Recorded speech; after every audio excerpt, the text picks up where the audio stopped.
All right, we're here. We are here. It is one of my favorite days of the year. Welcome to the We Are Family Pittsburgh Sports Podcast Trade Deadline Extravaganza, per se. Figuring out live stream stuff here. Sorry for being a little late.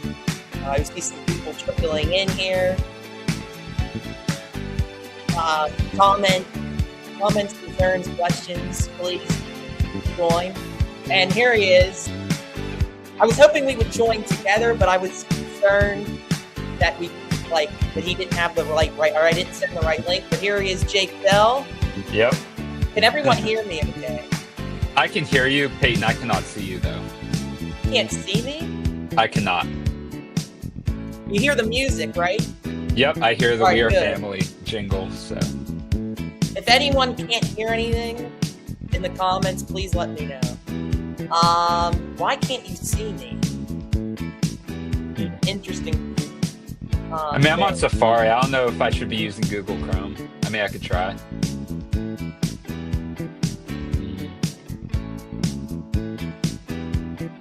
Loud and clear. Thank you, Ryan Jones. Yeah. Oh, there we go. I can see. Can you see me now? I cannot. No, I saw Ryan Jones's comment. Yeah, I the cannot comments. see you, though. I wish there was a way I could get you in the actual StreamYard itself. Are you in the StreamYard? Yeah. Okay. I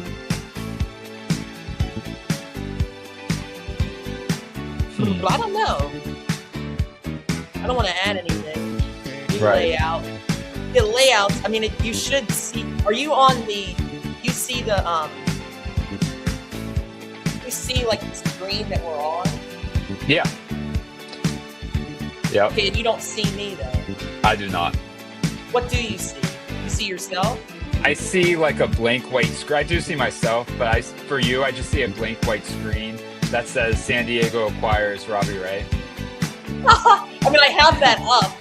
Yeah. Well, let me go to the YouTube real quick and see what's going on. Mm-hmm.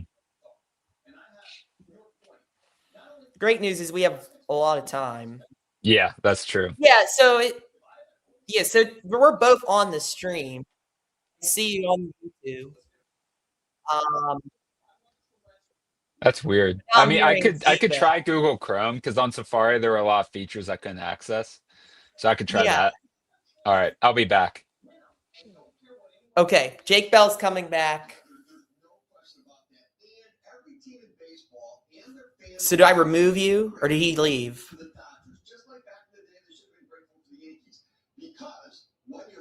He froze. I'm just gonna remove him, and he's gonna come back. Yeah. So the most recent trades, as you see on the bottom, I have a ticker.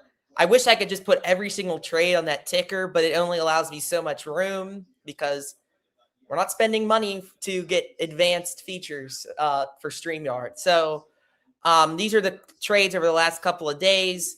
And then the trades that come in during the deadline as we go on here, I'm just going to put in bold. Jake Bell has entered the studio. Perfect. Can you see me? Yep. Okay, then it was a Google Chrome issue. It was. I went on Safari, but I did this before on Google Chrome, and that's where everything was saved. So now we're good to go. So Mad Dog says, yo. What's going on? Thanks for joining us. Yeah, a lot going on here, Jake Bell. I know. Well, let's get into some of the trades that have happened today. Luis Arise, obviously we knew he was going to Philadelphia, and he'll be playing second base, and Bryce Harper will be moving to right field. Yeah. And I don't think they gave all that much up. Like honestly, I have this. I'll send you actually this. I'm gonna put this website in the comments actually, Yeah. because it's an MLB.com like trade tracker, so their trade track every single trade. A little off topic, but Payne, did you see the new trade that just happened? Maybe The Rangers sent Josh Smith to the Blue Jays. I did For see Adam that. Macca. Yeah, I did see that's the that. most current thing I see. That's Yeah, actually kind of Toronto, weird. really weird what they're doing, but I kind of like it. Yeah, I I do too. kind of like it. Yeah, to me, like if you're the Blue Jays, you don't really need to sell everybody. Just sell your rentals, but they could still add young talent that'll help them, next year and stuff. I don't think they'll make the playoffs with how the East has been, but No. they still have a shot next year. I think. I mean, look at the Blue Jays 2 years ago, and then last year they were the American League winning team. So, I mean, that's an interesting thing that they're doing with Jose Soriano. Well, I mean, and the thing is, if you're the Blue Jays, like this is the same. You have the same roster that went to the World Series last year. Everything that has gone wrong has gone wrong. So, like, get rid of your rentals, but I also like, going out and trying to make the team better now and for the future. I mean, Jose Soriano, not getting a lot of love this year because he's on the Angels and the Angels are awful, but he has really blossomed this year. And Absolutely. yeah, Adley Rutschman to Boston. There were talks about that was going to happen, but that's not confirmed yet. And yes, Liam Hicks to Tampa Bay. The Marlins, what a weird year for them. I mean, not too long ago, they were 10 games over 500. They looked like they were going to be the team to beat for that third wild card. Then they lose 12 in a row. And then they sweep the Phillies this past week. And they were still right in it. I don't really understand why you would go all sell mode. I mean, if I'm the Marlins, I kind of stand pat. I don't think trading Liam Hicks, one of your better hitters. And he's young. And with Liam Hicks, he has years of control too, and that's the thing that the Rays are going to want. I mean, that's something that they're going to try to get during the trade deadline. Even though they've been establishing themselves as amongst, if not the best team in the American League, they're still going to want guys with years of control, guys that they can have on their payroll for a decent amount. They'll still get some more rentals, I'd imagine. But Liam Hicks is a perfect trade candidate for them. And I'm shocked that the Marlins would give him up. I mean, he's 27, 28 years old, still pretty young. I mean, if he had maybe 1 or 2 years left on, pre-arbitration, arbitration, whatever, or if he was in his 30s, I'd understand more. But he's in the prime of his career, unless they think that this is the best that Hicks is going to be and he's going to go back to the means next year. I don't know. All right, we got another trade. It is official. Do you hear that, Jake Bell? I do. That was incredible. That's the trade. That's going to be our trade alert. That's actually what MLB Network does. So you might hear it on my TV, and then I'm going to put it on here as well. The Red Sox are acquiring 3-time All-Star catcher Adley Rutschman from the Baltimore Orioles. So it'll be interesting to see what that package is going to be. Because here's the thing. Boston has a lot of young, controllable pitching. Baltimore needs a lot of young, controllable pitching. There's my mother. She wants to come in. She's locked out, though. Does Baltimore maybe go after a young pitcher for Boston? Do they get some major league talent in return? It'll be interesting to see what they do there, because we know Baltimore has a pretty decent lineup. They have some guys that are part of their future, but they need pitching. But Baltimore is pretty much in sell mode. I mean, Adley Rutschman has been a big part of, their plans, but he hasn't quite lived up to the hype with the bat. But he's been better this year than he was last year. Yeah, absolutely. His bat, as much as it's not what it was his first couple years in the league, it's definitely better than it was last year. So that's a good sign for the Red Sox. And I think that he can command a pitching staff pretty decently, pretty good defensively. He's a guy that I actually want the Pirates to try to acquire. At the first time his name was put on the blocks, because I was like, hey, you have Adley Rutschman and Henry Davis. All of a sudden, you have a pretty solid defensive 1-2 tandem at catcher. But with Endy Rodriguez doing what he's doing, I know he's slumping a little bit since he got back from injury, but I still feel comfortable with him if they decide to actually make him a starting catcher. But no, Adley Rutschman, that's a good deal with the Red Sox. You have, I'm not going to say he's going to be the next Jason Varitek for him, but he's very comparable to a guy like Varitek who could potentially fill that spot for years to come, considering the Red Sox have the money to extend him if they want to. So yeah, again, thank you all for joining us. If you're here, we're going to be here for a while. Up until the trade deadline. We have two really fun guests coming on today. I'm very excited about this. Maybe more than that, but I know two for sure. In a little bit, Connor Williams will be joining us. If you're familiar with Pirates Twitter, he's one of the main guys that does his research and does a pretty good job of tracking the Pirates and has some pretty strong opinions, and we love that here on this podcast. And then Tyler A. Gates. This guy does everything. He's very ambitious, and I mean that in a positive way. And he'll be joining us around 5 o'clock to talk about the whole league. But we're going all in on Luke Weaver. I mean, that's a possibility. I don't think they'll get him, though, from what's been going on right now. I still feel like they need a right-handed bat. Taylor Ward's a guy we both talked about we wanted. Someone I wanted him. Really, yeah, I mean, he's someone that has over 800 OPS against lefties this year. Valdez is starting to go back to the means, like relatively to what he's been. I mean, he was unbelievable. Now, it makes sense that he's hitting in the 260s now. So you need a right-handed bat with how atrocious the Pirates offense is against lefty pitching. You need a right-handed bat that can go up and put some damage, because you can't rely on Nick Gonzalez and Jake Mangum to have all the offensive production on that right side of the plate against a lefty. I mean, that's not ideal, especially with Reynolds slumping a little bit too.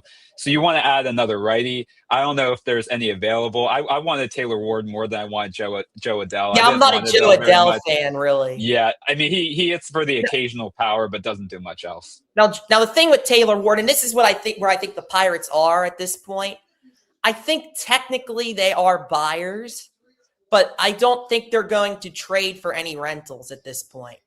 And I don't mind trading for rentals, but if you have to outbid a team for a rental, where the Pirates are at this point, I don't think you do it.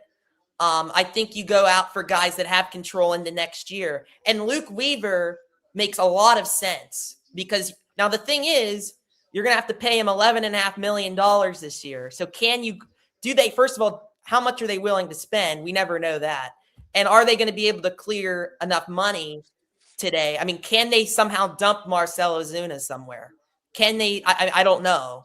I know people have been, this hasn't been talked about much, but is someone interested in Mitch Keller?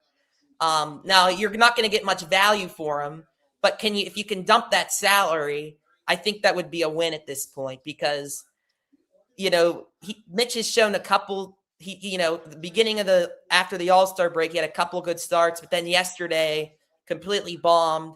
He's just not worth the money the Pirates are giving him. And $17 million for some teams may not be a lot to deal with, but for the Pirates, that's a lot to deal with. Absolutely. And with Luke Weaver making $11.5 million next year, I think it's definitely within the Pirates' range, assuming they're not going to cut payroll, because you have to think Gregory Soto is going to be gone, so that clears a good $7 million.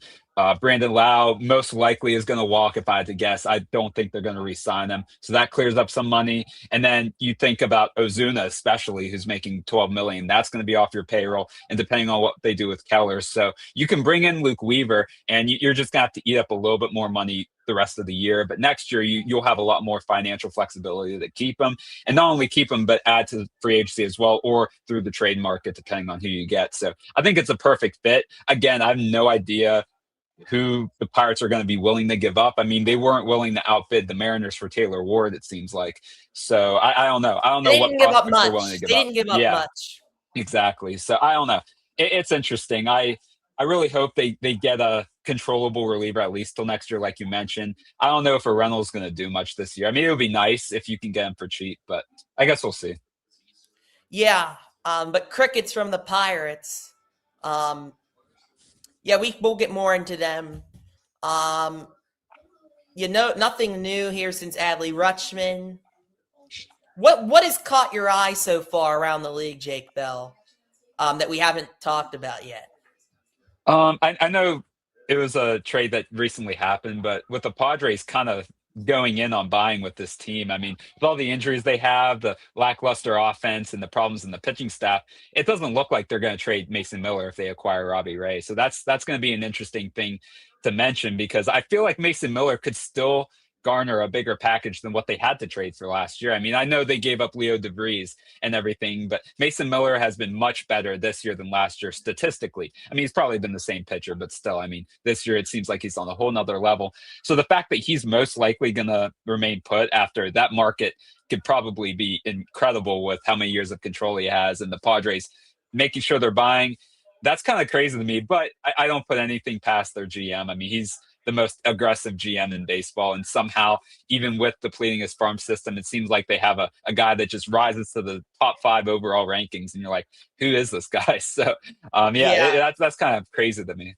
Robbie Ray, I don't know let's see what the I don't know what I don't think they gave up much for Robbie Ray, and Robbie Ray is real.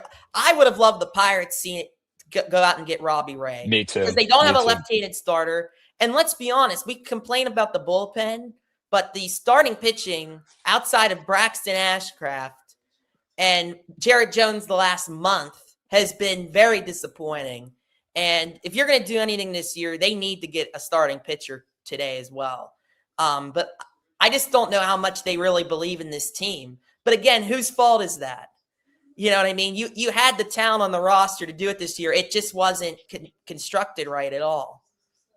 Yeah, it was just like we mentioned how the bullpen has been the biggest disappointment, but going in, it was just a lot of hoping and praying that some of these guys would bounce back from injury, or guys that had a down year. There's just a lot of hoping on that bullpen, and then the starting rotation, you just had to hope that everybody was healthy, because even though going in it seemed like they had depth before they made trades, they didn't really have much depth, because Hunter Barco hasn't really panned out. I can name a few other guys, like some other minor league pitchers that haven't done their thing, and I know that they should have the starting pitcher, but I think it's interesting with Connor Whitegrief in AAA, who's been balling out. He's not a strikeout guy, but he can pitch a lot of innings, averages, I think, over 6 innings per start. So if they're not able to grab a starting pitcher, I would take a chance on him. I mean, what do they have to lose? They're fighting for a spot. The starting pitching has been inconsistent. And you can move a guy to the bullpen, whatever, but I think they should give him a shot. I don't know if they're going to add at the rotation. It just doesn't seem like the Pirates were connected to any names in that regard, so I'm not sure. Yeah, we know the Pirates were connected to Taylor Ward and let's see who we got here. I'm subscribed to you. I can't read. I can't something's in the way of that comment on my computer. He says, I'm watching you as a Marlins fan. As a Marlins fan. Well, thank you. Marlins, I feel bad for the Marlins because they've shown a lot of fight this year, and it looks like they're just selling. And I don't understand why you would sell Liam Hicks, who's a part of your young core there. I mean, I don't know. Liam Hicks is pretty young. I believe I'm correct. I think he's in his age 27 season. Again, my only guess is that they're trading him because they feel like this is the best he's ever going to be, and this is the most valuable they'll get. But they feel that he can be a contributing starter for the rest of his pre-arbitration and arbitration days. I'm shocked that they deal him. Yeah. I mean, he's 27, but I feel like they have another catcher, but I'm not. Yeah, he just mentioned Joe Mack. Yeah, I guess maybe they want to upgrade at the DH if they're just going to move Hicks to a DH spot. I guess, I don't know, but yeah, that makes sense though.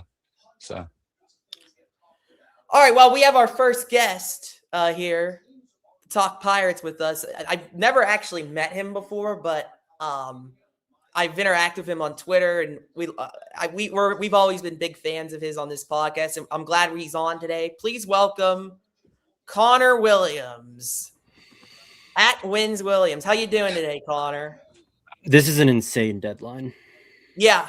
I agree. Yeah. And people thought it might be a dud, but Reed Detmers to Chicago is honestly scary. Did that happen? Yes. Oh, that's wow. official. Wait, I assume, to the Cubs or White Sox? The Cubs. Wow. That was a guy I was hoping the Pirates would Me get. too. Left-handed, controllable. Well, Reed Detmers, like his FIP is like 3 even, if I recall correctly. Reed Detmers, I know he's a fly ball pitcher, but the Cubs defense in general is rather exceptional. That's pretty scary. Yeah. Yeah. I mean, you got Gossman now, and you got, I mean, they needed multiple starting pitchers, and that's what they got. And they're going to be a playoff team. But I don't know who's beating the Dodgers. Tarek Skubal to the Dodgers. We haven't talked about that yet. Would you guys be willing to give your prospects for Sandy Alcantara? Pirates will not, because he's too expensive and he's a rental. I would. I definitely would, because he's a guy that can give a lot of innings. Hold on. Jesse Rogers just tweeted that the Cubs have not acquired Reed Detmers in a trade with the Angels. So okay. So that hasn't happened. I mean, MLB trade rumors said it did happen, so I have no idea who to believe. Yeah, I don't. It's that time. So Connor, where is Ben Sherrington right now? Dude, I don't know. He's fast asleep. It's brutal. It's brutal. It's brutal. There's still time, but man, like Taylor Ward going for nothing. Yep. We just talked about that. Yeah. I've wanted him for 3 years now, Taylor Ward. Every year I want Taylor Ward, and we never get him. One day, maybe. Because I just love his swing, and he gets on base. Now, he sacrificed a lot of power this year, but he can hit lefties. Is it weird? Yeah. Like, I actually wasn't that interested in Adele because of the control. Right. It didn't like because we didn't want Adele either. Yeah. I love Ward more than Adele. I'm not an Adele. Well, Adele is like Adele every single year is an above average hitter. He's consistent. So Adele is genuinely one of the best lefty mashers in the sport. However, like the control with him, like it just, for me, it didn't really make sense because I wasn't like, how is that going to work next year?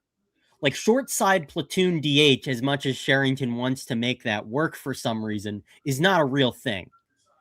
Like you get a rental to fill that role.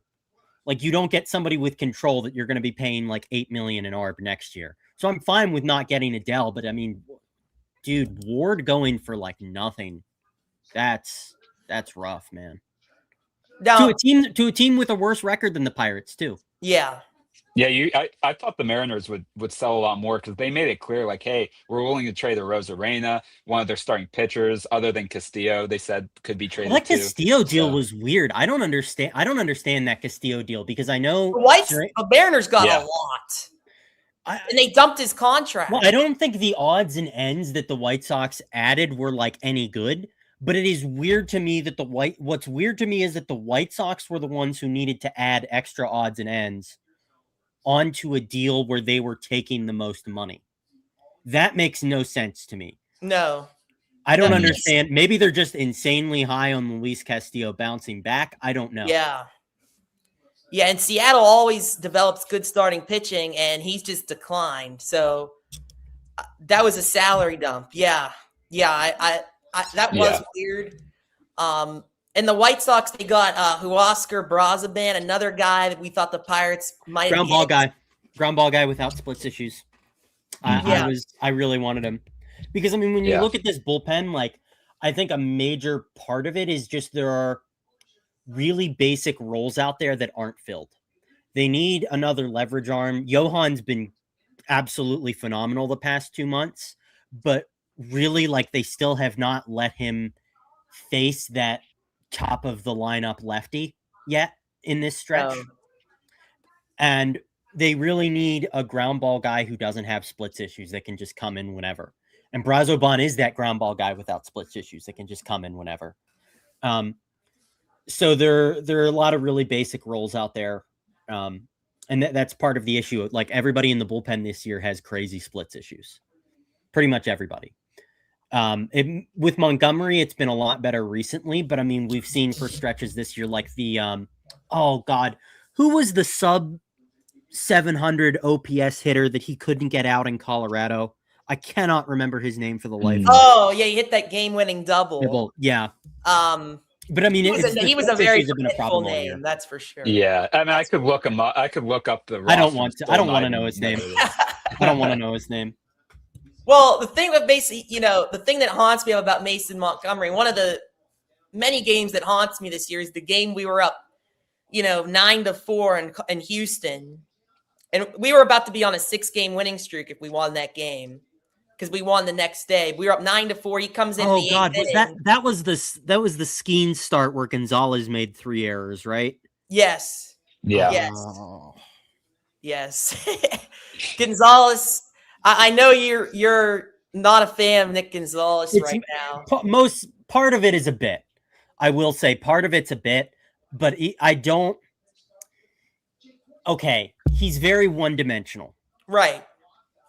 What he was at second base. Whoa. Wait, I think the Pirates just got Luke Weaver. Hold up. I just saw a comment. Whoa, wait a second. Hold up. I don't know if it's true or not, though. Nick Shermito's calling me. Nick, you care if I answer? Whoa. Pirates pushing hard to finalize deal for Luke Weaver per Joel Sherman.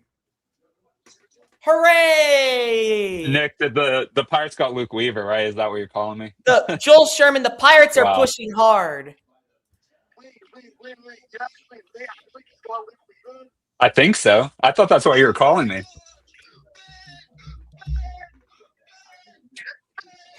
What's he yell? We're gonna have to get him on here. Yeah, I know. We gotta get you on, dude.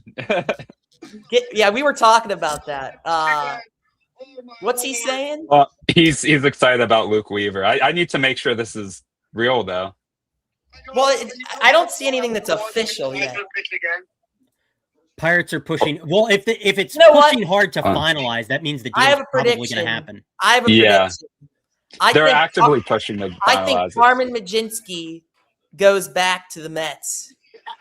That would be interesting. I'm calling it. All right, Nick. Or what if the Mets want to take on? Unfortunately, I do have to hang up because I'm on the stream right now. But yeah, Nick Sherman. Tell me you are. Thank you. I'll send him the link sometime later. Peyton said he'll send you a link, so if you want to join, you can. He said thank you. All right, I'll see you, Nick. Yeah, let's look into this. Wow. Nothing on MLB Network yet. And Ryan Jones, I would love the Pirates to get Casey Mize. It won't happen because I think he's a rental technically, but I love Casey Mize. He's one of my favorites. They should be in on. They should be in on rentals. I mean, you see what rentals are going for. They cost nothing. Yeah, it's just I don't know if they will. Knowing the Pirates, as long as you don't overpay, I have no problem for rentals. It's just sometimes these teams bid high for rentals, and like the position the Pirates are in, 3.5 out of a wild card. I mean, it's what does bidding high on a rental even look like? Like yeah, I mean, we saw with Skubal. Who are our untouchables? Who are our untouchables? Right? I think Seth Hernandez. Edward Florentino. I think Seth Hernandez is the only real untouchable, but I mean, there are deals that I would trade Seth Hernandez in. They're just not realistic deals. Like, what about Murph Gray? Jake Bell loves Murph Gray. I love Murph Gray, but I'd be willing to trade him. But I love Murph Gray should be a guy you're willing to trade. Yeah, because here's the thing about Murph Gray is that I think he's a good prospect. I also think that he's a third baseman who probably needs to improve his third base defense to stick there in the major leagues. Okay. I also think he's a college guy who has, as of right now, 3 weeks exposure to upper level spin. Like, this could easily end up being like Kobe Mayo or Christian Encarnacion Strand, where they hit well in the lower levels, but because like the defense is questionable, they might have to move to first base. They could get exposed versus upper level sequencing, upper level spin. Like, there's all kinds of stuff that can happen there with this kind of profile that wouldn't be shocking or surprising to anybody. Again, I think he's a good prospect. I like him well enough. I like the draft pick at the time. It's just, this is not like a profile. Wow. You can't miss out on. Well, it's been reported the Pirates aren't going to trade Brandon Lau. They're not going to trade any rentals. So there's not going to be any buy-sell here. And they shouldn't. Yeah, they shouldn't sell the Reynolds right now. Because who have they gotten? Like, this is what I always think about when people like have been campaigning in the middle of this slide that they should trade Soto and Lau. Who have they gotten for deadline rentals in the past like 10 years? It's kind of nobody. Yeah, that have been productive. In fact, this year's team is compromised by selling too hard at last year's deadline. Yeah. I mean, that's the thing. I remember last year, I was like, because I'm like you, Connor Williams. I don't trust Ben Cherington at all. And last year when, obviously we were selling, I was like, I don't trust Ben Cherington. I don't want him to make any trades at all. And then they end up trading David Bednar. And let's be honest, I mean, this team would be in a much better spot right now if they had David Bednar. And the return they got, because relievers were going so high at that point last year. And look at the and they got nothing for him. Look at the Twins didn't get anything for Duran as it turned out either. I think Tate, the catcher they got back, has done very poorly, and the pitcher they got back did poorly. And then I think he's needed surgery or is considering surgery now. Like, the Twins didn't get anything for Duran either. And he had an additional year of control, exactly like Bednar did. And the Twins have the same record as the Pirates, with the Pirates manager they fired and scapegoated. And the Twins are adding bullpen help too. Right. Here's something new. So just got if you look at the comments, can't verify obviously, but they're saying that it's about to be finalized for Luke Weaver. Nick Shermita says that Sammy Stafura is a guy that will be dealt, which actually makes a lot of sense with how good he's been. Stafura. It's not guaranteed. What's weird to me is like I have a guy that I have no idea what teams will have an opinion of. I don't know what anybody thinks of Wyatt Sanford, because his profile has changed so much since last season. He's a completely different hitter. He strikes out it's not just power, but he's good. You would think that like, oh, it's just Sally League. There are a lot of bandboxes there. Greensboro is a notable bandbox that like that's all that it is, but it's not. The exit velocity's legitimately made a jump. I'm sure.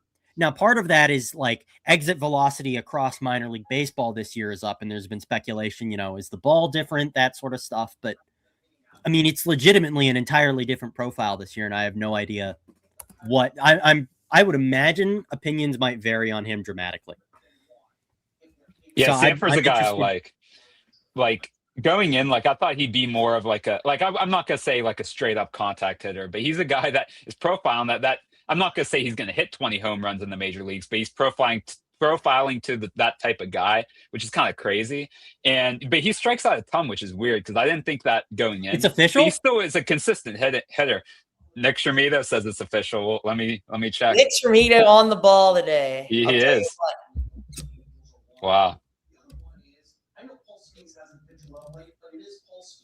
MLB trade rumors not saying anything. I'll look up. The Pirates are acquiring Luke Weaver from the Mets. Wow. I'm excited to see who they gave up. This is definitely exciting. This is going to be the biggest prospect haul I think Cherington's ever had to give up for a player, I'd imagine. So we'll see. Yes, we will. Yes, we will. Oh, I'm so. This is a siren police sound moment for Ben Cherington. Wow. Yeah, it is official. So I don't know. So they needed another leverage arm. Absolutely. And a lot of guys in this bullpen. A lot of guys in this bullpen struggle throwing strikes. Luke Weaver does both. Yeah. He's a leverage arm and he throws strikes. Yep. And ever since his name was like rumored in trade rumors, his ERA kept going down, which is kind of funny. Like his ERA sits at 1.84 going into today. Right. So, crazy. No, I like him a lot. Now, something that I have thought about, I hate to distract. I'm really excited about getting Luke Weaver. So with O'Hearn going out, there seems to be like a 1% chance, like if they make it to October, that O'Hearn will be ready. So I think they're in a weird spot there with replacing his production, because any like rental that you can't trade for somebody with control there, because then you'd have, 3 DH first base next year. And you also can't. Trading for a rental is a little weird because like you can't go after too high profile of a rental there, because if there's a chance O'Hearn's back, if you make it, like, what are you going to, like, somebody of those three is going to have to left off the postseason roster. So what I think might be interesting is trading for like Jonah Heim, who has like a 901 OPS versus left-handed pitching this year. I know it's Oakland, but he's a catcher. He's well regarded defensively. And what you do is you'd slide Endy and let Endy and Horwitz take care of first base DH for the stretch. And when the postseason comes, Davis can be off the postseason roster. It's way easier to see how getting a catcher and sliding Endy over to first base, and Endy in the lineup basically every day. We complain he should be in the lineup every day. Yep. We talked about that. And moving him to first he can handle first base. Too. Yeah. Well, I mean, that's an interesting thing too, because I mean, with the glute strain, like, how's the stretching going to look at first base? Because that's something I've wondered about with Horwitz too, coming back from the hamstring, and O'Hearn with the quad issues. Like, all three of those guys have had soft tissue injuries this year. Yeah. So, I'm taking this all in right now. Okay, I have some news.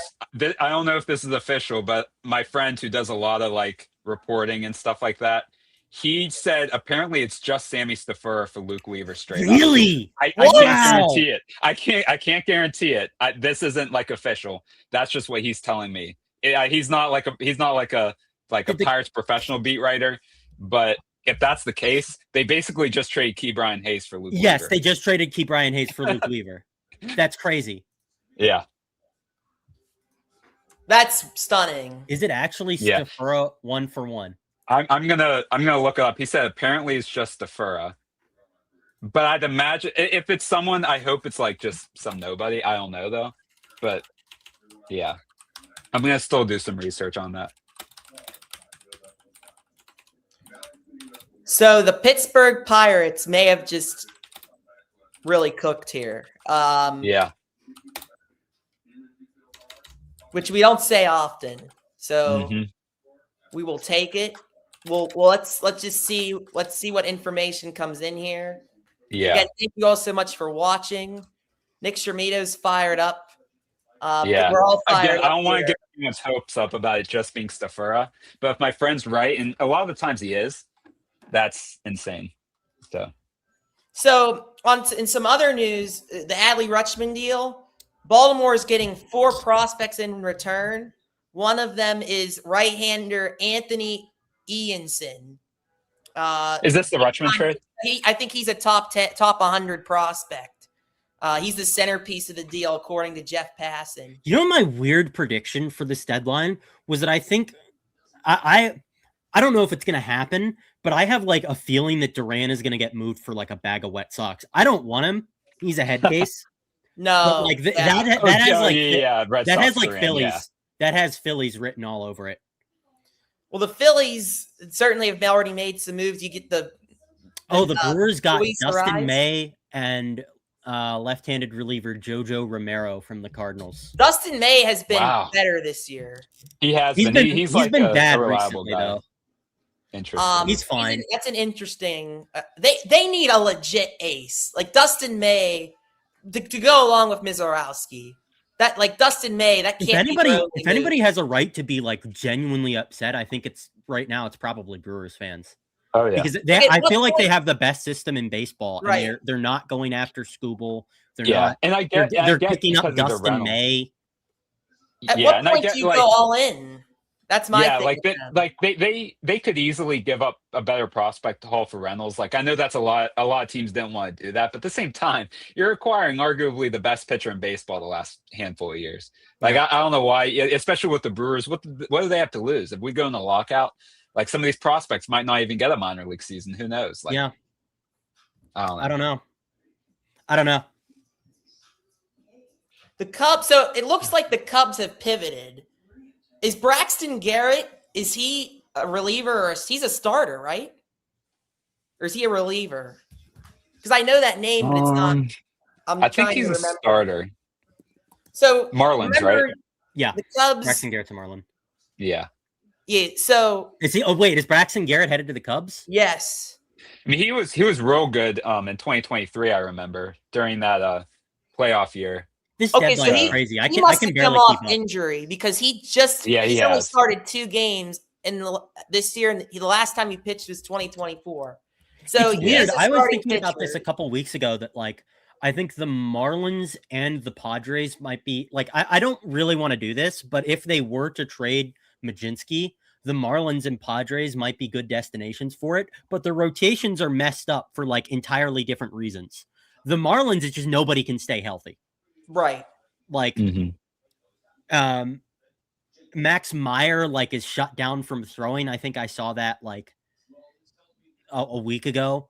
And the Padres, it's just like Michael King's probably going to walk in the offseason. I know they just got Robbie Ray. That should help there. But they're giving like I literally saw there was a game that I watched. It was during the Padres sweep of the Marlins, and they're throwing like Randy Vasquez, JP Sears 2 innings apiece piggyback starts, and that's like pretty brutal. So they got JP Sears from the Mason Miller trade, right? Like they got him. Yeah, but Miller. I mean, he's not good. You're right. Yeah, exactly. And like even moving forward, like I forget who it is. They have like somebody interesting in AA right now, but he's not really ready.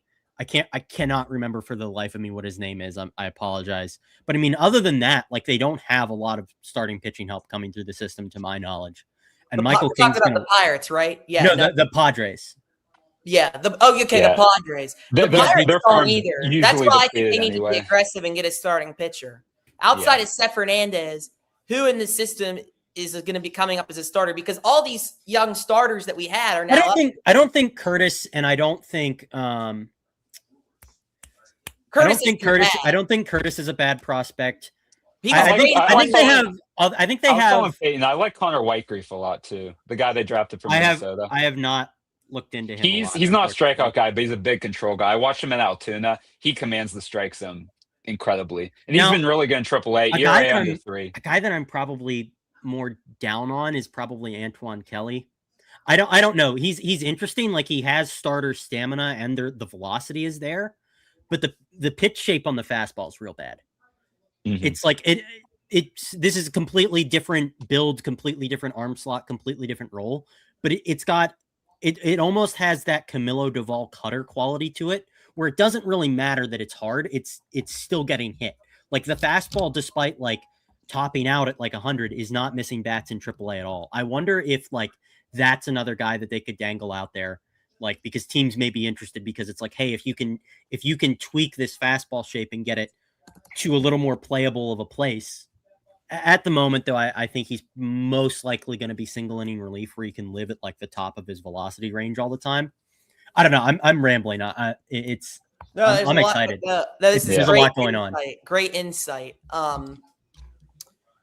Yeah, this is. So yeah, the Cubs pivot from Reed Detmers and get Braxton Garrett. I'm going to put that up right now. Mm-hmm. Oh, is that official? Yes. What did they give up? I would assume nothing. Probably not, because he hasn't pitched since 2024, and he just started. Yeah, that seems like a rush trade by the Marlins. When you think you want to have him bring him back to be a good pitcher again before you trade him, I don't know, unless this is the last year he has. Well, you know what? If the Cubs, I would love to steal Reed Detmers. He's pitched. Yeah, dude, Braxton Garrett's ARB eligible this season. He's not a free agent till 2029. Yeah, I don't. Interesting. Yeah, you'd think they wouldn't trade him before. Granted, he's been bad, and injured. Mm-hmm. So, and he's really only sits 91. Yeah, okay. I actually, this is, I don't think this is too awful for them to move him now. I'm looking at the chat. He only sat 91. That's talking crazy. A little bit. Colin, I agree. Staffer is a baller, but I wouldn't do it if Weaver only was a rental. But since we have him next year, I'm not upset with Staffer because Wyatt Sanford I think is equally as good of a prospect, if not better. It is a pretty similar player to what Staffer is an outfielder, right? So he's a shortstop. Shortstop. Okay. Yeah. We have enough. We've drafted over the years. How many middle infielders? We have Connor Griffin. I get the concern though, because Staffer has been playing out of his mind. But it'll be interesting to see how he does. You have to give to get. Yeah, and they do. This is a trade I would do 10 times out of 10, no matter what Staffer does. Right. You're not giving up a lot of depth. You're only giving up one guy. And, I mean, the Mets fan, if I'm a Mets fan, I probably would have wanted a little more. But you did get a good player in the deal. But, you never know how that's why when you sell, you want to get multiple prospects typically in a deal because it's their lottery tickets, right? Yeah. And the more lottery tickets you have, the higher chance you have of cashing in on them. And it looks like Staffer officially is the only player in that deal. Wow, really? Mets. Yep, that's what it looks like. The MLB trade number says the Mets are getting shortstop prospect Sammy Staffer in the deal. It doesn't say player to be named later, nothing like that. So I assume that's it, unless something. There might be more details, but I mean, if that's it's clearly that's the headliner. Like, there's nobody else of that quality or better in the deal. Yeah, and that's he's been a top 10 prospect, I think, for the Pirates this year, according to MLB pipeline. I don't think he's reached top 5 yet because, I mean, you got Seth Hernandez and everyone else there, but still crazy. That's really good. Yeah. What did I say? Trade Mitch Keller. I think I wish, Shane. I wish. Back in my mind, I was thinking if they trade with the Mets, like they could send him to the Mets. But obviously that's not going to happen because the Mets were interested in him last year. But like, who's going to be interested in him? Like, that's the hard part. Yeah. I don't know. I'm not sure you have buyers right now on Keller, right? Like, to the degree where this might be something you revisit in the off season, or even just hold out hope that somehow this gets fixed. Because I don't know, man. I just I like the move. Not a good situation. People are talking about here in the comments, are the Pirates making the playoffs? Pirates 79 win team, 82 max, which is kind of I've kind of felt they were a 500 team all along, and that's kind of what they are right now. I don't know with how weirdly structured this team was from the start, with the defense, with the bullpen. Are they going to be able to do enough to really fix this team? I don't know. I mean, Luke Weaver is a great start, but you're no Ryan O'Hearn. Now you get Cruz back soon, but for me to have a legit hope, they got to get another starting pitcher. I really want Casey Mize. I really Ryan Jones just texted that in the comments. I love Casey Mize. I think he's so good. If I would like injuries, him and Jansen are both rentals, and I would love Jansen and Mize in a deal. Jansen's obviously not the guy he was, but I really he's got one more. He's better than half the bullpen. He's better than half the bullpen. Jansen had a really, really atrocious April. Let me bring up his stats since the start of May, because nobody's hitting the cutter still. Mm-hmm. Yeah, I mean, they need some veteran experience in that bullpen too. I mean, it's a lot of and Mason Montgomery's your best arm in terms batting average against on the cutter this year for Kenley Jansen, 171. Batting average on the slider for Kenley Jansen is 167. Now the walks have been an issue for him. However, the stuff is still playing. Actually. And if I'm not mistaken, the Pirates don't really have a guy in their bullpen that can really throw a good cutter. Again, I could be wrong, but I mean, Kenley Jansen, you throw him out there. I mean, that's a different element of preparation that you're going to have going into a game where it's the 7th, 8th, 9th inning. So that's interesting. If they can get him, that would be great. Yeah, I would like that. I would like Mize and Jansen in a deal. So since May 1st, now he spent a little bit of that time injured, so it's only 22 and a third innings pitched. But since then, since May 1st, Jansen 7 saves, 22 and a third innings pitched, 8 earned runs, 25 strikeouts, so a K per 9 of 10, a walk per 9 of 5.64, which is a little scary. But a 3.22 ERA, 2.83 ERA, and a 3.9 FIP. Like, I mean, the thing with Jansen is, like, do you have to commit? If you get him, do you have to commit to him being the closer? Like, I don't know if I'd feel comfortable. If it's a trade, I don't think you do. Like, he's not going to have a choice. Yeah. And I think he's at the point where he's probably just going to want to win. I mean, I know he's up there in saves all time, but I don't think it's that important. 489 now? He's never going to pass Mariano Rivera. So he has a legit shot at 500, though. That is true. His average against since May 1st, opponents are hitting 143 off of him. Wow. I mean, with their bullpen, maybe he is your closer at this point, unless you want Luke Weaver to be there. But I like Luke Weaver hasn't been closing for the Mets this year, I don't think. Right, no. Exactly. Like, I trust him more in an 8th inning role for sure. Luke Weaver should stay where he's at in the 8th inning role. And I think Mason, I don't know. I think they've made it clear, like, from the start, that even when they brought in Soto, and they initially went with Soto Santana that first month, I think they're just playing the matchups. I'm fine with that. I'm fine with not having a set closer. Right. But I also think that Mason Montgomery, the way he's pitched and his stuff, you can experiment with him in that role. And then if he gets on a roll with it, maybe Montgomery's a guy who, like, needs that pressure to really thrive. Right. Yeah, I take him over Soto in that spot. I'll tell you because he's looked better.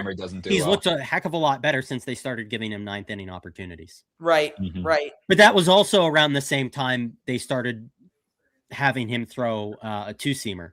Which I didn't think would I was incorrect about this. I did not think that really would help, because he's so over the top and he throws so hard. I didn't see what that would add for him, but it's worked.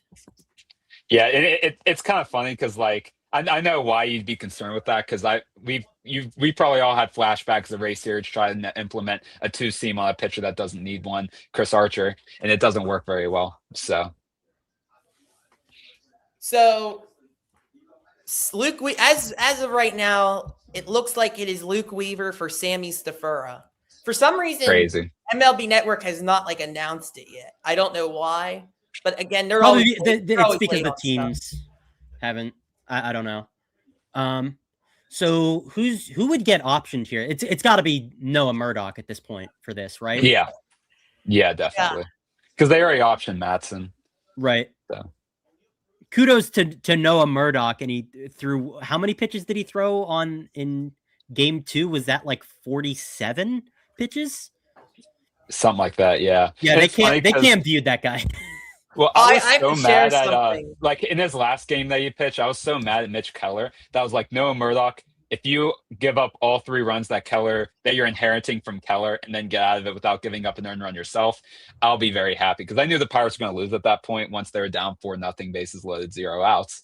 So that made my day that he had all those runs scored so Keller could get an extra 3 earned runs, because I was losing it. I'm interested to see what they do with Duvall. I really am, because I think I keep forgetting about that.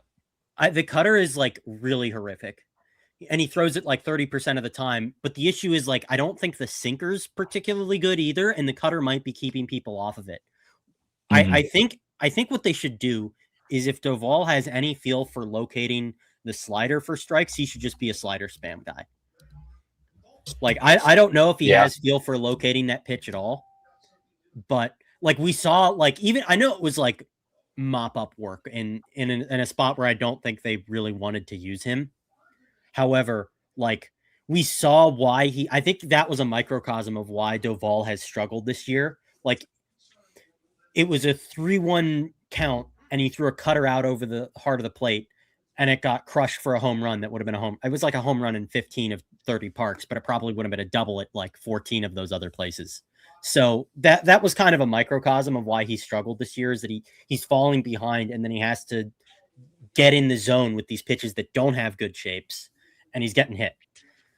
I mean, the thing, I like the Duvall move. I think, he's controllable. He's had success, but the stuff's there. So at the same time, like, and I don't want to, like, rip on That's Bill the thing. Murphy. I don't know if this stuff is there.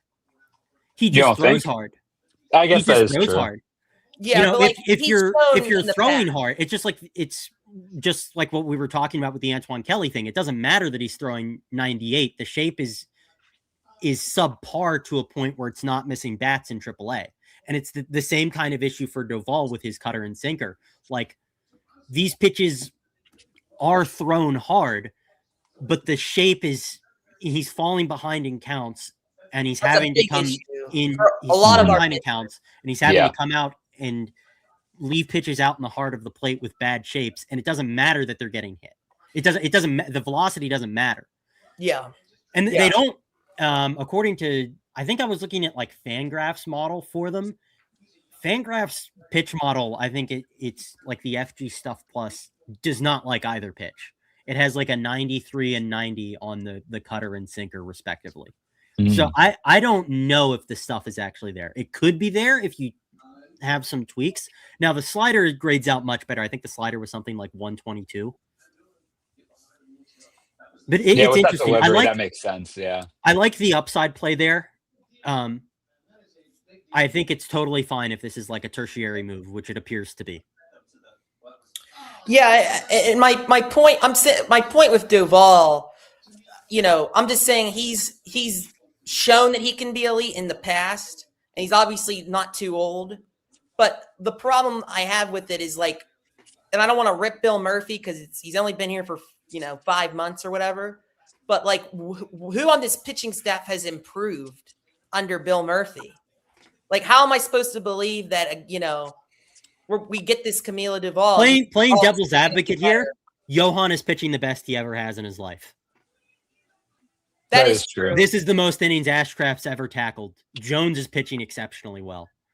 Like, I know there's been a lot of bad shit that's happened here, but there's also I don't want it to be forgotten. I don't want the good stuff to be forgotten here. No, I agree. I don't want to blame Bill Murphy yet, but I'm not thinking that Camilo is going to be elite for us at least this year. It's the most public-facing part of their pitching thing. The pitching coach is always going to get blamed when the pitching isn't good enough, and the pitching hasn't been good enough. That's just how it works. But we've talked about on our podcast too. It may not have been all Andy Haynes' fault that he couldn't make Hoy Park into a serviceable player, but that doesn't really matter when the results are what they are. Right. Yeah, I don't actually talked about on our podcast too. I don't actually think Derek Shelton constructed that's not Bill Murphy. Right. I don't think Derek Shelton is actually the worst major league manager of all time, and I think absolutely that's been proven. No. That's been pretty proven with what's happened in Minnesota this year. I don't think it's actually Shelton's fault. However, he is the public facing component. Like, if shit goes wrong, the manager gets fired. That's just how it works. That's how it's always worked. Yeah, and that's why I don't be held responsible for that. I don't want to, So I empathize with Bill Murphy yet. I don't. I really don't, because he had a good pedigree coming in, and I don't want to hear that. Oh, Oscar Marine, was this great pitcher. I remember when people were calling for Oscar Marine to be fired. Oscar Marine, he's somewhere else now doing if he was a great pitching coach, he would have been hired somewhere else and be doing great somewhere else. He is what he was. I mean, sometimes it's not always and I agree. Like, sometimes it's not always the coaches. Paul Skeens, his change in mechanics, was that Bill Murphy? I don't know, and I don't think so. Well, I think that was Paul the other thing here is I wonder Justin Verlander started his career with back-to-back top 10 Cy Young finishes, and then he turned in a season where he had an ERA of 4.84. I remember that too. And he led the AL in losses too, I think. Right. Now, was everybody in the Tigers front office hitting the panic button on Justin Verlander because he turned in an ERA of 4.84? Imagine if they had panic sold on Justin Verlander at that point. Right. Skeens is going to be fine. Ultimately. I hope so. Yeah. I think he will. But it's just so frustrating this year. They can retain him, because at the time the Tigers had a big payroll with their owner who all of a sudden decide, I want to put all the money on this team before he whenever he decided not to do anything beforehand. So they kind of knew that they were going to extend Verlander beyond, his first contract. So that's also something to keep in mind. Yeah, it's just so frustrating because this was finally the year we had offense. But at the same time, like 2025, they could have done more to rebuild the offense, and they didn't. And you wasted a Cy Young season, and that's on the general manager. Yeah, no, I mean, that's what I was saying in 2024, like, you don't actually know when this is going to be like a real throwback comparison. Did the 1950s Cleveland Indians, did they know that Herb Score was going to get hit with a line drive and never be the same pitcher again? Because no, you don't ever know. Look at the start of Herb Score's career, like that's the kind of stuff or like Mark Fidrich for the Tigers. Like, I love Mark Fidrich.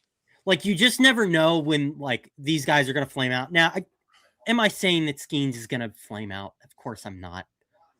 But that's why it's important to, like, you got to compete while you have these guys, because you don't know, like, Paul Skeens, it was unreasonable to assume that Paul Skeens was going to have the best season of his career every single year in perpetuity. Yeah.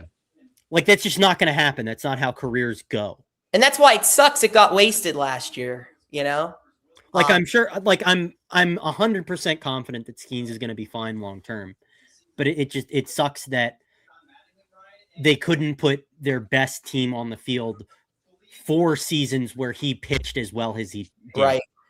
Mm-hmm. Right. And Colin, I would say probably they'd at least have 5 more wins if Skeens was as good as he was last year. Especially the first game against the Mets, they would have won. So that game wasn't even his fault. O'Neal Cruz's defense was terrible in that game. However, Paul Skeens, that was another game where Paul Skeens just didn't have a feel for location. Yeah, I mean, if he would have gotten out of that first 2 or inning, 3 runs instead of 5, we've seen that before this season where he's had those innings where, like, he doesn't have the command, and then he gets out of the inning and then he recovers.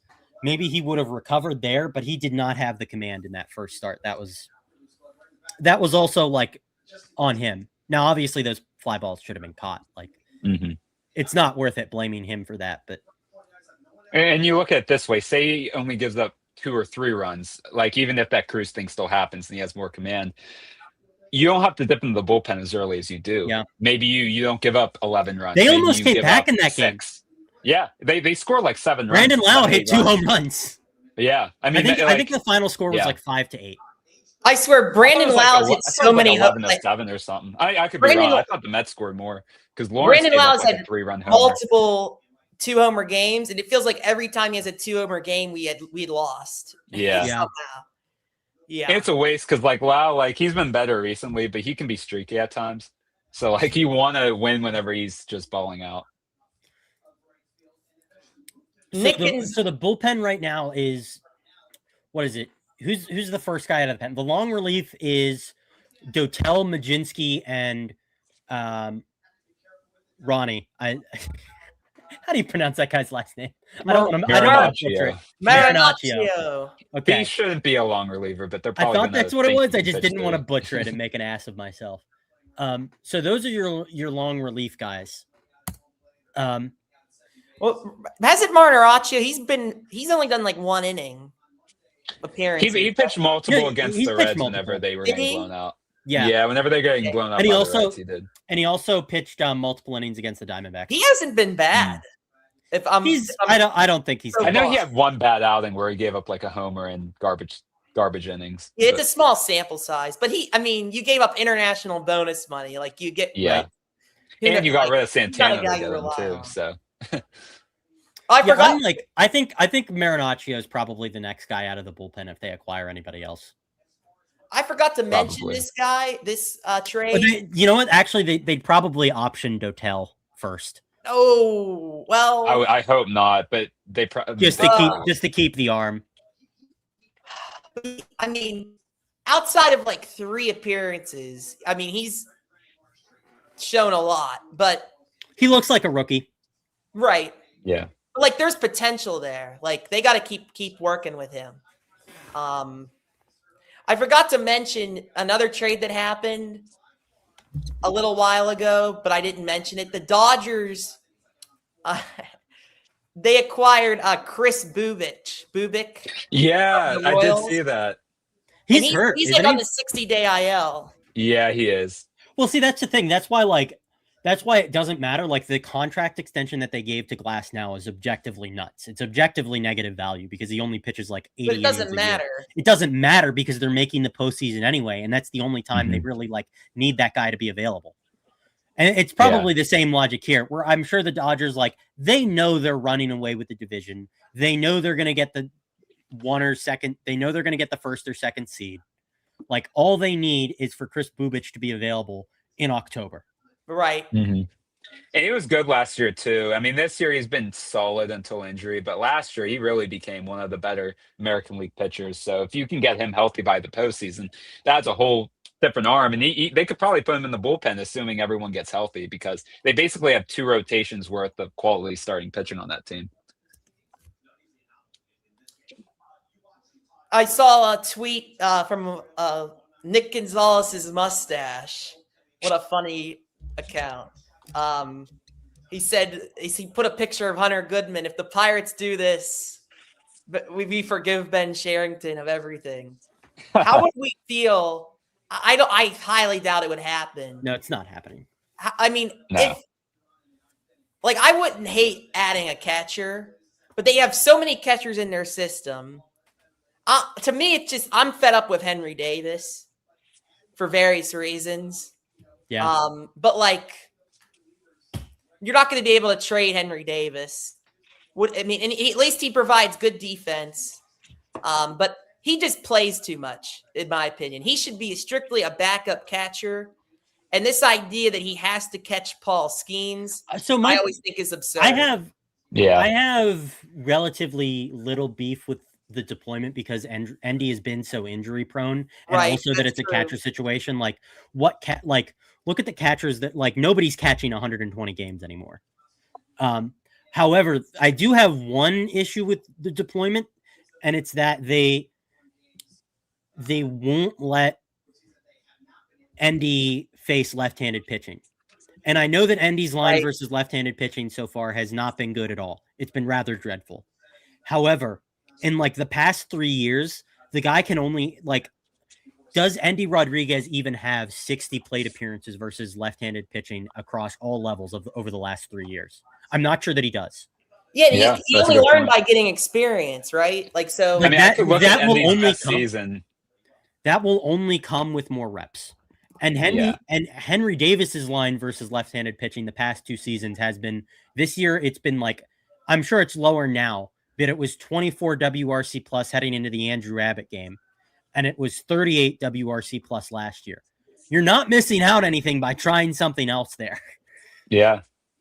I think they should let Endy catch games versus left-handed starters. Well, in 2022, Endy had his best minor league season. He had 111 play appearances as a right-handed batter against lefties, 95 at-bats, hit 6 homers, 20 RBIs, hit 316, slugged almost 600 with no PS reaching almost 1,000. So he can hit against lefties. So it's just he hasn't had the opportunity at the MLB level. For what it's worth, I have always liked Endy's right-handed swing a little less. A lot of his game from the left side is he has really good feel for contact, and part of that good feel for contact is getting to the pull side and putting it in the air. So what I don't like about his right-handed swing is that it has always looked to me like he has more difficulty from the right side getting the ball in the air. The swing path does not look like it has as much natural loft to it. Okay. Yeah, and you get a lot of that with switch hitters too. One side's better than the other. That happens a lot. Now, even with that caveat, and he hasn't looked the at bats versus left-handed pitching haven't been comfortable. Again, Davis is running a 20 WRC plus versus left-handers this year. You're not missing out on anything by letting the guy try.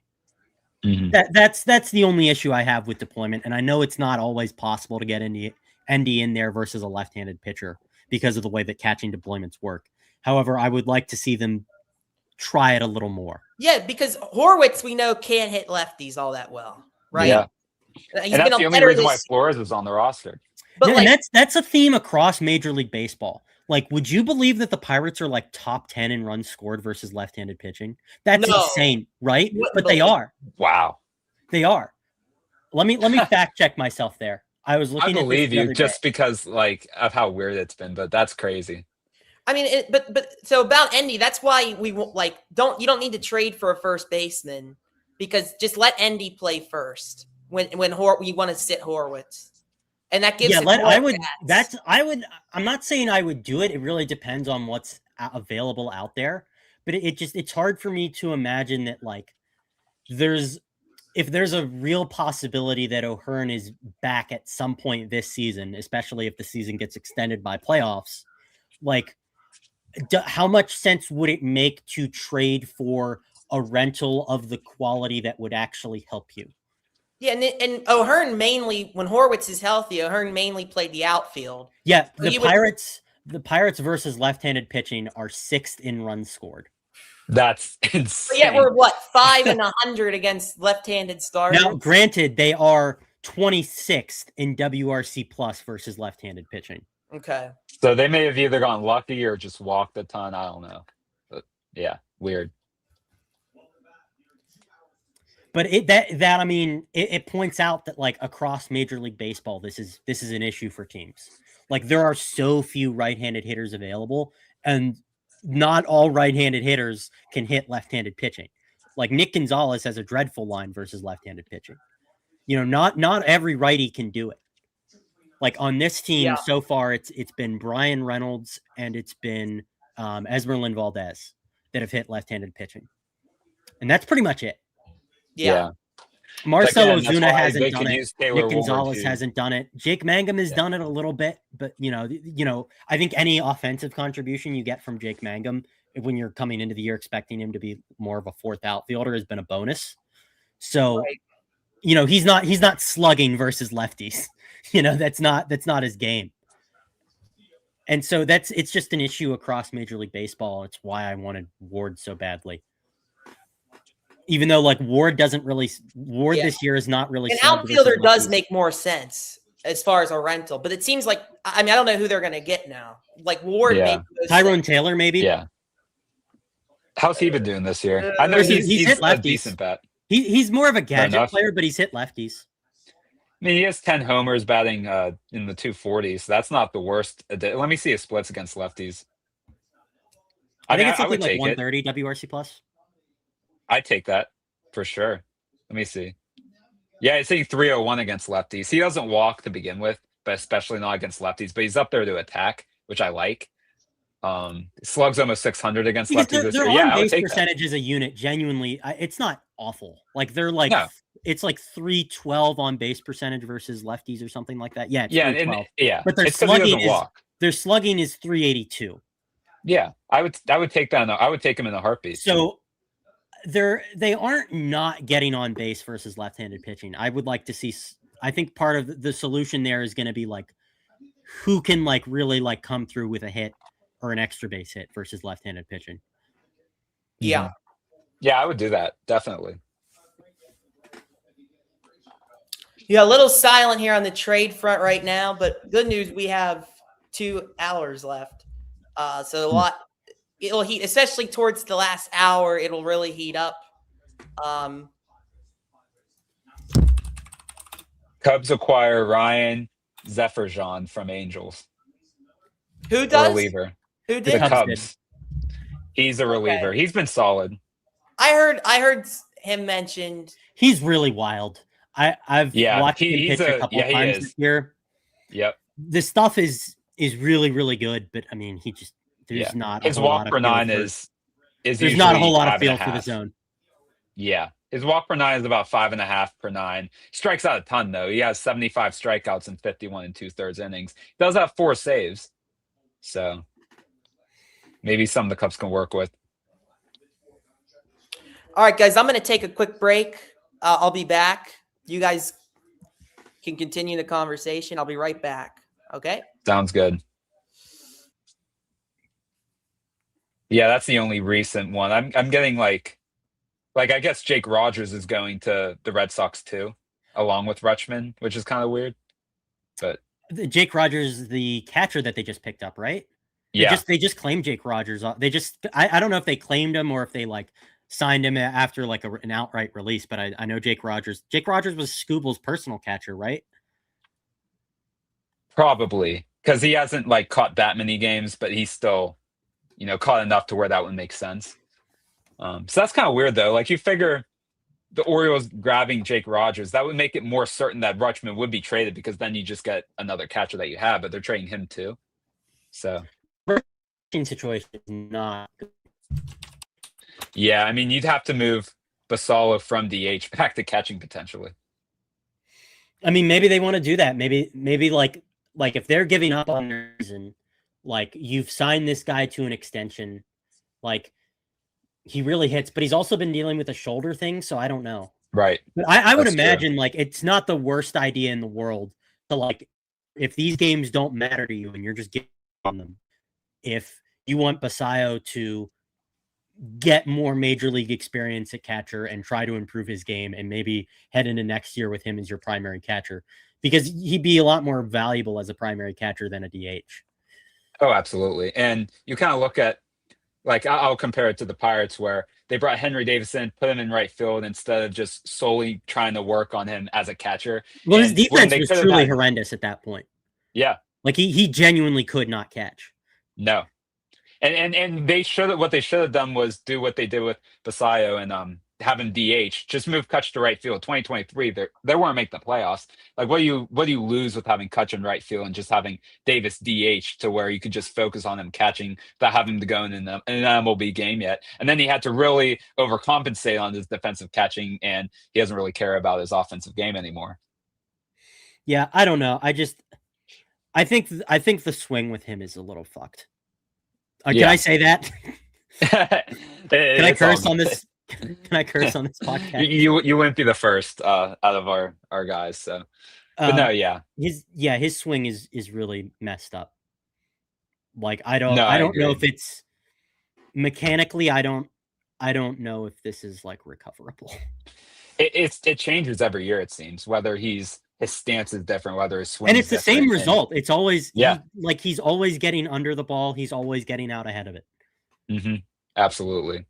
So he still has a lot of work to do. I agree, though. I don't think it's fixable. I think we know what we're getting from Henry Davis at this point. It's not going to get Henry fixed Davis here. But yeah. So I don't know. Is there like?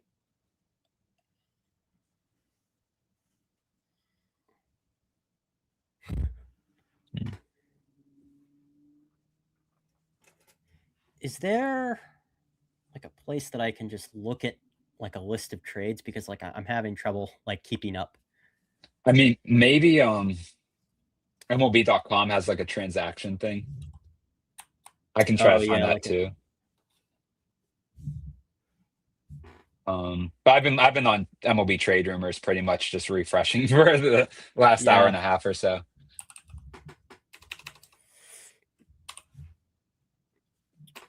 The Brewers are officially giving up Alexander Frias and Josiah Ragsdale for Dustin May and Jojo Romero. So I don't know who either of those people are. I don't know either. I don't recognize them as top 100 prospects. Who do the Brewers? The Brewers have somebody in like Double-A that's hit like 33 homers this year. Interesting. I don't think that's they're like very much Jesus Mate, but maybe it is. No, it's not. It's not Jesus Mate. It's okay. Oh shoot. Oh wow, yeah, Blake Burke. Wow. He's a Tennessee guy, right? Yeah, I recognize him from that 2022 team. Wow, he's been killing it. You know college baseball more than I don't really follow college baseball. Yeah, I don't really know that much, but I remember 2022 Tennessee being just absolutely incredible, and then they choked in the College World Series. But I mean, they went 57-9. So like I knew all those hitters. Like so Blake Burke, that's why that name is recognizable. But yeah, he's been killing it. He's a first baseman. But he has 26 stolen bases. Very, very 3 true outcomes. Yeah, and he steals bases too, which is weird for a first baseman. I mean, he's slugging over 600, which makes sense. He has 30 homers in 90 games. But dude, shout out to like, thank God for Sammy Stafura, man. Yeah. Like I'm looking at the game log here, man. Like he hit 327 with a 414 on base percentage and a 735 slugging from June on. And that got us Luke Weaver straight up. Oh yeah. Thank you, Sammy. Thank you for getting I mean, he's been incredible. I'll go on Instagram, the Greensboro Grasshoppers Sammy posting Stafura like every hit another single home day. run. Yeah, it's incredible. And I mean, last year he was fine in the minors, but really wasn't a consistent hitter. He walked a ton, struck out a ton, didn't hit much power. This year really all came together. So you're kind of like just selling high on Stafura when he's probably having his best minor league season ever. I don't think he'll repeat what he's doing. It's just crazy. Michael Marino, here's apparently Stafura is like a diehard Mets fan. He grew up a diehard Mets fan. So wow, good for him. Win-win for all sides. Hopefully a win for Luke Weaver too. Hopefully he wants to be a Pirate. But yeah, no, that's crazy. That's a great deal. Yeah, 100%.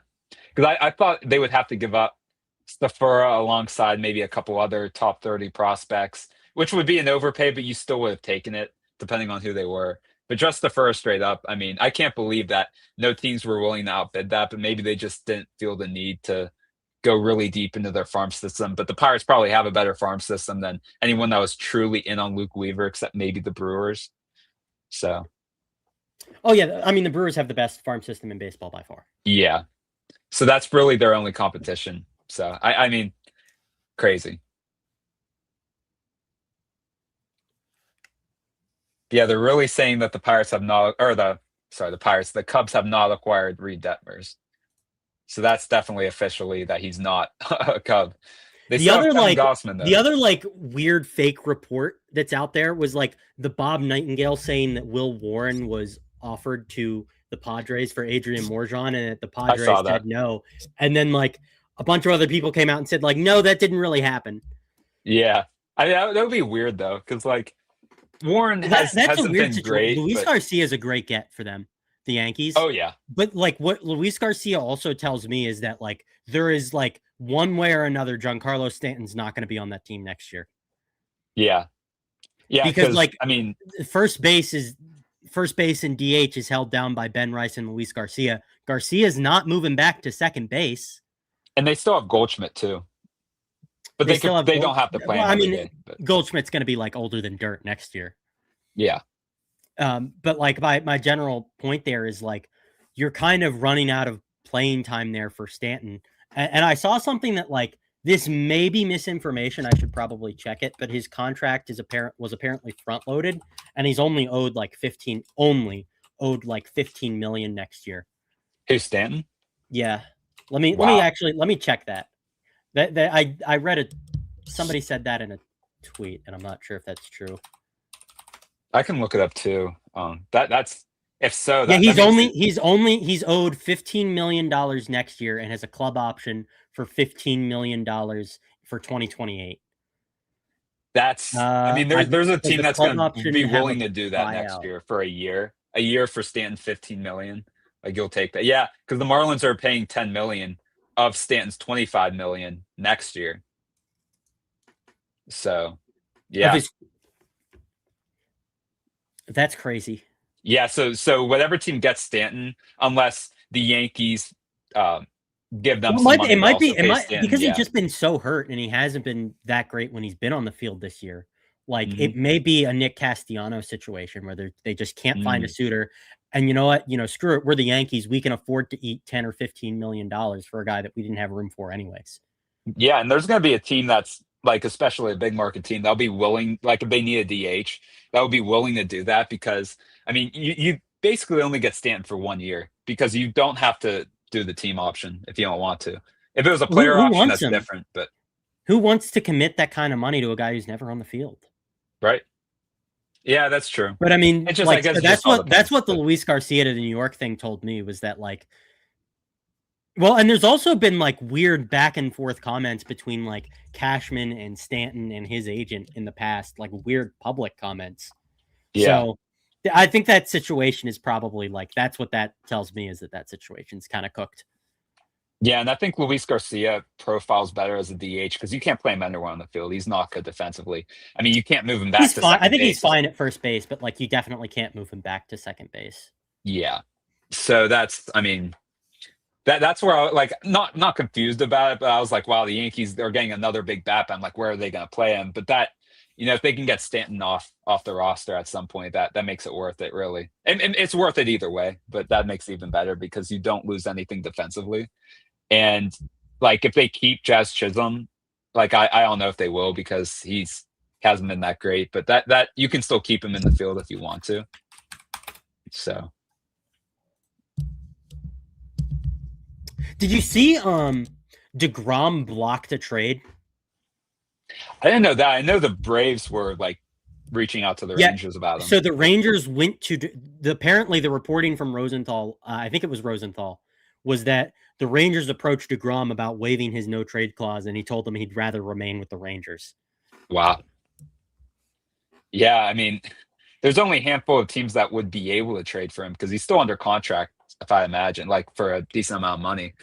So, like the Braves make sense as one of them because they couldn't get Skubal.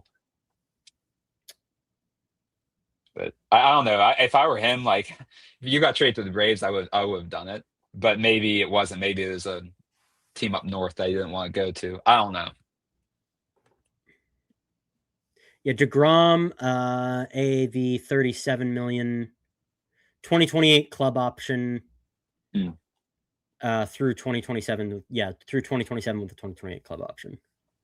Okay, so 2028 is the only year he'd have that option, right? He's guaranteed 2027 to get paid. Correct. All that. Okay. Yeah, that makes it only a handful of suitors that could really actually get him. So. Well, it depends. I don't know. Like, would the Rangers have to eat any of that? Like, I don't know. That's a good point. I mean, he's been pitching so well that they could at least negotiate where it wouldn't be that bad. Like if he was just like, if he had an ERA like well over 4, wasn't the same pitcher, they would have to, like, no doubt. Oh, wow. Moises Ballesteros is part of the return for Ryan Zefferson. That's, I know, man, they must really like Zefferson. Wow, interesting. He used to be one of their best prospects, right? Yeah, he got off to that really, really good start. Yeah, I remember that. Because I remember him hitting for a high average going into the first Pirates series at home, I think, because I was at one of those games. I think never Bubba Chandler gave up a few runs and the bullpen just got rocked. But yeah, that's crazy. I mean, he hasn't been that good in AAA, but he has more walks than strikeouts, which is good. Yeah, through the end of April, Ballesteros had a 338, 392, 620 line for a 175 WRC plus. Since then, and he hasn't played since mid-June when he got sent down. From May through mid-June, the line was 141, 229 on base with a 188 slugging for a 22 WRC plus through 96 plate appearances. And also they get they get Mason McGuire from the Cubs as well, who's in the Futures game this year. So they don't only get they get both those guys for Zefferson, which if I'm the Angels, I'm jumping up for joy just getting one of those two, let alone both. I mean, because if they both flame out, I think that's a good return. Yeah, if I'm an Angels fan, which I kind of call myself one a little bit, other than the Pirates, obviously, I'm jumping up and down that they're just are acting like a competent organization for once. I agree. And actually, because their former GM, I can't believe that their former GM drafted Tyler Bremner over Kate Anderson. That blows my mind. That's Christian Moore got taken 1 pick ahead of Connor Griffin. That's right. That's right. And he was great at Tennessee. Like, he was phenomenal, but still, like, they rushed him. They drafted him knowing they could rush him because he was a college bat, and that just hasn't worked out at all. So what are these guys' prospects? Let's see here. Well, Christian Moore isn't even playing infield anymore. They've got him playing the outfield. Yeah, that's what I saw. Like earlier this season, I saw like he was playing left field, and I'm like, what the? They are ruining his development. I feel so bad. I don't know that he's good. Right. Like, he might not be good. Thank you for taking him one pick ahead of Connor Griffin, man. Yeah. I don't think his swing plays. Yeah. He's just a guy that had like really good minor league numbers, but probably didn't have much of a ceiling getting drafted. But the Angels, they love their college guys because, well, their former GM, I should say, loved college guys because he wants them up in the MLB right away.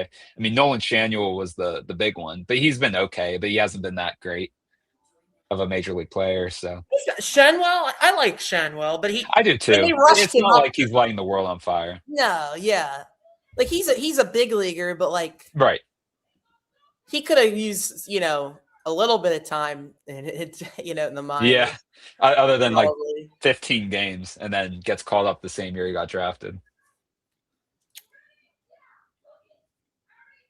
The Pirates I got an email from the Post-Gazette. The Pirates make a splash.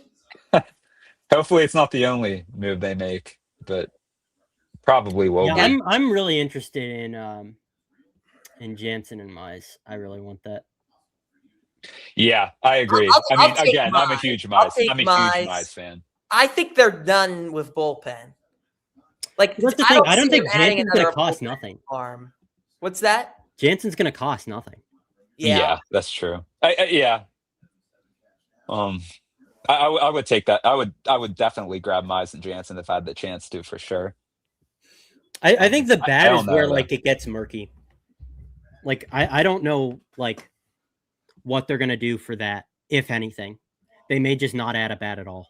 Like, I mean, at this point, like I'm upset with that, but at this point, like I don't know what's out there. Like, I mean, if you still have Marcell Ozuna on your roster, yeah, that's a good point. Issue. Yeah, like are they? Can they move? Can they just DFA him and take the money hit? Would they be willing to do that? And past history would say otherwise. So I actually don't think it'd be impossible to move him. He's not owed that much money. And now in a relative sense, it's something like $4 million with the buyout included. It's not a colossal sum, and it's only for 1 year. Like if they wanted to go get, now let me throw a name out here, George Springer. Like George Springer's a right-handed hitter. George Springer hits lefties very well. If they wanted to get George Springer, I think you could easily get the Blue Jays to, because of how much money George Springer is owed, you could easily have Marcell Ozuna. You could easily dump the Marcell Ozuna money on the Blue Jays in that scenario. That's a good point. And you would have to give up a better prospect because they're going to want to dump George Springer too. But that's fine. I think if they want to add a bat, they're going to have to find a way to dump Marcell, or do something, because he just can't do anything. No, he's a roster anchor. Yeah, there's no way around it. And like, this isn't me defending Marcell Ozuna, who I think is a horrible person and I hate him. And he's like G1 Bay tier hate for me. But like, it can't be a good situation for the player either at this point. No, like there's no way, like, especially when like in like the doldrums of like June and July, like early July, when he was like playing twice a week. And it's like, for one, this guy showed up like 15 pounds over his listed is what it looks like. Like there's absolutely no way that his listed of 251 is accurate. He's at least 265. Yeah. Like if he didn't bother to show up in shape, like what are the chances that this player is locked in and ready to play, only playing 2 times a week, and it's a humiliation ritual every single time they play him? Like there's just absolutely no way that the player is locked in playing twice a week, knowing that the team is trying to dump him. Like it's not a good situation for anybody, and it's not conducive to success. And that's why I don't understand why they haven't just like not played him at all, because that would be the optimal thing to do. But my thing is, if you DFA him, like if you can't find him somewhere else to go, like it's not that much money to hit. But with the Pirates, it would just be worth it by any means necessary to get rid of him. I agree. Even if it means just eating the money. But they never do the stuff. They never eat money or do anything like that. Yeah, and I would love to welcome George Springer in, but they probably owe him $10 million. Because he's getting paid like $24 million this year or something like that. But it would only be something. this year. It would be something. It would be something like 8 or 9. Yeah. So they'd still be eating up a little bit, but. And I would imagine that the Blue Jays, in order to get a better return, would probably be willing to eat money on that. That's a good point. Like if the Pirates give up like this is a guy who's like owed like $8 million for the rest of the season, who has like a 107 WRC plus overall. Yeah. They're going to eat money there probably. Right. Like if you get the Blue Jays to eat somehow and if not, half of that. If you get like the Blue Jays to eat like half of that through giving them Ozuna, like I think that there's like a framework for something to work there. Right. And again, that's a good point.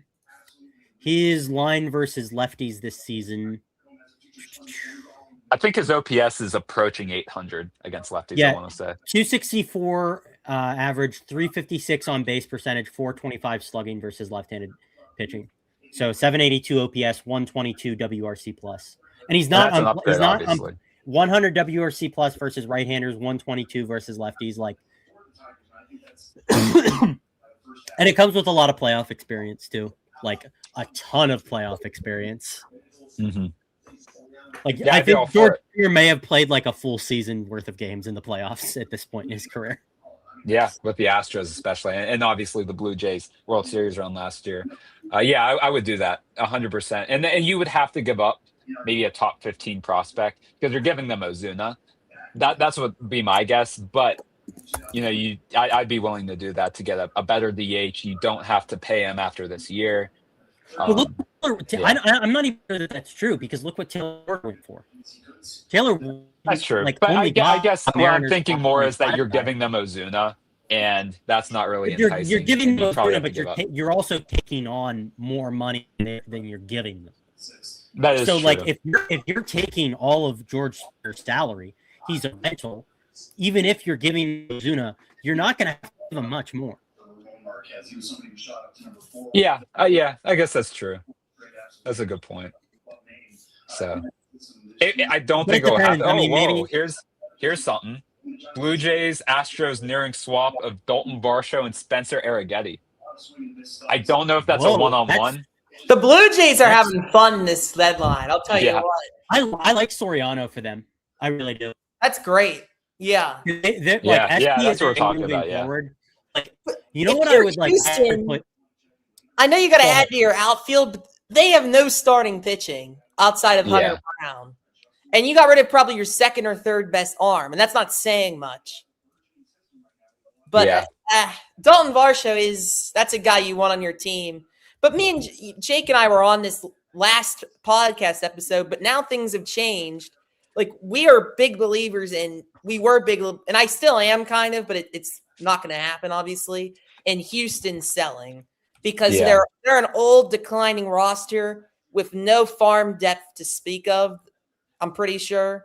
And like, they're just not a team that is on the rise. They're not like, oh, really? This division is so horrible. Spencer Arrighetti for Dalton Varsho. Seriously? Is it seriously the...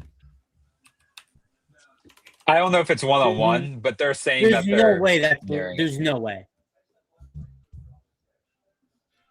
There's absolutely no way that like Houston's giving I know Arrighetti is like kind of bad, like not even kind of, but just straight up bad. He's okay. He's okay, but he's not. He's bad. He strikes guys out though. It is crazy to me. Like his FIP has been over 5 like 2 seasons in a row. Not great. Yeah, the FIP. People forget about the FIP. Yeah, that's true. It is crazy to me that you're getting like a guy who is in the major leagues and is under control like through 2031 for a rental like Varsho who isn't even performing that well. Yeah, that's a little crazy to me. Unfortunately, this Astros winning streak is the worst thing to happen to them because they're going to pretend like they're buyers. Has anybody ever had like a more rock solid case for like a unanimous MVP than Yordan Alvarez? Like I don't like other than maybe Bobby Witt in the year that the Royals went to the postseason recently. Like I don't think any player in baseball has kept their season's team on life support quite like Yordan has this year. He has been, and it's a shame that they're not going to be able to trade him this year and get a haul. Well, I don't. Like, they shouldn't trade him. Period. Like they this isn't a guy you trade. Definitely not now. Like you can't trade him after your. I don't think it's crazy to say that. Like, I don't think it's crazy to say like even though he's like this guy's on a Hall of Fame trajectory. Like if you look at his splits for like a left-handed hitter versus left-handed pitching, it's seriously in some rarefied air. He has a higher career OPS versus lefties than he does versus righties. He's a pure hitter. And ever since he's gone up to the league, he's been absolutely incredible. Like he should be unanimous MVP this year. Is he still on pace for Triple Crown? I think so. Yeah.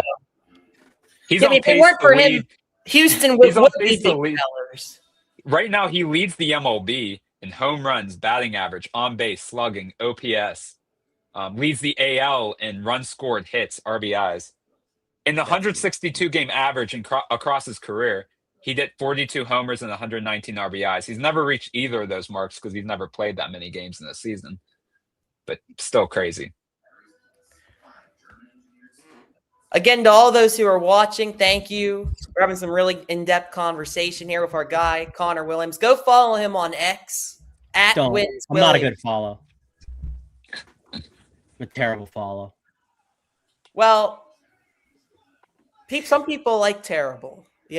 Terrible intrigues them, That's true. We're Pirates fans. Right? Exactly. So, and again, like and subscribe. Share this with your friends who are watching the trade deadline today. I know this is my favorite time of year. Just sit back and watch MLB Network and scroll through the Twitter feed. And, it's a fun time. So we're going to be here. So stick around with us. Whoa, look at this. Uh-oh. Blue Jays getting trade calls on Jose Soriano already. I don't think he'll be dealt. He's not going to be dealt. This is a crazy deadline, man. This is a really crazy deadline. Teams have been in touch with Toronto about a possible flip. Imagine that. Toronto is that would be wild. That would be wild. They shouldn't do that. Because Yeah, it was Arrighetti for Varsho. Straight up. That's all. That's crazy. That's a steal for Houston. But they don't have any starting pitching though. That's the issue. Well, I don't know what it is. Starting pitching. Like I don't. Yeah, because Eric. I don't. Yeah. But I guess Arrighetti's not good, so I guess it doesn't matter. But I feel I'm like he has sure room to improve though. Like especially with Burrows being an absolute flop for them. Like they need starting pitching. But Peter Lambert's been a pleasant surprise. Arrighetti's stuff isn't bad. Yeah.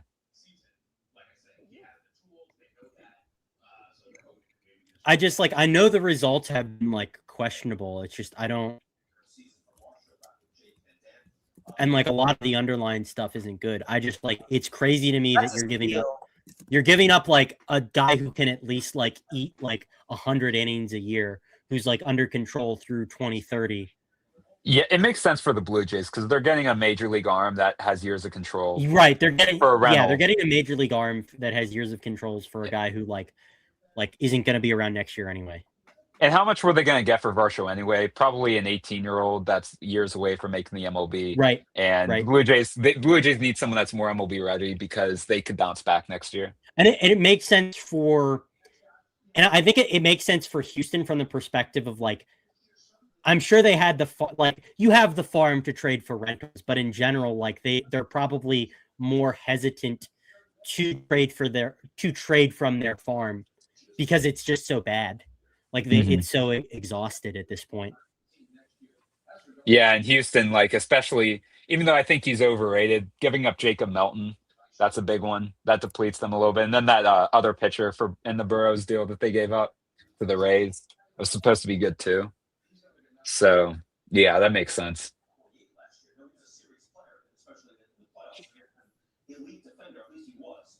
Wow.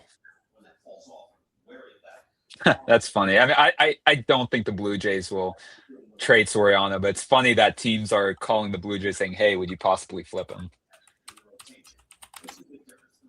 God, it's hitting me all over again that Rutschman got traded. What's that? New things keep popping up with that. hitting me like all over again that like Rutschman got traded. It's like it's mind blowing. I live in Maryland, so I'm about equidistant from. I'm out in the Panhandle, so Okay. I live in Allegheny County. It's spelled different. You guys spell it wrong. We spell a lot of things wrong. Yeah, yeah, it's spelled with it's ANY. It's not whatever bullshit you've got going on with the H.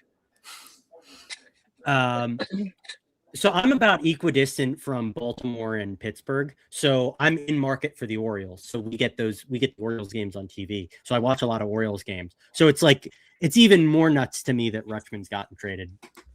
I mean, I'll say this: Baltimore got a really nice haul, and Rutschman, I feel like he hasn't quite lived up to the hype, but he's still really. I don't know, man. I feel like this is like pretty embarrassing if you're Elias. Also, I didn't realize this. Carlos Narvaez is going to the Orioles in this deal. I don't know if you guys mentioned that, but at least they're getting another catcher back. Right. That's interesting because last year he was pretty solid. Like he almost had the WAR of What's 3. Narvaez's control look like? Yeah, I mean it's a why not in that deal, and you get a bunch of prospects. Well, so you don't have to commit to Basayo as a catcher this year yet if you don't want to. And you can just work on that in the offseason. Free agent, okay, through 2030.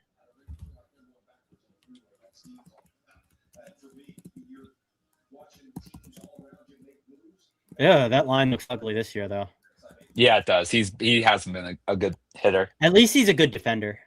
Yeah, which I mean they can use, assuming Basayo's going to have some growing pains as an MLB catcher.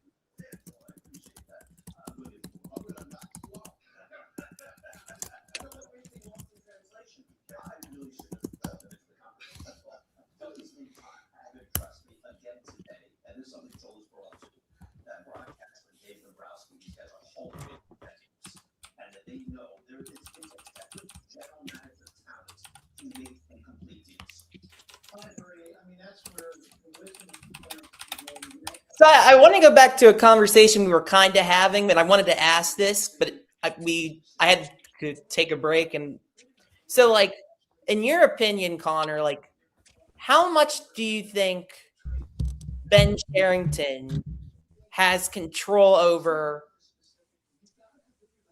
in-game, not necessarily all in-game decisions, but like I don't know, man. Lineup, who plays, who doesn't? Like they say, oh, we're all hands off here, and we let Donnie run the show. I think that obviously. I find that hard to believe.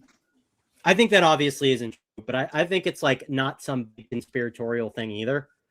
Right. I think there's probably like get together as a group, talk, decide like with input from everybody who's going to play where, sort of thing. I don't give a thought to it, to be honest with you. I care whether or not I think decisions are good. Yeah. I don't really care where it's coming from.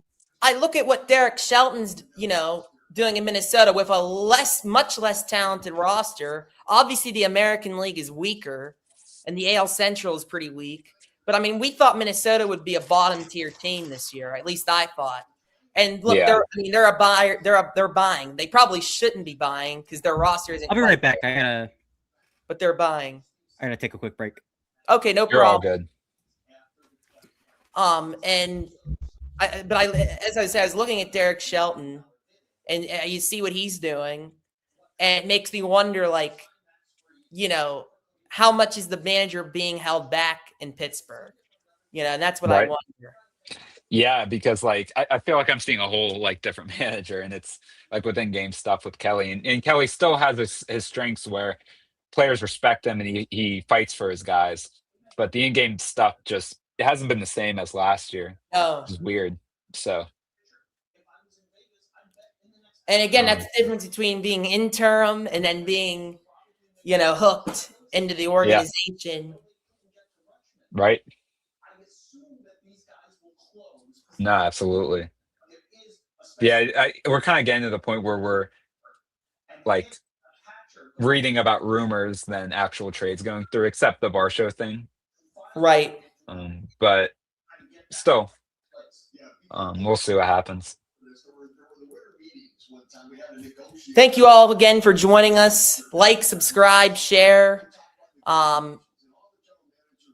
It's going to be a fun couple of months coming up with the football season coming around. I know someone asked earlier, where is Nathan the Pigeon Shivens? Yeah, that's right. He's at training camp.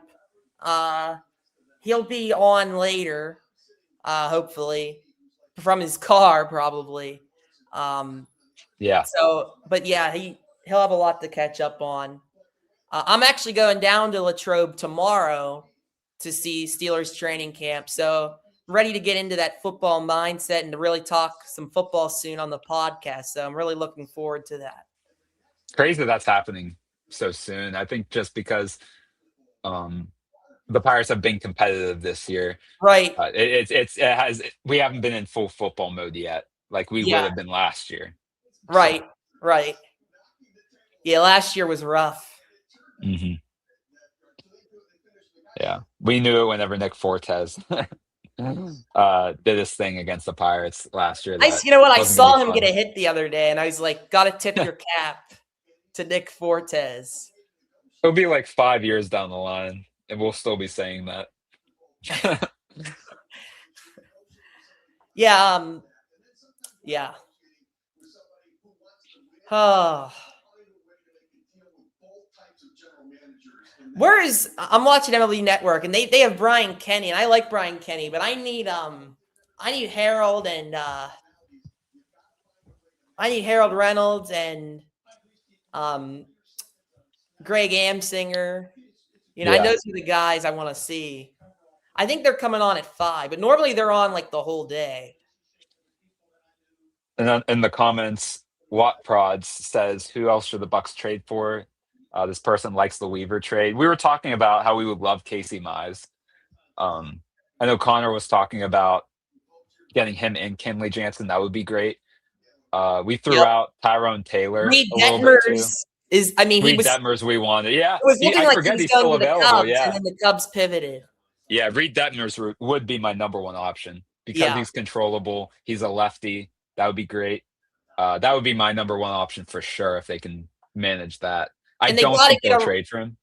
We need a right-handed bat too, but as we talked about, the Marcelo Zuna situation may make that tricky. But at the same time, I don't think that's an excuse. Like, worst case, you can DFA him and lose $4 million.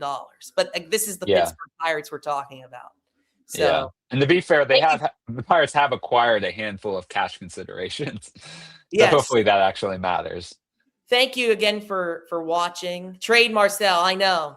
And we were talking about it. We think it's possible because he's not like there's a team out there who is a big market team that can take his salary and keep him on the bench and see what they can do with him. Yeah. But I feel like at the same time, if they would have done that already if they could. So I don't know. I do not know. Yeah, thank you for the comments and the questions. Keep them coming. Especially now, while not much is going on, we'll definitely be able to answer. So.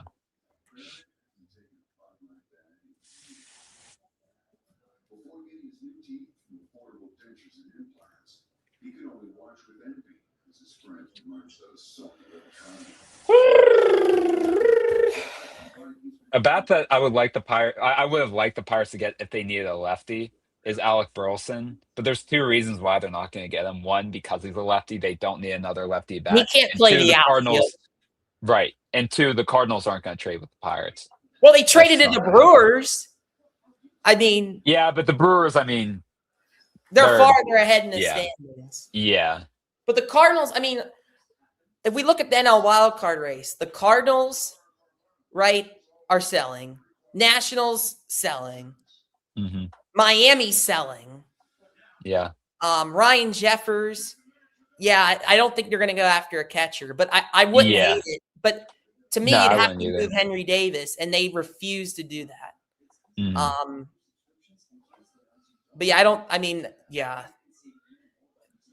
But Hunter Goodman would be the guy I would want. Oh, and the thing is, Hunter Goodman.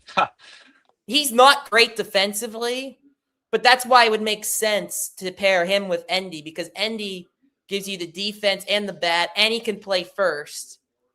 And then Hunter Goodman can DH, you know. Like he's a true DH, Hunter Goodman. Yeah.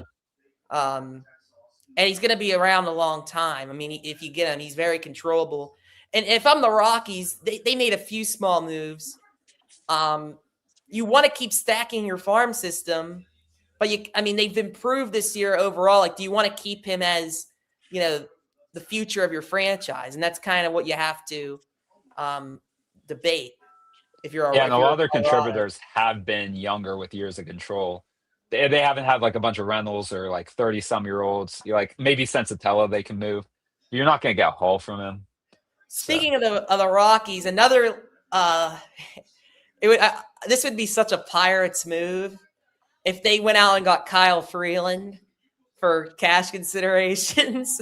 I would lose my mind. You might as well keep Keller. You'd think someone's going to trade for Kyle Freeland. He's terrible. Yeah. No, he is terrible, and he's been there. But he for did years. have a complete game. He's a rental, right? At this point, he did have a complete game. Throw a complete game yesterday. But he still leads the National League in runs allowed. So he'd fit right in. Yeah. He shut us down, and he shut the Royals down. But that's about all he's done this year. Yeah. What about Zach Neto? They're going to want a haul for him. They've already been asking for a haul. I would love Zach Neto. I think he's good. But they're probably thinking in terms of with Connor Griffin. But it would make sense, though, because you're going to be losing Lau. So that would be an interesting thing. Yeah. I love Zach Neto. I used to have him on my fantasy team, but then I dropped him because he literally leads, there's one of the leaders in the American League in strikeouts. And that's the thing with the Pirates. Like, we already have enough guys who strike out. And also, I don't know if he plays other positions besides shortstop. Oh, wow. The Pirates are also getting cash considerations from the Mets in the Weaver trade. I don't know. Of course we are. That's a non-negotiable. You got to have the cash consideration. So is that? That's a deal. So funny. What a great deal. Ben always we have to have the perfect deal. I'm so curious what the amount is there. I wonder if the Mets are paying half of Weaver's salary for the rest of the year. It's probably something like that. If they do that, that is absolutely wild. Well, how much is he owed this year, Weaver? Because I know next year it's 11.5. I thought it was 8 the entire year. I could be wrong about that. Probably at least 10 million though. But the Padres are looking into left-handed bats, and I just mentioned Alec Burleson as someone that has been getting calls about.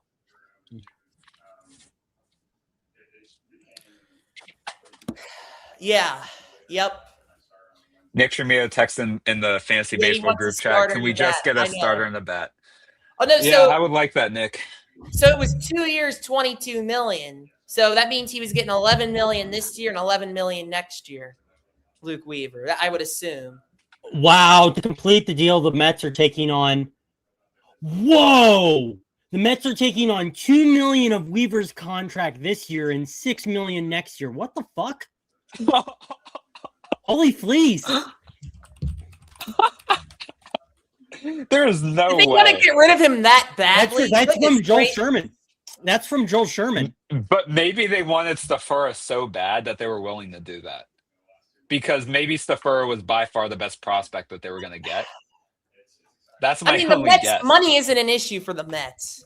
I mean, Steve Cohen didn't give a crap about paying guys. So maybe Stafura was maybe they couldn't get another guy that was close to being a top 15 prospect. They saw Sammy Stafura and were like, we got to get this guy. Maybe Weaver. Oh, Nate Shivens, Luke Weaver. Nate Shivens. When's he coming on? I know, Nate, I agree, our guy, but also, I don't know did you see us talk about how the Mets are paying pretty much half his salary next year? Crazy. That's why the Pirates were able to get him. And this is great for the Pirates because now they have so much more flexibility in free agency next year. With Marcell Ozuna, they'll free $12 million next year because of Ozuna. Right. So Pirates are going to have an opportunity to add in free agency next year, assuming Lau is not going to be extended. But if they wanted to extend Lau, they have Mets are a joke. the money to What do else so. is new? Yeah. Crazy. That's nuts, dude. I can't even process that. Wow. Hold on a second. I would like to say maybe the Mets know something that we don't, but at the same time, they're the Mets. And a lot of other teams know more than what they know right now. So,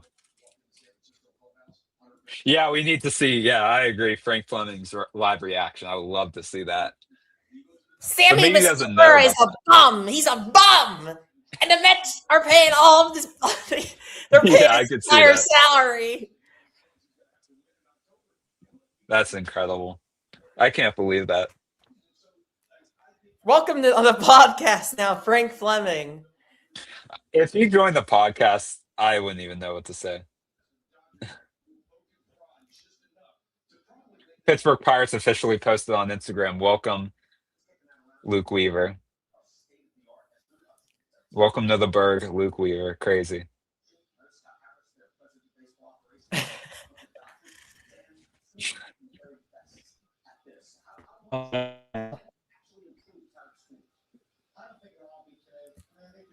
Oh, he left. Maybe he I think lost. he was having internet. I think internet stuff. But wow. Nate, the Buccos have not done anything else yet. They only got Duvall 2 days ago, and then Weaver today. The Cubs were in on Reed Detmers, and then they pivoted and signed Braxton Garrett. Yeah. Traded Braxton Garrett from the Marlins. So and the Angels are selling, man. Finally. Yeah. Big time. So I want to see Reed Detmers be a Pirate, but maybe they don't want to give up Reed Detmers. I mean, if the Cubs didn't get him, I doubt the Pirates are going to be aggressive enough to get him. We were talking about Casey Mize potentially. Kenley Jansen, Tigers, right? They're selling. Nate, I agree. What a job by the Halos. I mean, that trade with the Cubs was great. They're trading the relievers that they don't need right now to replenish their awful farm system. So, yeah, they're doing what they need to do. I got it. Let's see here.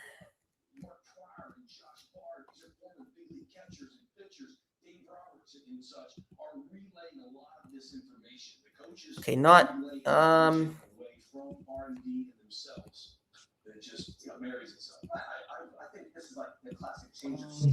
let's see.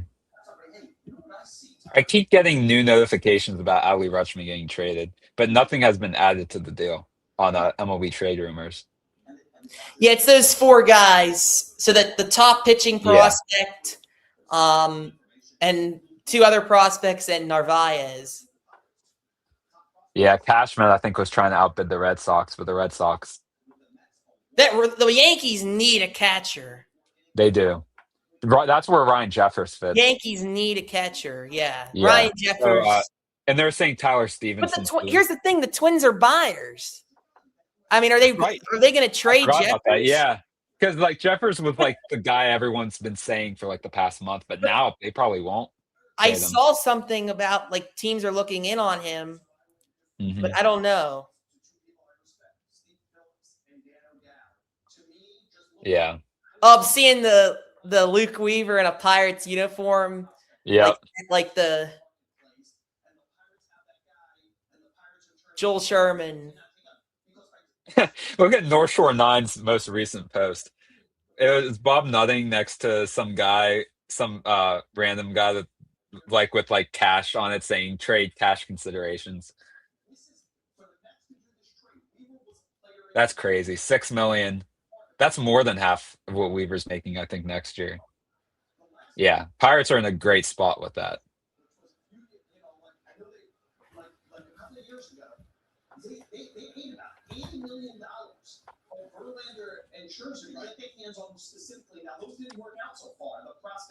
Oh, here we go. This isn't a big one, but Royals acquire Nolan Hoffman from Phillies. Who's For Nolan? Manuel, I don't know. For Manuel Colon and cash considerations. The small market. We need the cash consideration. Yeah. Phillies just, I don't know. Maybe they just like the prospect because Colon is 19. Gonna be 3 years younger than me soon. Or he already is 3 years, but he might be 4 years younger than me soon. I think the rest of the day, Steve, I'm sorry, is just Clay Holmes. And if they can move the 2 right-hand out, I can't believe that. At the end of the year, that's Luis Robert Jr. and Tyler Taylor. Yeah, I think that's certainly where the Mets are going. I look at it and think Luke Weaver would have been a perfect fit for the Cubs. The Cubs have had 13 different pitchers get saves this year. 13 different pitchers. I think last year was Luke Weaver would have been a great fit for the Cubs. Pirates have had nobody saving games for them. Like, no. And they don't need Weaver to save games. Just be a good 8th inning guy so that. Right. You don't, I mean, I don't have a problem if he saves games too, but like he doesn't have to be the closer. And like Connor said, like if it's by matchup, it's fine. Yeah, exactly. Connor might just be gone, which he might be. If that's the case, now this stupid phone is ringing. Hold on. It's Ben Sherrington. He's calling. He was excellent. Great insight. Yeah, he was. Absolutely loved it. Thank you, Connor. I think he might come back. Our guy, Tyler A. Gates, who you haven't met, connection issues. It's okay. That if you can't get back on, Connor, it's no problem. Yeah. Because we have another guest coming on at 5. So you were really excellent. It was absolutely. We'll have to actually have you on the podcast sometime. On one of our episodes, Definitely. we could sit down and chat and get to know each other all better. It was really good. But yeah, Tyler A. Gates, who we met at the Steelers Summit, me and Nate did. He's a Braves guy, but he follows everything. So he'll have his opinions. We're really looking forward to him coming on in a little bit. And since I didn't grow up in the early 90s, I've always liked the Braves. Because that was the first team I've ever been as like a little leaguer, and they're obviously very well run. So my fandom of the Braves has not changed since, as they've been my second favorite team. Right. But yeah.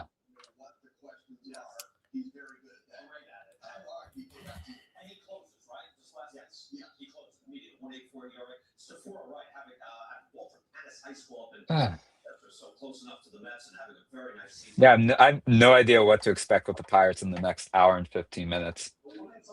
Because I don't remember them linked to anybody that's still available. I don't remember their names being in a Reed Detmers trade unless it was just a fan account that wants him to be a Pirate and they feel that's a good fit. What did you say, Jake? I'm sorry. No, you're good. I was saying there's no one else that's available that I remember the Pirates being linked to. Like, where they're like, oh, the Pirates are definitely interested in this guy because Brazaban's gone, Ward and Adele are gone. They're gonna have to do something else, though. Yeah, they're gonna have to. Yeah, if they're serious about, But I don't know if it's gonna be enough either way. But as long as if you acquire a rental, okay, just make sure you're not giving up too much. Mm-hmm. And obviously the goal is to acquire guys for this year and next year with the position they're in. So yeah. It's funny, if you're like a minor league prospect and say you don't have a game today because it's Monday, like you have to be like sitting by your phone like, am I going to get traded today?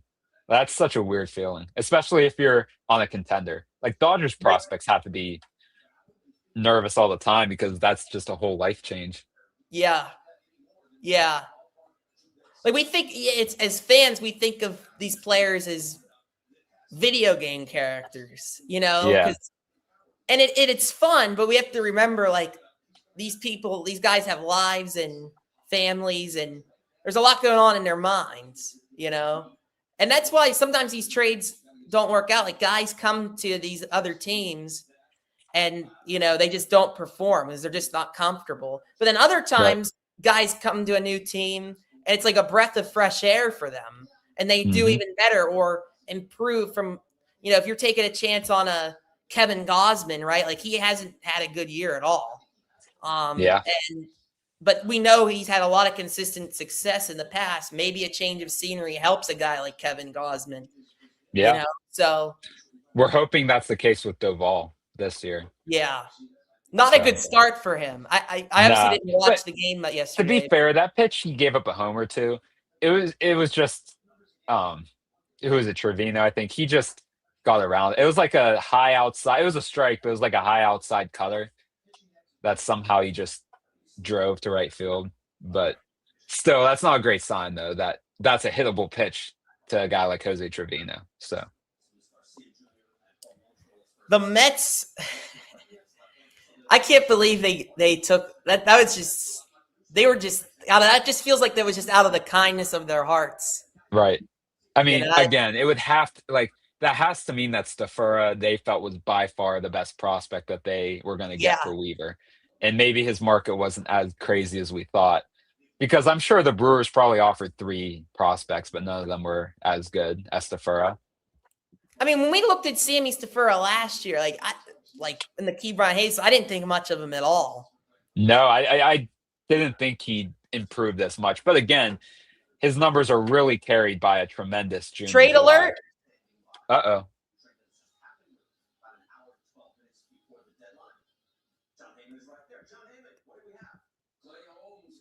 Not seeing anything from trade rumors yet. Clay Holmes and Tyrone Taylor to the Cubs. Wow. So Pirates will not get, well, they probably weren't interested in Tyrone Connor Taylor mentioned anyway, Clay Holmes. But yeah, Clay Holmes. Wow. Yeah. It's official. Honestly, wow. Like the Cubs have literally, they have redesigned their entire starting pitching staff. Yeah. You got David Peterson, who's actually done well since becoming a Cub.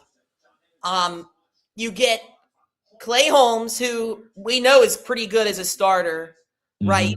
But he's been hurt, but he's coming back soon. He's on his rehab assignments right now. You get the guy they just got, Braxton Garrett, but he's more of a wild card. But there's been some potential there. You have Shota, Matt Boyd. Like they just have depth now. Like they didn't have that before. And they didn't give up something crazy. They gave up Jefferson Rojas, who was a top 100 prospect going into 2025, but he was never a good minor league hitter until this year. So, and he's still in Double-A. So that's worth it for the Cubs. And you get Clay Holmes, who has been a real good reliever and has been a pretty solid starting pitcher at bare minimum, if not a really good starting pitcher. Like Clay Holmes has ace type stuff. Like he does. Like that slider, we saw it when he first came up with the Pirates. Like he has the stuff. So Chicago.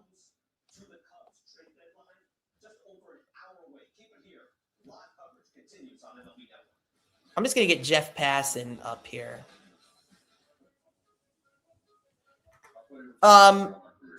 Another trade.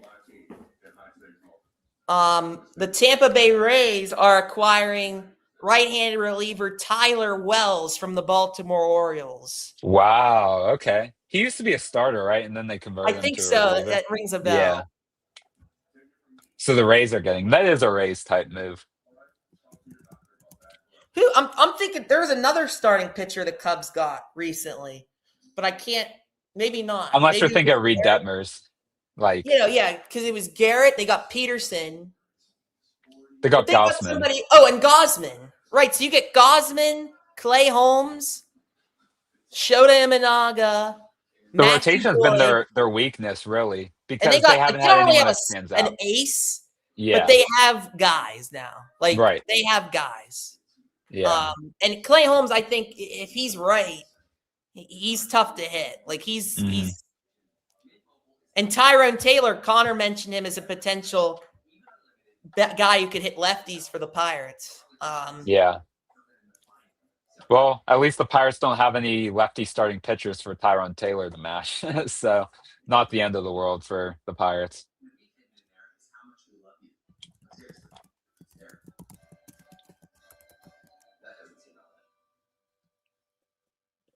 So wait, the Mets only got one player in the return. Yeah, Jefferson Rojas is the only guy. So they're not they're going after quality over quantity. Yeah, clearly. Which makes sense. But still kind of crazy. But with the But Mets, the you don't need to get a bunch of magic beans. It's just it's so hard to predict prospects. It just is. Yeah. And that's my thing. Like, is just Rojas and like what is his rank in their system? Jefferson Rojas, I imagine. Let me see. Actually, I would imagine top 5. He's number 2. He's the number 2 prospect in the Cubs system right now. Okay. So. Okay. Interesting. All right, so that's a pretty good. You're getting the number 2 prospect. But with the Pirates, he's probably number like 7. So that's something to keep in mind. Show the Mets. Well, yeah. So I guess take that as you will.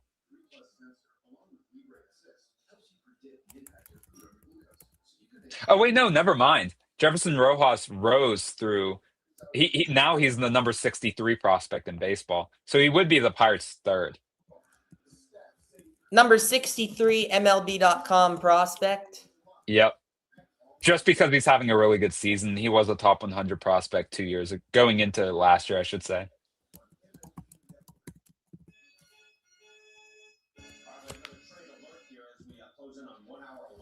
So I mean, I think like Clay Holmes alone would have definitely been worth that too, if for both sides, and then Tyrone Taylor too. So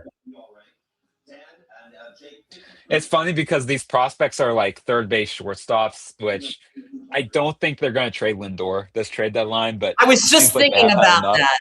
Yeah. I was just thinking about that. I think he's, and look, we don't know these guys. We don't know what goes on. I think he's a clubhouse cancer. Yeah, which is weird because going in, and 2 years ago especially, he was real good in the clubhouse, but now it's just been kind of out of control. Yeah. I don't know. It's just tough whenever you sign guys to these big deals because you limit the suitors. Like I'm shocked that the Twins were able to trade Carlos Correa. So that's looked like a disaster for Houston that they didn't need to do at all. Except that was just a fun reunion because he won a World Series with them and stuff. Multiple. Or no, just one. So yeah. We've heard him a couple times. Yeah, they're talking about Trevor Larnach being on the move. Yeah, he's been having a good year. Yeah. So what are the Twins like? Oh, we got another trade alert. Uh-oh. Oh! Breaking! The Chicago White Sox are acquiring catcher Joey Bart from the Atlanta Braves. I was gonna either the Pirates made a move or something related to the Pirates were. Yeah. That's great. So I was irritated to hear that Hunter Stratton was DFA'd, and we gave up. So we got Joey Bart for nothing, but at least the Braves had Joey Bart for less than 2 months. Yeah. That is hilarious. I'll go a little off topic, but Tyler Wells, I would have loved him to be a Pirate. He's controllable until 2028. He's 6'8", 270. He's a big guy, and he's having easily his best season. My cat is literally the dumbest person alive. Luckily, he's not a person. This door, he's trying to get through this door here. There's literally a door over here. Why won't you just go around? Oh.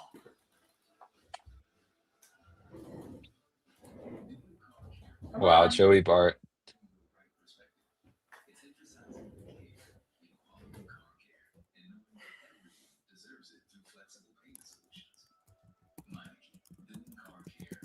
This has to go. I have to write this trade.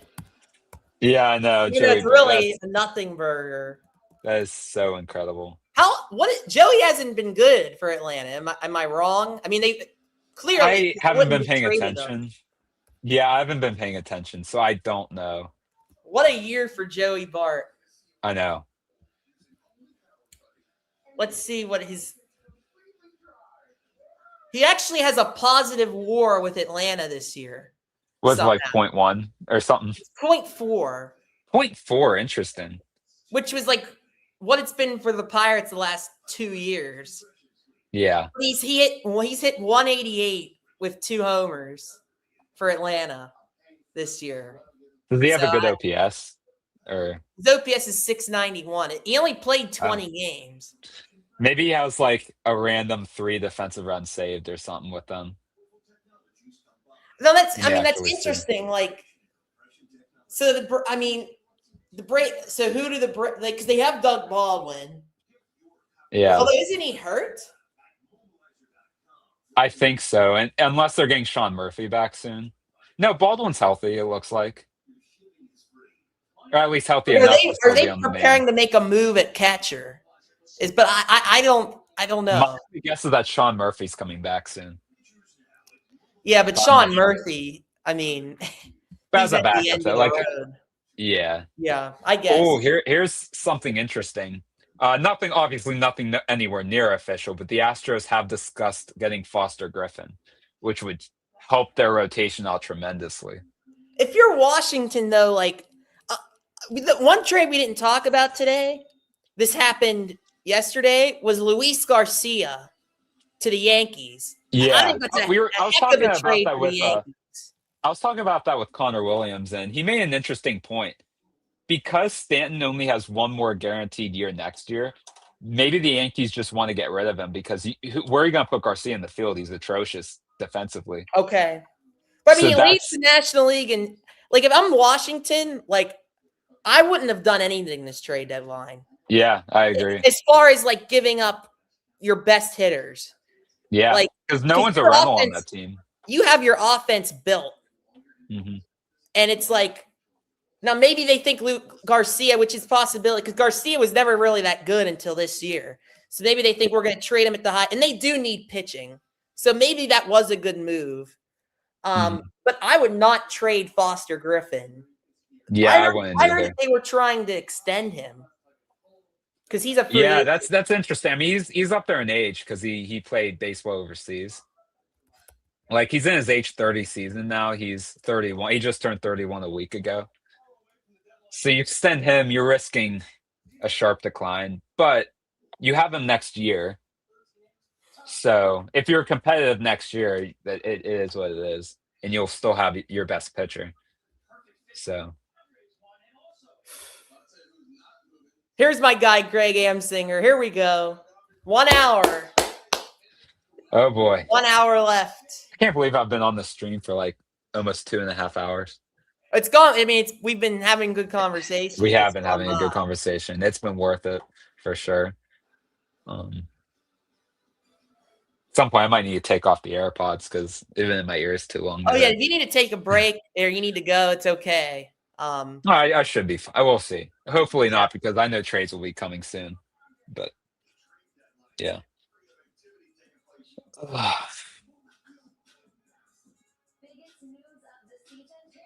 The White Sox are officially giving up Duncan DeWitt.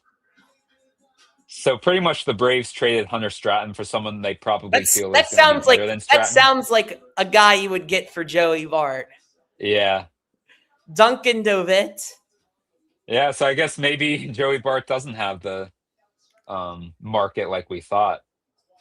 Because DeWitt is just some no-name reliever that pitched 2 games for the White Sox, not a major prospect or anything.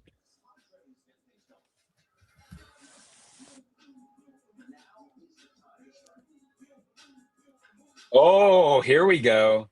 Yankees working to acquire Heliot Ramos. He's had injuries, but that's a guy, and he hits lefties. Yeah, that would actually make sense for the Pirates. Yeah. Well, honestly, I didn't think about that. Yeah, I wonder what the return would be. It's not much, but he's controllable, though. I think.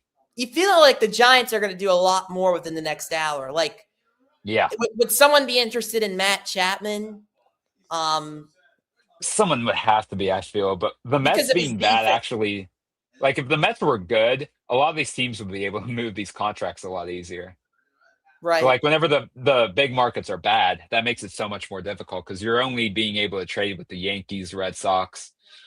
I could be forgetting other competitive big market teams, Dodgers, of course, but right. That's all. Let me see Ramos's or Ramos, whatever, his splits against lefties this year. Like, I'm almost certain he's a guy who hits lefties pretty well. Yeah, he's saying 292 against lefties this year. Only 70 plate appearances, but still. I'll see his career splits against lefties. In his career, Ramos hits 279 against lefties, slugs over 500 against them in about 446 play appearances. So very good against lefties. Against righties, he's a below average hitter.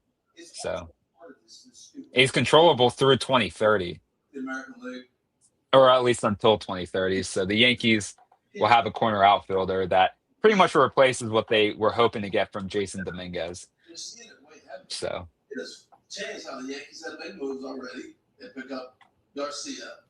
Brian Cashman, honestly, a very solid deadline for him. Yeah, better than last year. Yeah, I mean, yeah, Joey Bart. Yeah, I mean, last year he just got a bunch of guys just to fill spots, and none of them really worked out.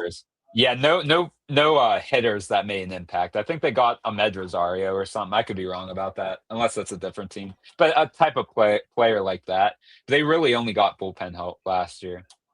This year they're getting bats that they need, really. Even though they have a good offense, they're making it better and filling some holes. So, yeah, Shane, Joey Bart getting passed around. And it's a shame because I thought he would have more value going into the year, and maybe they could have gotten a better thing. Yeah, they do need a 10. They needed to sweep the Reds, and they lost that series. Really. And then now they need to somehow sweep the Brewers. Oh, you know what? I can share my screen. Hold on, I want to try this out. I want to see if I can get Twitter up on my screen so that way we can see. Hold on, I just want to test this.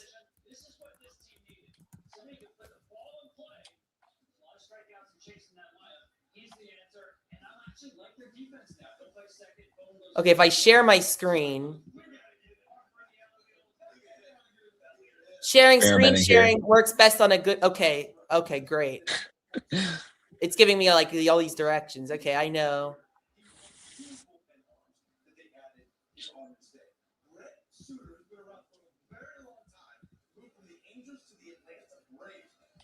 Did that do anything? I don't see a difference.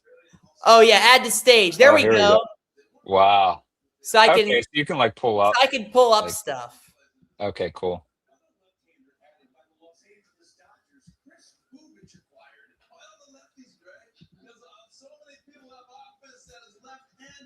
Cash considerations. That was the deal breaker. That was a deal breaker for us. Yeah.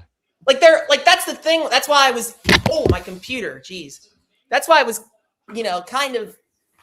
I wasn't buying the whole Luke Weaver thing because they just don't take on contracts. Yeah. So of course, that's what happened. Bucko Baseball Post: the Pirates just fleeced the Mets for Luke Weaver. Wow. Oh, listen to this. Bill Sherman. Yeah.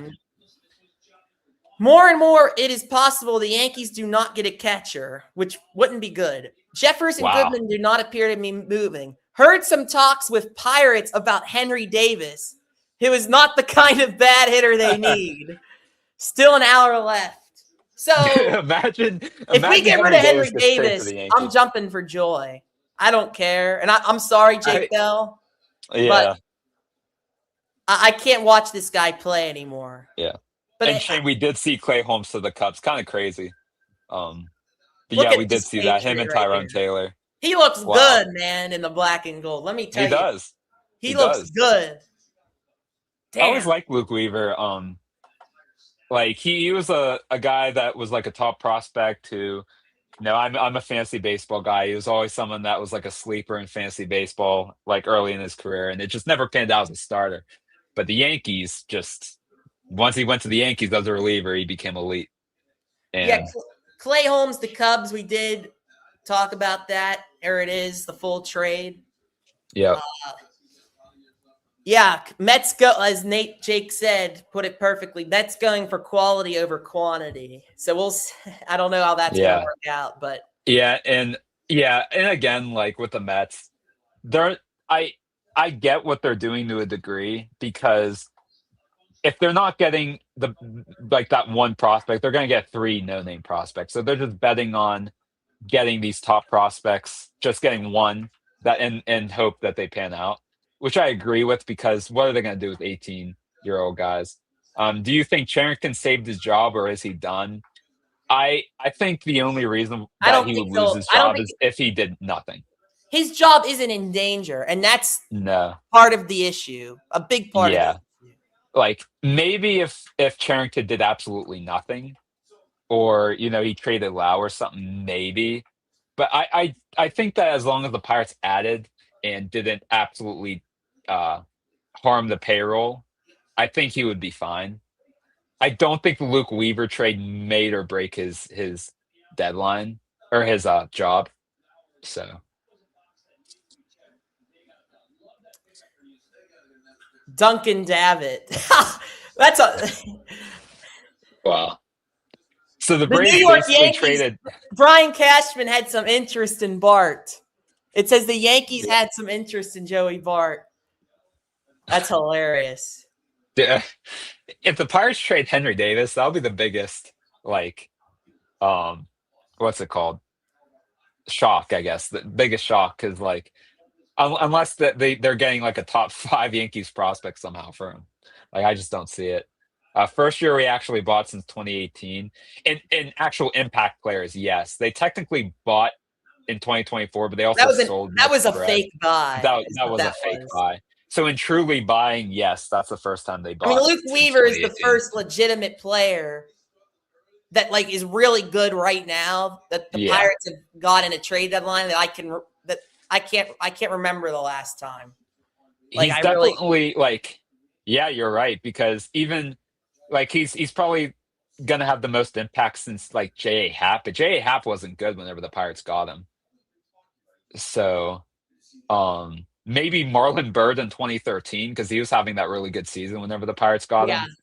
That might be the last truly you got a guy that's really good right now type of trade since then, which was 13 years ago, by the way. Because 2014, I can't recall them doing that. 2014, 2015, they had David Price, but the Pirates didn't want to give up Josh Bell, amongst other guys. I want to warn you, Jake Bell, and the folks watching, we may have a special surprise guest. Tyler A. Gates, I sent him the link. I don't know if I sent him the link. He asked for the link and I sent it. I don't know. But there's someone else potentially joining. Huh? Is Nick Tremito about to hop on? He could. He hasn't asked to come on yet. I don't want to have too many people lined up, because I believe you could only fit, with the free version of this, you can only fit 4 people at a time. Oh yeah, that's a good point.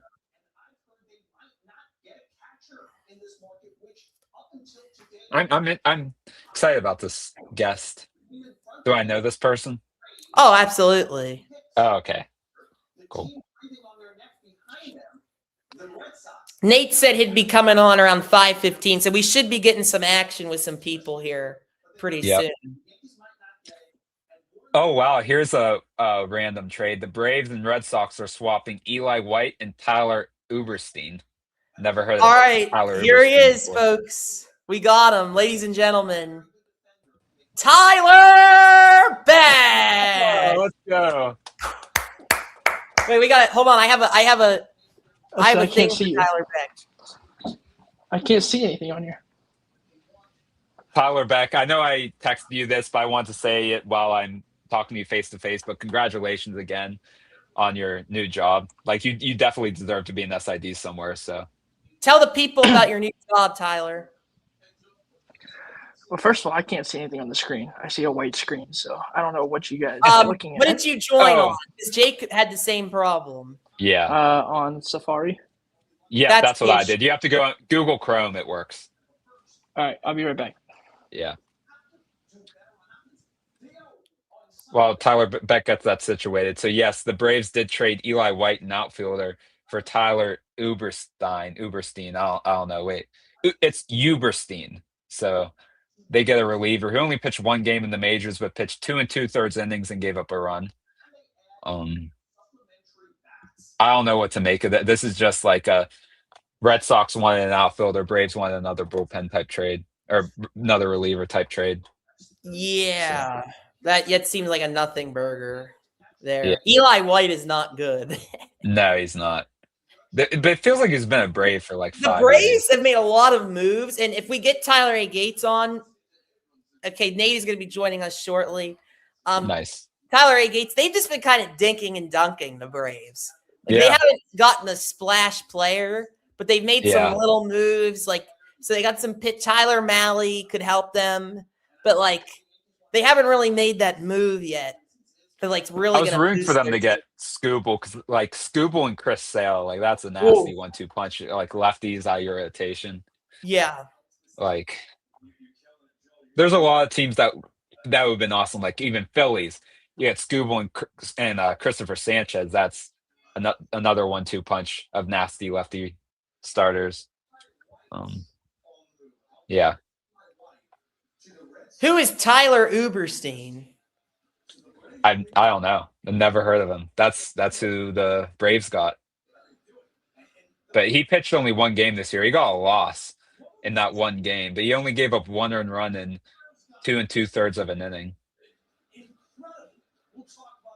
But it must have been like a tied game where he was pitching in Boston.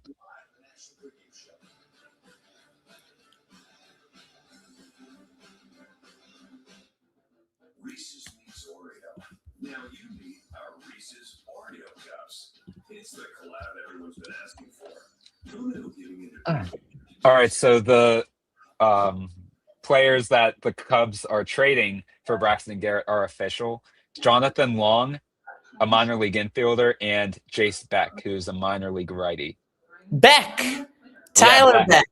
Yes, it is just very fitting.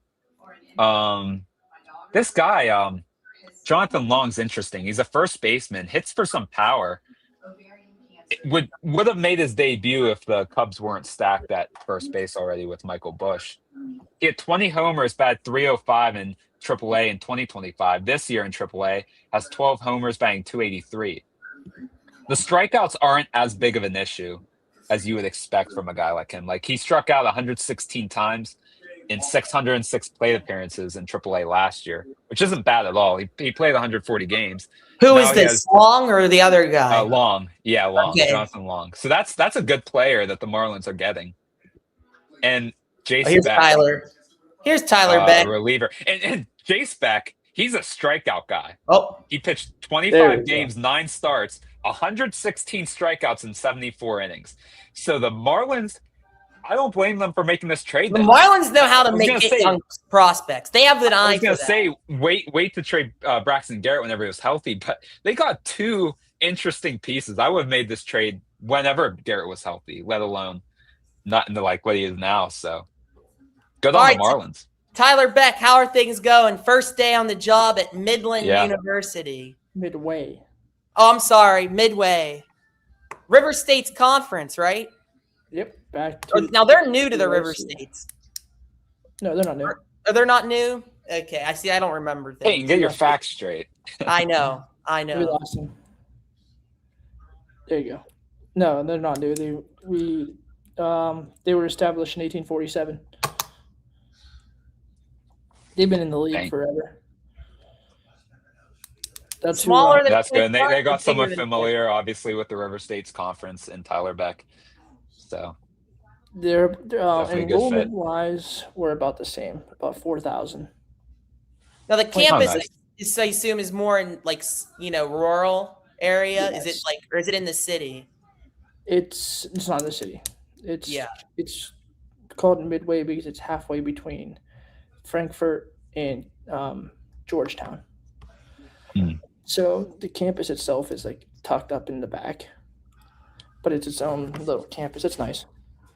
Yeah. So here's a little bit of news on the Heliot Ramos trade. The Yankees are sending Henry LaLane as the main prospect, assuming is that there's official? going to be more. I thought that was that part's official. He's the main piece in this trade, but there's probably going to be more to come. Going to the Yankees. Yeah, and LaLane, he is 6'7" and he's a lefty, but he's only 211 pounds, so he's a skinny guy, but he's tall.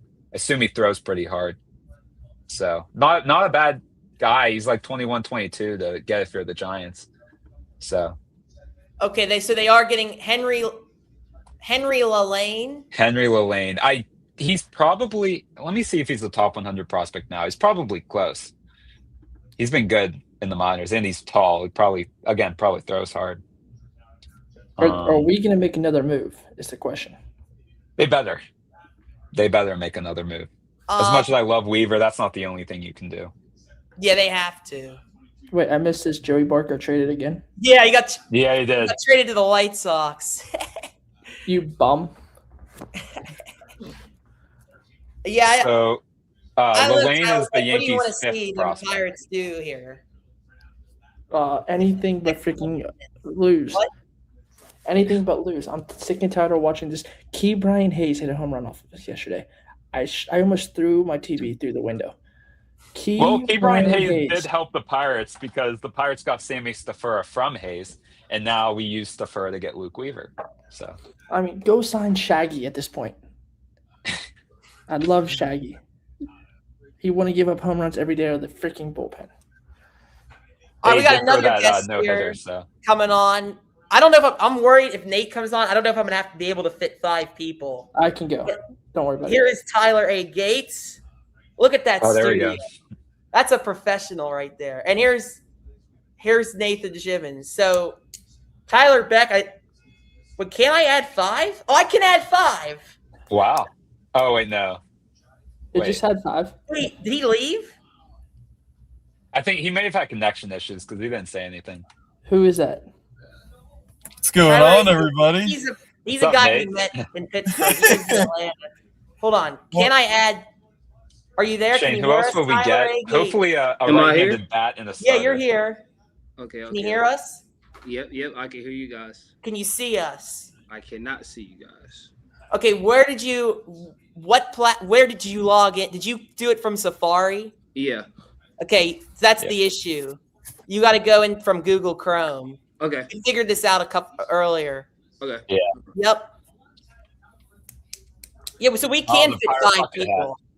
Yeah. I wore this at training camp today. I was ready for Weaver. It brought us Luke Weaver. Wow. Do you see Tyler? Wait. Brewers got Antonio Sensatella. I'm sure everyone else is making 15 trades. I know that's not breaking, but that was the name we threw out. Everybody's making deals but Pittsburgh right now. Okay. Hey, we made a really big deal there. It's one Luke piece. Weaver is no bum. So that's one piece. Gonna lower the expectation. Piece puzzle. Oh, here's an interesting trade too. The Red Sox are trading Marcelo Meyer to the Giants for Eric Miller, a lefty reliever. Really? Yeah. And Eric Miller has been excellent, to be fair, this year. I thought you were saying Marcell Ozuna. But for Marcelo Meyer, who is supposed to be part of the Red Sox future, is getting traded for a reliever when he was probably rumored to be in a package for a big-time starting pitcher or a big-time bat, and instead they trade him for just a reliever straight up. That's crazy. I don't even know if I spelled that right. But yeah, Sensatella, people were talking about the Pirates getting him. But these Colorado pitchers, it can be weird. And Milwaukee's a perfect fit because they fix everybody. Can we trade Mitch Keller? I wish. If someone's willing to pay him next year for $17 million. All right. Can you see us now, Tyler A. Gates? All right, what's up, fellas? How we doing? Hey, how you doing? Good, how are you? You know, the Braves. What are the Braves doing? They're just dinking and dunking, man. I wish I could say that I'm doing well, but when your GM is Alex Anopoulos, sometimes you have to play it in the middle. I thought we were getting Scooble, couldn't get him. I thought maybe we could have a reunion with Gosman, couldn't get him. Maybe Jacob deGrom, but then I forgot he was a Met. He would never come here. And then Antonio Sensatella just to the Brewers. As I'm logging on, somebody else I wanted. We can't get nothing right, but it's okay. Hey, there's 40 minutes left. A lot can happen. That's bad. That's true. That's bad though. Do you want Ozuna? Would you like Marcell Ozuna back? You know, you can have him and Keller. You can have him and Keller. He at one point he had the same OPS as Brandon Lau in a 1 month span. If I'm getting Mitch Keller, I'm intrigued. I'm intrigued. That's I'm like, okay. I can take on that salary. Yeah. Oh, bye, Nate. Where did Nate left? Oh, he's in the car, so it's probably connection. You guys been having a rough. How in the world did you guys pull off a Luke Weaver trade and do nothing else? Please explain that. You know what else? What we're wondering is how in the world did the Mets agree to pay $8 million of his salary? That's what we're all wondering. Yeah. What? Elliot Ramos. Wait, you didn't know that? Oh, wow. Nate is now a black screen. Okay, there he is. I had like all these orientation meetings today, so like I'm only catching up on bits and pieces. This is funny. They're paying Weaver's salary $2 million this year and $6 million next year for Weaver. It's a video of Alex Anopoulos on the phone. Oh wow! Yeah, the wrong people. You just signed. Nate, you're not gonna. This is gonna be a rough going here for Nathan Chivins. Why doesn't he just go in a? Are you at Latrobe Bulletin? Just go in there and connect to Wi-Fi or something. Look at him; he's frozen. Oh. Whoa. Okay. Marcelo. Is that Marcelo? Yeah, we were just talking about that. Yeah. Yeah. Who is crazy. Eric Miller? Who the heck is Eric Miller? He's been excellent. He's been excellent for the Really? Giants. Oh yeah, but he's not someone you would expect to be traded for Marcelo Meyer, who was in talks to be a package deal and some big time MLB player that the Red Sox could get. Just because Meyer was drafted, he could have been number 1 overall instead of Davis if the Pirates didn't want to use that money elsewhere. But yeah. So the whole Henry Davis situation, like, are you guys just completely done with him? I mean, I am. I'm done with him. I'm fine with him as a backup, but not as your everyday They don't starter. play him like a backup. He has privilege. That's where the issue is. Problem.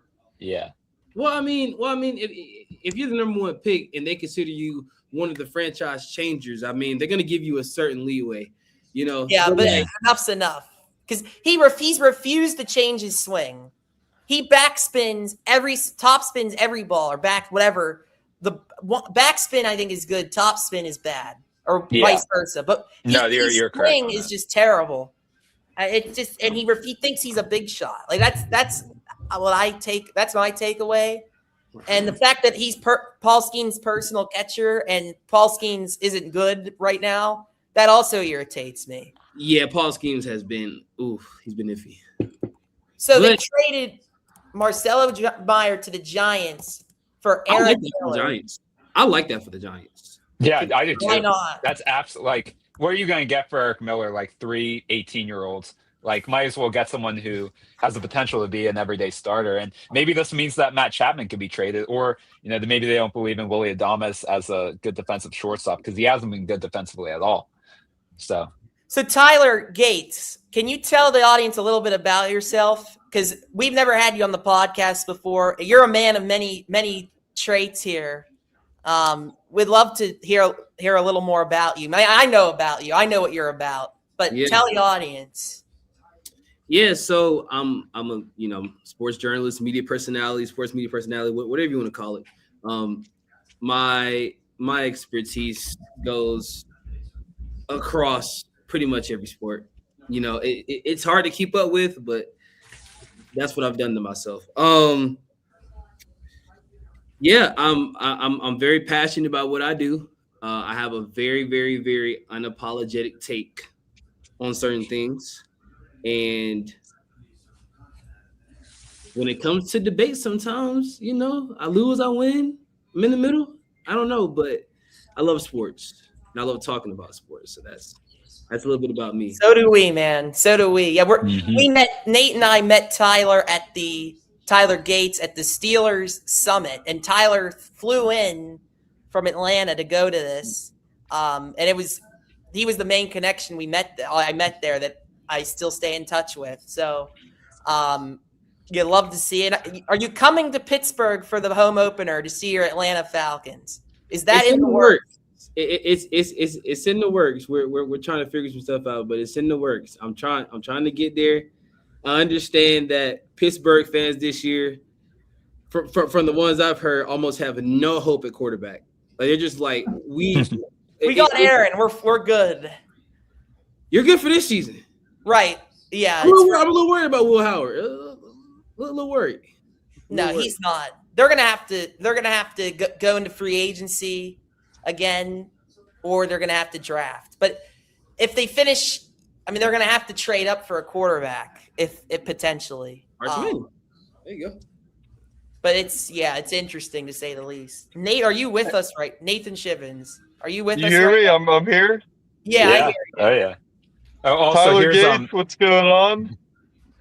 How we doing? Here's some other news about the Elliott Ramos trade, by the way. The Giants are also getting Caden Kent in the deal. He's a shortstop. I didn't write that one up. They're getting more? Yeah, they're getting Lelaine as the main piece, and then they're also getting Caden Kent. Let me see what Kent's ranked in the Yankee system, actually. Elliott Ramos is, Caden Kent is the son of Jeff Kent. Oh, that's where I heard. Okay. I knew I heard that guy somewhere. But yeah, they're getting the Yankees number 5 and number 13 prospect for Ramos. So that's a haul. That's for a guy who can't play defense. Yeah, Giants are doing what they need to do right now. So Brian Cashman is not asleep at the wheel. Finally, he's actually doing something. No, he's not. Brian Cashman is actually a friend of our podcast, but he's not going to be able to join us, obviously. We have our own Brian Cashman. Let's just say that. We have our own version of Brian Cashman. But he's a little busy. They're showing on the Rays. I really love what the Rays have done. Freddie Peralta, Liam Hicks. They got someone else, and I'm drawing a blank. But I like what they did too. The fact that they didn't even have to trade Theo Gillen, or he wasn't even brought in conversation, because I know there was a rumor about maybe they have to give it a top prospect. I'm like, I wouldn't do that, considering the Rays farm system is very thin. I wouldn't do that. So I'm very intrigued. A very minor trade just happened, not obviously nowhere near groundbreaking, but the Orioles acquired Christian Franklin from the Nationals. He's yet to make his MLB debut, but I think he's in AAA now. He's been in AAA for a couple of years, so yeah. The Orioles need some arms though, so I guess. Yeah, the Orioles are going to get. Oh wait, no, they're trading. They're trading an arm actually for this guy, a minor league arm as well. But. So why did Miami trade Liam Hicks? I have no idea. I have no idea what they did. He's controllable for like multiple at least years of control. Yeah. Yeah. At least 4, if I had to guess, because I don't think he signed an extension. This is his second season in the MLB. Like, it's the fact that we got Brent Suter and didn't get Reed Detmers. It's okay. It's okay. Reed Detmers is still available. Alvarez. He is. Yeah, Reed Detmers is still available. Oh, he is. Yeah, the Cubs were about to trade for him, and then they pivoted to Brown. Good old Jet Hoyer, man. What's new? I kind of want Reed Detmers for the Pirates, but I don't think they'll be aggressive enough to do that. That feels like an Atlanta kind of fit, actually. I mean, we traded Nacho Alvarez. So we traded our only trade piece that everybody's been rumored to get. I'm not trading Cam Cometti. I'm not trading Owen Murphy. I'm not trading J.R. Ritchie. Everybody else you can have. Yeah, I don't care. I just. Hey, Jake, what position is Caden Kent? There it is. He's a shortstop. Forrest Griffin to the Guardians. There it is. Who's still the Guardians? Forrest Griffin, Nationals. I predicted it. Yes. Foster Griffin's going to the Guardians. Cleveland? The Guardians. That's crazy. Wow. Great get. What are they? That's stupid. Why would you trade your only good starting pitcher? Just extend him. They were literally going to extend him. I mean. They just got what's his name from Red Sox.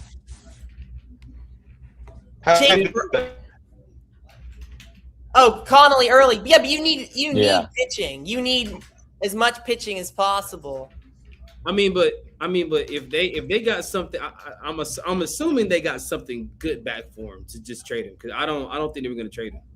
I mean, he is the best arm available now that Scooble's gone. Yeah. So they probably got at least something good. Wow. What are you guys' thoughts on that Scooble trade, man? It's tough out here. It's tough in the NL, man.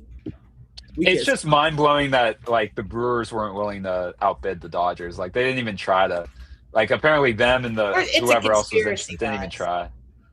And the Philly, yeah. The owners want the Dodgers to win, and I am not. I mean, I get it, but they want the Dodgers because they want it. They want the public to be on their side for a salary cap, but it's not going to happen. No, I mean, MLB honest, too much. I'm all for the salary cap. Well, let me not say that. The players aren't. I'm 50-50 on it because. Yeah, it makes sense because what the Dodgers are doing is just straight up greedy, and it's like you guys don't even care.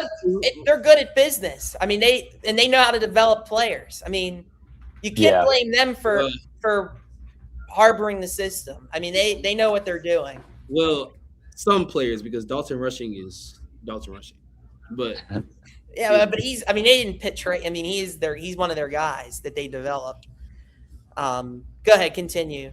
What were you saying? But I think, I mean, let's be honest. Nobody wanted Dalton Rushing for the past, 3 deadlines, so they actually realized and was like, you know what? Let's call him up. No. Nobody wants him. So it's like it's almost like the Ethan Salas problem. Like, you know, who wants Ethan Salas? You know? So right. Joel Sherman said Griffin Foster. It's Foster Griffin, not Griffin Foster. Good old Joel, huh? Oh my God. That's a Bob Nightingale move. Misspelling or something. He always does that. So wait, Yankees get Ramos. I saw. Yep. Okay. What are some of the bigger moves that I haven't? I can go through them. The moves today for the most part. All right, I'm gonna put them on the screen for you to look at, and we'll go. I love that feature. I love the screen. I love what you're doing. The Padres got Robbie Ray. That's a great move. Oh wow! Yeah, it is. It's a great move. They went on a streak. Toronto got Jose Soriano. So Toronto is the weirdest team this deadline because they're buying and selling. Now here's the thing about Soriano. They're reportedly looking to flip him. I don't know why. We were just talking about that. That was I hope they don't because he's someone that can help them next year and years after. It doesn't have multiple years of control. If you're gonna next year, if you want to contend next year, keep him. I don't. Yeah. Mm-hmm. This was the biggest deal of the day. Yeah, I'm gonna be honest with y'all. I can't believe Baltimore actually did that, considering that they drafted him number 1 over Bobby Witt. That's forever gonna be talked about. Then it's like he was your guy. Like you build around him, you build around Gunnar, Westberg. Like they had it set. They had the core set. Holiday. It's. I don't blame the players as much as I would like. It's tough. I'm gonna put all the blame on Michael Elias though, man. Like he didn't really capitalize like he was supposed to when they won like 100 games or something like a couple years ago. And they got a haul. They got a top 50 pitching prospect, and they need pitching. they also got Carlos Narvaez, which is a whatever, and they got two other prospects. And the Orioles, like after that 100-win season or close to that, they made like one really big move, and that was it. Like they got Corbin Burns last year or a year before, whatever it was, and then they got Pete Alonso, and kind of did nothing after. So like they'll make one big move, and then they'll do a bunch of nothing, and you don't get any depth that way, and that's been a big issue with the Orioles. So got to trade, boys. All right, another trade. The Twins are getting Jeff Hoffman. Wow, they're big into getting. They're serious about adding to that pitching staff. Yeah, but Jeff Hoffman is a bum. They're like, and also if you guys care about what the Rockies got from Sensatella, they got left-hander Mark Manfredi and shortstop Juan Martinez. Who was this? I do know Juan Martinez for Sensatella. Okay, that's interesting. They actually traded him away after what, 5 decades? Yeah, seems like it. And Kyle Freeland should be next, but the Rockies are incompetent. And Kyle Freeland, Pirates. Yeah, I hope not. Also, more news on the Foster Griffin trade. The Nationals are getting 4 prospects, or they said players. They didn't necessarily say prospects, so we'll see. Players. I assume at least 3 of the 4 guys are going to be prospects, though. So, I don't know. It's a very weird.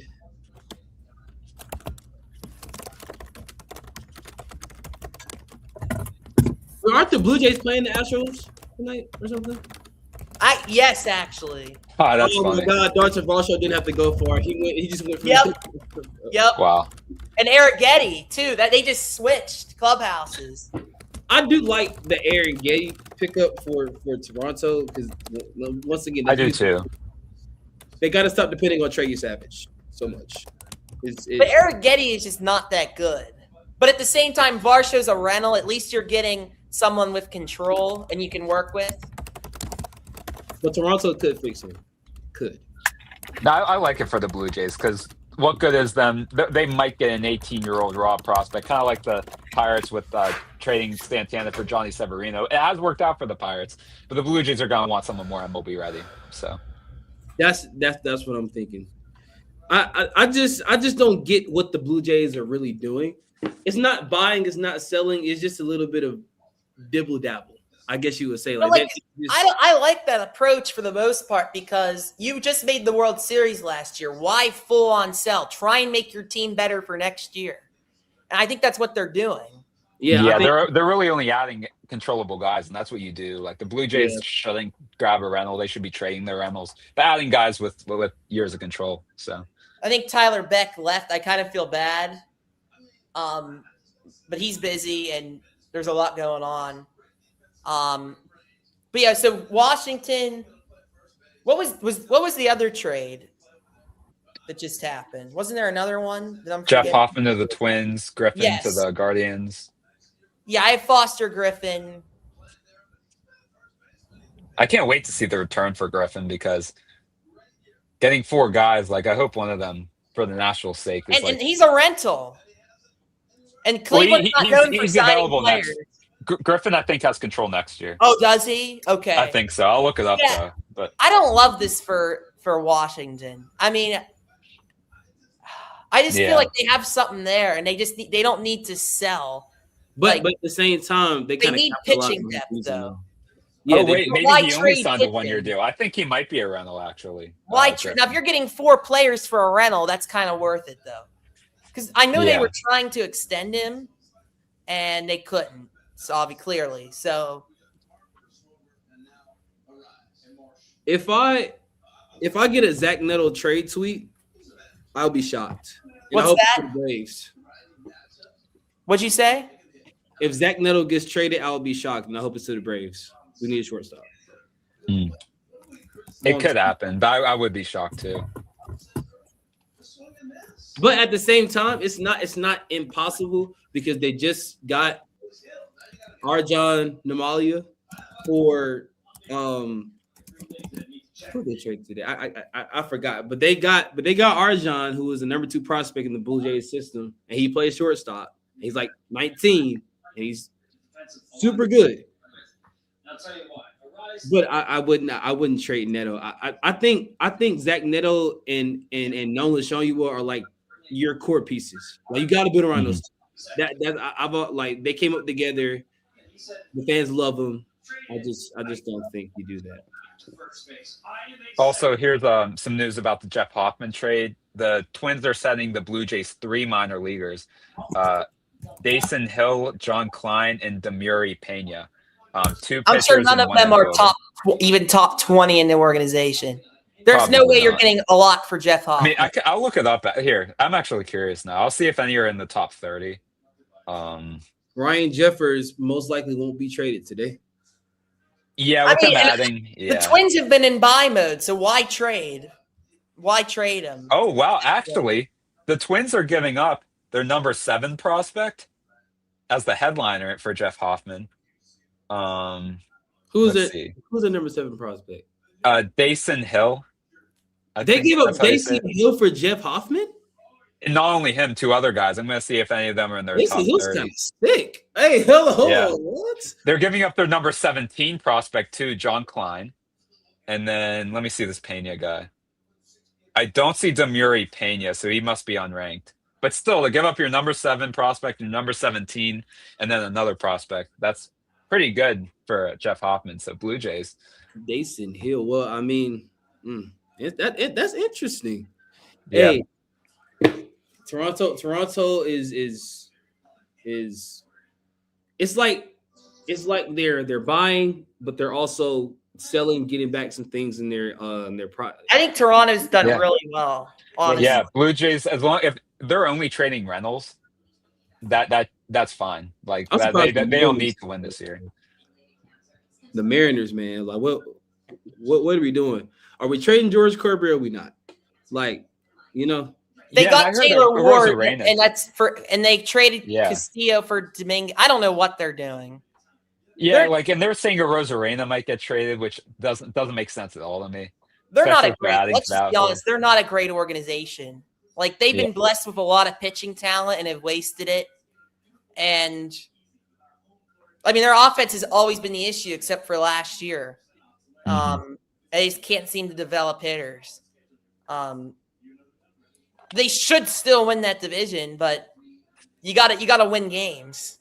So the Rangers, not too long, like a week ago, they looked like they were gonna start pulling away potentially with this division, and now they're 2.5, 3 back, and they're selling.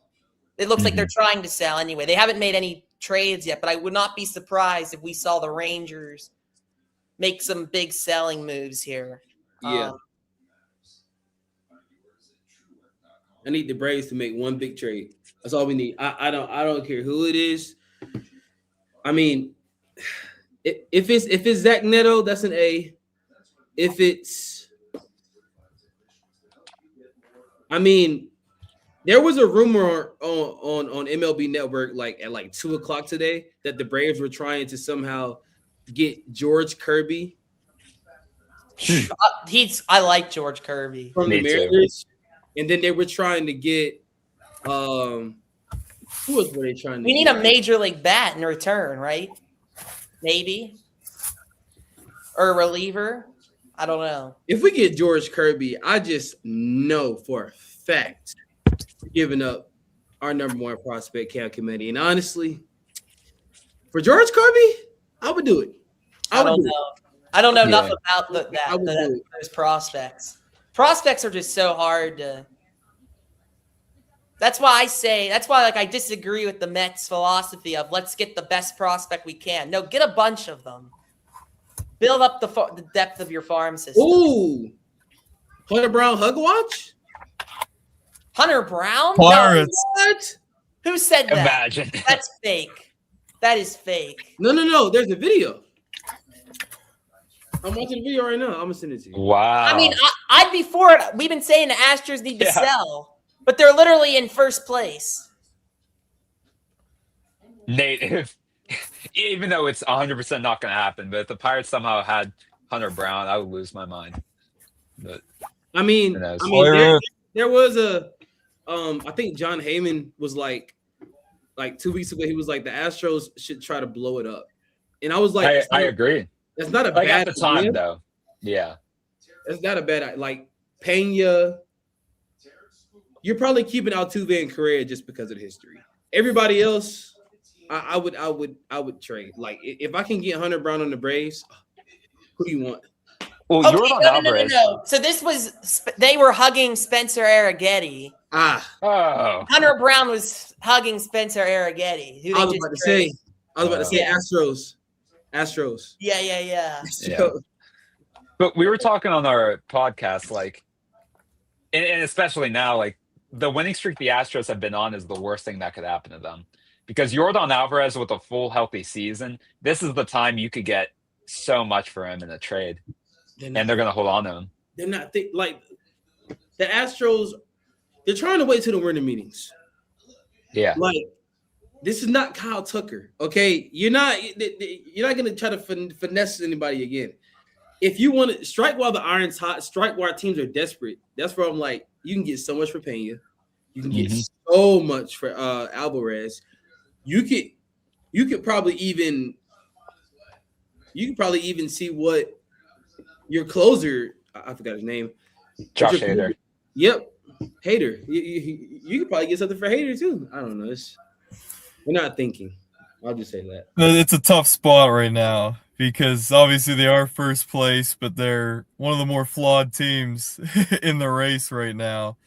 You got to build around one of those guys, though, you'd figure. I mean, I think they will go rebuild, but it's like Pena, that's the guy you build around if you can extend him. Now, I know he's a Boris guy, so they're going to go till free agency with him.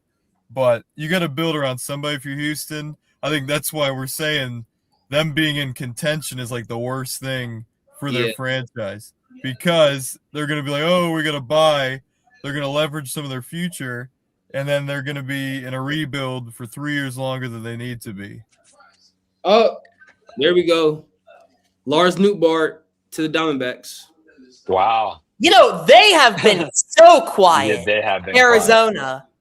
You'd think they'd be a little more aggressive. If Lars Nootbaar is your only move, Tigers in the race right now. Also, Arizona, I mean, they're right there. The Foster Griffin trade has been announced. One of the players in the deal is someone you guys probably forget, but I remember wholeheartedly. Josh Hartle is going to be one of the players going to Pirates. The Nationals. No, Foster Griffin. Foster Griffin to the Guardians. Nationals are giving up Josh Hartle. Josh Hartle was part of the Spencer Horwitz trade. Yeah, that's what I was saying. He was on the Pirates. Yeah. I was thinking that name was they also give up Will Dion, pretty much a major league reliever. Ken Douglas Verges and Nick Mitchell. I don't know how highly ranked these guys are, but I'm going to look now.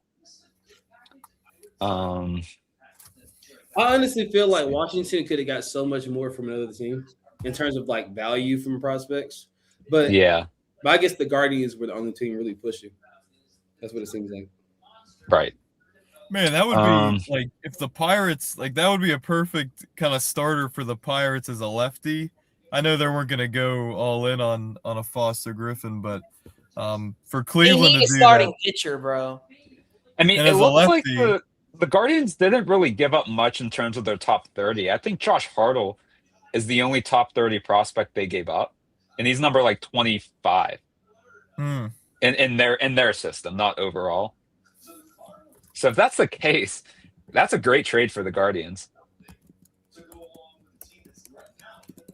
So what's we got to be doing better than Lars Nootbaar 10 minutes before the deadline? Come on now. I mean, honestly, if I'm a team like the Braves or the Brewers, where I know I have prospects, I'm trying hard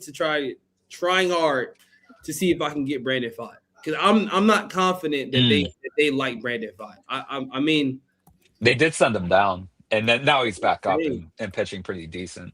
Like if it was me, I would have Brandon Pfaadt on this team by 6 o'clock. I would be, hey, who you want? Like he's a guy. he pitched in the World Series. Like I understand his numbers ain't there, and the ERA sunk, and the ERA is like I get it, but this is a guy who can strike out batters. That's really all you need in the NL. Diamondbacks know that. And he's been real good since he got called back up this year. Like, numbers still don't show it. But, I mean, his last handful of starts, I mean, his last start against the Pirates, 7 scoreless innings. Against the Cardinals, 2 earned runs in 6 innings. Against the Cardinals again, 2 earned runs, 5 1/3. Against the Dodgers, 2 earned runs, 5 1/3. Against the Padres, 5 scoreless innings. Against the Giants, 5 1/3, 1 earned run. Like, he's been good since he's been called up. So, did the Diamondbacks say he was available, or is like, I don't? How many years does he have of control left? He's got to have like 4 years of control left. I'm thinking. He actually. Like so it's funny. He signed an extension at some point with the Diamondbacks. He's controlled. He can be controlled until 2032 if his $21 million team option in 2031 gets accepted and his $25 million mutual option in 2032. I had no idea he was extended like that. But he's guaranteed. He's guaranteed $3.4 million this year, $5.4 next year, $8.4 the year after. He's guaranteed $11.4 million in 2029 and $15.4 million in 2030. So the Diamondbacks might be stuck with him. Yeah, but I mean, hey, he I think he's gonna turn out good. I think he's gonna turn out good. Like, yeah, if he has a lights out season next year, and like his ERA is like under 2 for some miracle of a reason, and the Diamondbacks have a terrible season, teams are gonna come calling. Definitely. Absolutely. Yeah, because at that point, if he's really good, that contract's worth it. Yeah. So 6 minutes to the deadline's over. I feel like something bad is about to happen. I don't know why. We're gonna get deals until like 6:30 too. So like, yeah. Oh boy, I just feel I don't know. I feel like something big is about to happen. It always happens at the deadlines where people are not rumored. Like when my first deadline was 2017, and that was the Greinke year when he got traded like right at the deadline to the Astros. Oh, I remember that. I was in the car whenever that happened. That was crazy. I was so sick. Apparently, Nate, I don't know how much you know. This is a little off topic, but Aaron Rodgers cooked today on the McAfee show. Oh, yeah, I saw some clips. I gotta look into that. Were you near it? Were you near the McAfee show today? No, he was on the hill. We were and when he started it when we were like leaving to come back to the newsroom. So did not see that, but I thought you were gonna say cook during practice, which he did not actually. He was okay, and they threw a pick in the 2-minute drills, the last throw. So and he's apparently gonna play in the preseason a little bit, Mike McCarthy said. We're very off topic now. But yeah. Yeah, so wait, so Preller, the Padres, they got Robbie Ray. Is that all from Preller so far? Yeah. Surprised, because normally he'd be willing. I'm a little bit shocked. Yeah. Maybe it's for the best that the Padres don't make 100,000 trades this year. Preller, because they have no smart for once. That's it, yeah. For the first time somehow. This is actually good on Preller. I think, just get Robbie Ray. Don't leverage anything right now. Now it'd be better just to sell for the Padres because they're not going to do anything this year, even if they make the playoffs. Like they need prospects. Mason Miller, is that right? Yeah. Oh, here we go. Yeah, that was that. Like, if the last couple of days, everyone was saying Mason Miller won't get dealt and stuff. So the Guardians are acquiring Nate Lowe from the Reds. I was gonna say, like, I wonder when the Reds were gonna start selling guys. They're probably trying to. They're probably trying to get as much as they can from Tyler Stevenson if the Yankees are trying to get them. I don't know though. Tyler Stevenson hasn't been traded yet. Oh my God! Yeah.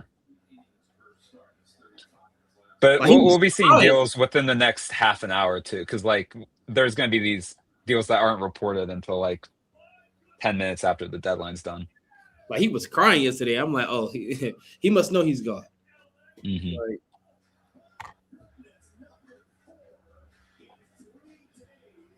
are they saying Braves? Or they're saying Braves? They're saying Braves talks are heating up with the big name. You would hope. You got 3 minutes. I mean, stuff will come in like 10 to 15 minutes after. Braves are heating up with the big name pitcher. Oh boy, don't scare me. Big name pitcher. Would Reed Detmers be like a big name pitcher? Mitch Keller. I would love that. Big name pitcher. The only big name pitcher that I would want is probably George Kirby. Okay. Even then, I'm not trading 1 through 5. I'll trade 6 and on down, prospect wise. I can't do it. Greg Amsinger is going absolutely nuts that nobody's trading for Sandy Alcantara again. Well, the Marlins said that. Available. The Marlins. Yeah, the Marlins said that he was untouchable, and another guy. They already sold. They already sold. They're already selling. They're already saying we don't believe in our team this year. Sandy Alcantara is gone. Should be gone. I mean, there's got to be some teams interested. Like I agree with Connor Norby to the Rockies. What's that? Connor Norby to the Rockies? The Marlins guy. they got him from Trevor Rogers, and he hasn't been good yet. That's weird. Huh? That's not the kind of stuff I want to hear about. But he was supposed to be one of the guys. The Miami Marlins are acquiring right-handed reliever Victor Vodnik from the. I'm done with. I don't want to hear anything about the Marlins unless it's Alcantara. Well, they're saying the Marlins might trade. Marlins might trade Kyle Stowers. I'm like, what? Like he's having a kind of a down year in terms of last year. Oh boy, I cannot believe that the Reds didn't do anything. The Rockies, as always. What else should I expect? The Reds. I mean, who can the Reds? the Reds. I don't know what they can do. Tyler Stevenson's like the only.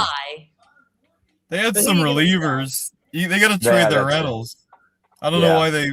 Is that the only deal they've made? Yeah. Yeah, I think that I know of. They have a terrible front office. Huh. Incompetence. That's what we're familiar with. Terrible front offices. How about the Mets? So the Pirates, they give up Sammy. What's his last name? Stafura. I was gonna say Stefanik. I'm all fried here, but and the Mets are sending cash to the Pirates. All right. Oh boy. Let's see what late the deals Mets acquired like a total of 2 prospects in the trades they made. But they were good ones. It's not like they Kirby Yates to the Pirates. Oh boys. Wait, really? Kirby Yates. Whoa. Angels. Wow, he's like 40. That's like Jason Gurley all over again. Wait, where are you seeing that? Ken Rosenthal. Kirby Yates. Wow. Kirby Yates I forget what team he's on now. Is he on the Rangers? Angels. He's on the Angels. Angels. Oh, I was watching a game and he was closing. I'm so proud of the Angels, and they actually sold. I'm actually proud. I agree. Casey Mize to the Padres. Oh my god. Oh, I thought you said the Pirates. I thought you were gonna say the Pirates. I was gonna be so happy. That's crazy. Casey Mize to the Padres. AJ Preller did it. He did what it a job again. by Charrington. What a of job. Of course, Preller. You're like, oh, good job, Preller. You don't do anything. Yeah. I shouldn't have said. Hey, what did he trade? Yeah, we jinxed it. I thought you said Casey Mize to the Pirates. I was gonna be so happy. But that's still, I mean, Kirby. What is Kirby? Kirby Yates has been. He's been all right. He's been all right this year, I think. Yeah, he's been fine. He's gonna take someone's spot, like deservingly so. But he's not like groundbreaking. He hasn't pitched. Let's see. He only pitched like 27 innings. 31 games. Yeah, 27 innings. Kirby Yates. I always liked him. He was a late bloomer. He has a 3.95 ERA, but he has a 3.17 FIP. All right. Hey. All right. Let's assume and see what would they trade. it's gonna be nobody in the top 25 at least. Like the Pirates for Yates, you mean? Yeah, like I could try to guess. At the very most, I would probably trade Tony Blanco Jr. He's been raking. I hope they don't trade him for Yates as much as I'm cool with Yates. Yates, that should be cash because I like Blanco. We'll see. We'll see what they do. Tyler Callahan. I forget who else they. I'll try to predict it. Right? Wait, whoa. Yeah. Pirates up again. What? Uh-oh. The Pittsburgh Pirates are acquiring right-handed reliever Lake Beecher from the Miami Marlins. Lake Beecher? Let me look this guy up. What? He's signing the paperwork real fast here. Oh, I know this guy. He's good. And he pitches multiple innings. So he's gonna pretty much be a long reliever. Is that the guy with the long hair? The Padres traded Ethan Simmons for Casey Mize. The long hair, Jake Bell? Yeah, Lake, he has the long hair. Yeah. I like him. I really like that. Depending on who they gave up, of course. Wait, is that a feature? Is there That's a feature. No, I like Bachelor. Like I'd rather if they would have done him and not Kirby Yates, I would have been fine with that too. Wait.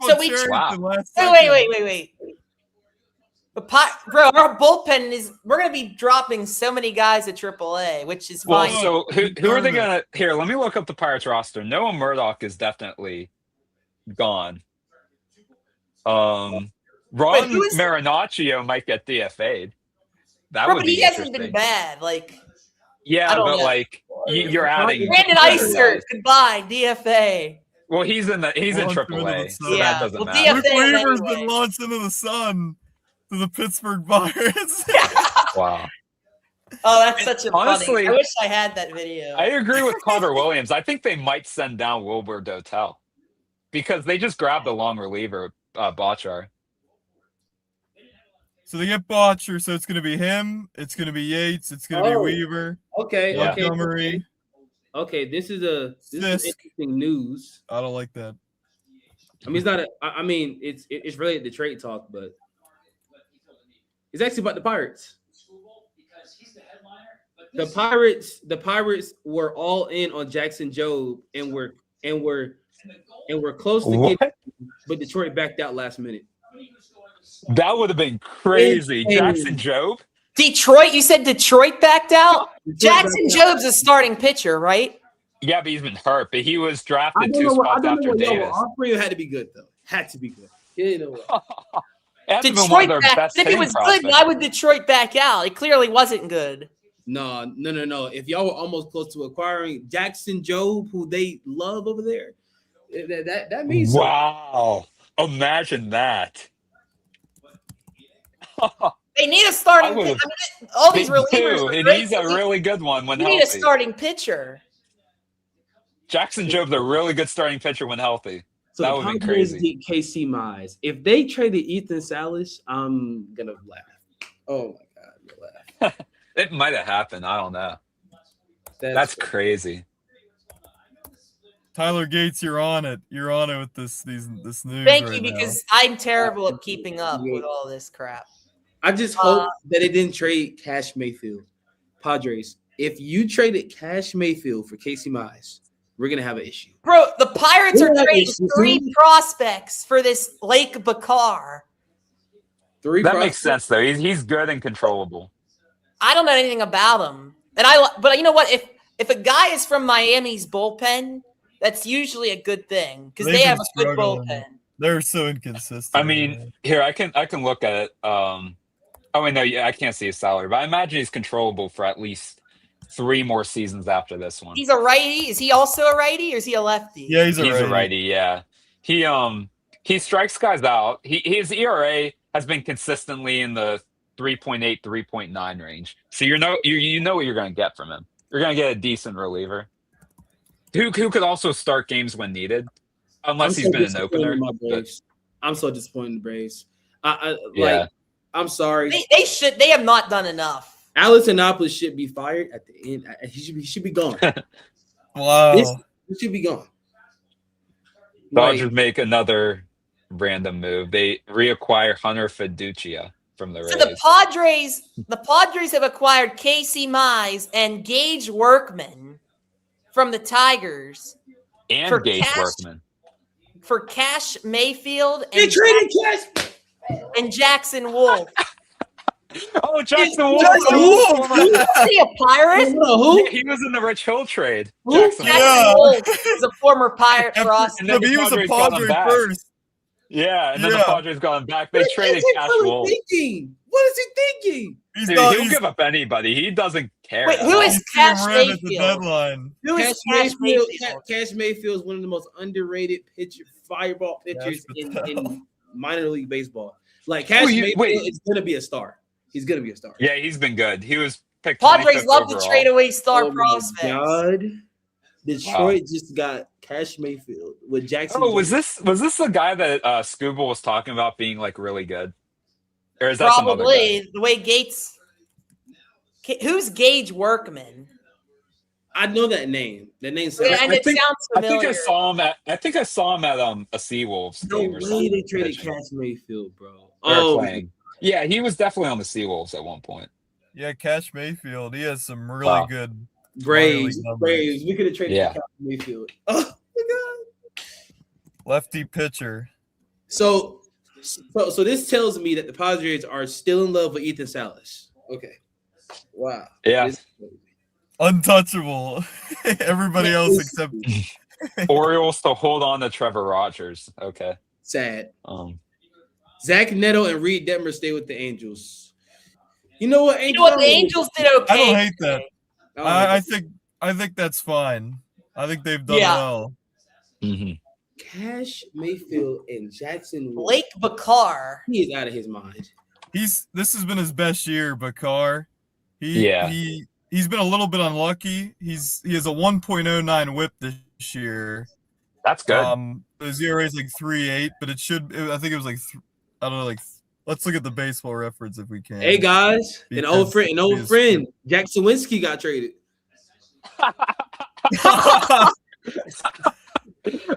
Where did he get traded to? He's been good at AAA. Rays from the Dodgers. To who? He got traded to the Rays. Was that deal I was talking about? He's gonna be a star with the Rays now. Fiducia. Yeah, it's from Fiducia. Yeah. Oh, he's gonna be great. He's actually worse. Lake Bakar. Sawinski in AAA, 21 homers, 72 RBIs, 291 average, 947 OPS. Yeah, the Rays are gonna make him good. Wow. How about Jackson Wolf being traded again? Yeah, that's hilarious. That is insane. So Lake Bakar last year he was 8-2 with a 3.93 ERA in 53 games, 71 innings, 4.25 FIP, 1.197 WHIP. This year around the same numbers, honestly. The Rangers. He's literally been the exact same pitcher. Yeah, I agree. The Rangers did have a bad deadline. One trade. Terrible. Rangers. Yeah. You got to make they should have done something one way or the other, and they didn't. What did they do? They traded Josh Smith to. I forget who they traded him to. Yeah. To the Blue Jays. But they did say that everybody was available, reportedly. So I'm like, Wyatt Langford? I would have took that. And Evan Carter? I would have took both of them. Wyatt Langford, you don't give him up. You just don't. Although he's injury prone. Been good. He's a good. The Rangers did openly say this morning that that everyone's on the table. So I'm like, I don't know what's going on internally in their organization, but it has to be something bad. Because So the Pirates, you can't say that they didn't address their bullpen. They addressed it. That is for sure. They got four relievers, including Duvall. I do like the Luke Weaver pickup, though. I wasn't expecting you guys to get him. I do like. I didn't either. Me and Jake. I was thinking. I was like, I think they're gonna get Luke Weaver. I was thinking. I had no confidence in them getting him, but I wanted them. I mean, he's probably has the lowest ERA out of available relievers that you can get. So crazy. I want to see what the Pirates gave up for Bakar. I know for a fact, obviously, they gave up more for him than Yates, but I want to know what they got for both of them. So someone's You would calling. like to I think see- Ben Sherrington is calling me. Hold on. Wow. Hello? Yeah, who's this? This is Benny. This is Brian Cashman. Spam. So Cashman, so he got Ramos today? Garcia. Oh, They I didn't get got a a little catcher. bit of news They didn't about get a Lake. catcher. So the Pirates are giving up 3 prospects for Bakar. We don't know yet, though. Right. It's 3 guys. And then John Heyman just said, Sandy Alcantara stays with Marlins. Of course he does. They didn't have any interest in trading their ace. I'm most irritated with the Marlins today. I don't. Yeah, they said at the beginning. They said like days ago that the Marlins said Alcantara and Yuri Perez were the only untouchables. They said. Here's my thing. How is if you're going to sell to trade Liam Hicks, who's under control? Why would Alcantara be untouchable? He's a free agent next year. Yeah. If it was me and I'm the GM of the Marlins, this is what I'm selling teams. They're just so cheap. Yuri Perez is my franchise face. That's my guy. Okay, that's who the fans. If you have the fans calling him the franchise face, the dude's pretty much a franchise face. Everybody else, I'll hear. Sandy should have been gone two winters ago, to be honest. But I don't get what they're doing over there. Like, all right, here's the players for Pittsburgh. I'm going to share my screen that are going to Miami. Wait for Bakar. Yeah, I'm gonna share my screen right now. I know all these prospects too. I'll see if I like Hunter Griffin. One of them was on the MLB roster this year. Brandon Iser. Imagine it's Hunter Barca. Nope. It's not. It's your boy though, Jake Bell. Shoot. If Brian Sanchez is in this trade, I'm gonna jump out of my seat. Wait, hold on. I want to try to guess. So MLB roster, one of my boys. Brian Sanchez to Miami. Oh, they traded. He was in the Bednar trade. Brian Sanchez. Yeah, that's right. Wait, so who else did they give up? Brandon Dubois. I'm fine with that. And Hein Sung Lee. I'll do that in a heartbeat. That's fine. But what has Brian Sanchez done this year? Anything? He was good. I thought he was doing well. Yeah. Yeah, he was doing, but we don't need him. He has some potential. He did. Yeah, he was in the Bednar trade. That's fine. That just makes the Bednar thing. I don't know who Hyon Sing like. I don't know who this Hyon Swung Lee guy is. I've never. Oh wait, no, I looked him up before. Somehow, I don't remember doing that. He's whatever. That's a good trade. That's a good trade. I think he was a Giants prospect. That could be wrong. At one time. Lee, no, he's 18. He was always a Pirate, I guess. From South Korea. Minor league deal at the buzzer. I'll do that. I'll do that in a heartbeat. That trade. I'm good with that for Lake Bakar. Like obviously I like Badois, but like is Lake Bakar, he has control, right? Yes. Yeah. Okay. He should. How old is he? He's 31. Wow. They'll have him until he's like 34, probably. But this is only his 3rd year in the big leagues. So yeah. Here, let's look up his contract. Let's get his contract. No, I'm good. There is not a single player they traded where I'm like, this is awful. Like they only gave up one of their top 30 prospects, Brian Sanchez. 2031. All right, cool. Cool, that's cool. All right, boys. I think I'm playing with the Pirates though. What's that? Got some Tigers news. Uh-oh. Left-handed pitcher Cash Mayfield, whom the Tigers acquired for Casey Mize, is viewed as a potential number 3 starter at the MLB level. The Tigers view him and Jackson. He's a lefty too. They're both lefties. Yeah. I gotta fix that. So then it goes on to say, the Tigers view him, being Cash Mayfield, and Jackson Jobe as their 1-2 punch for the future. I like it. Yeah, that's probably why the Pirates couldn't get Jackson Jobe because I mean, yeah. But for the Pirates, Brian Sanchez, according to MLB.com, is not a top 30 prospect. So the Pirates did not allow top 30 prospects. Yeah. So the Pirates did not give up a top 30 prospect at all for Bakar. They gave up 3 unranked guys. Did we hear from Yates what the Yates thing was? I haven't seen anything yet. I haven't seen anything about Yates. Yet. Not it's yet. Probably like I'd No, he's imagine a a player to be rental, named later. right? He has to be a rental. Yeah. Yeah. He's like 40 almost. Yeah, That's I'm pretty sure he's crazy. 39, 40. Yeah. Remember he was elite with the Padres like in 2017? I love that. Yeah. I'm honestly shocked. Chinese guy's gave name? up on Marshall. Hyun Sung Lee. Yeah, he's 18. He's fine, but he's not right now. He's nothing crazy. So what did Dombrowski do? I saw they got Arias. Luis Arias. That's pretty much they got Brooks Raley. And they got Brooks. Yeah. Okay, yeah. I'm honestly shocked. I'm honestly shocked that the Phillies didn't have to give up Dante Nori or Aiden Miller because the Giants were asking a higher price, and that's why I don't think the Rays went after him because I think they probably wanted like Theo Gillen, and obviously you don't do that. So. Is Arias a rental? Yeah. Or does he have? Yeah, he's a rental. Yeah, he only signed a 1-year deal because MLB teams don't think that guys that put up great at bats day in and day out deserve multi-year contracts nowadays. So yep.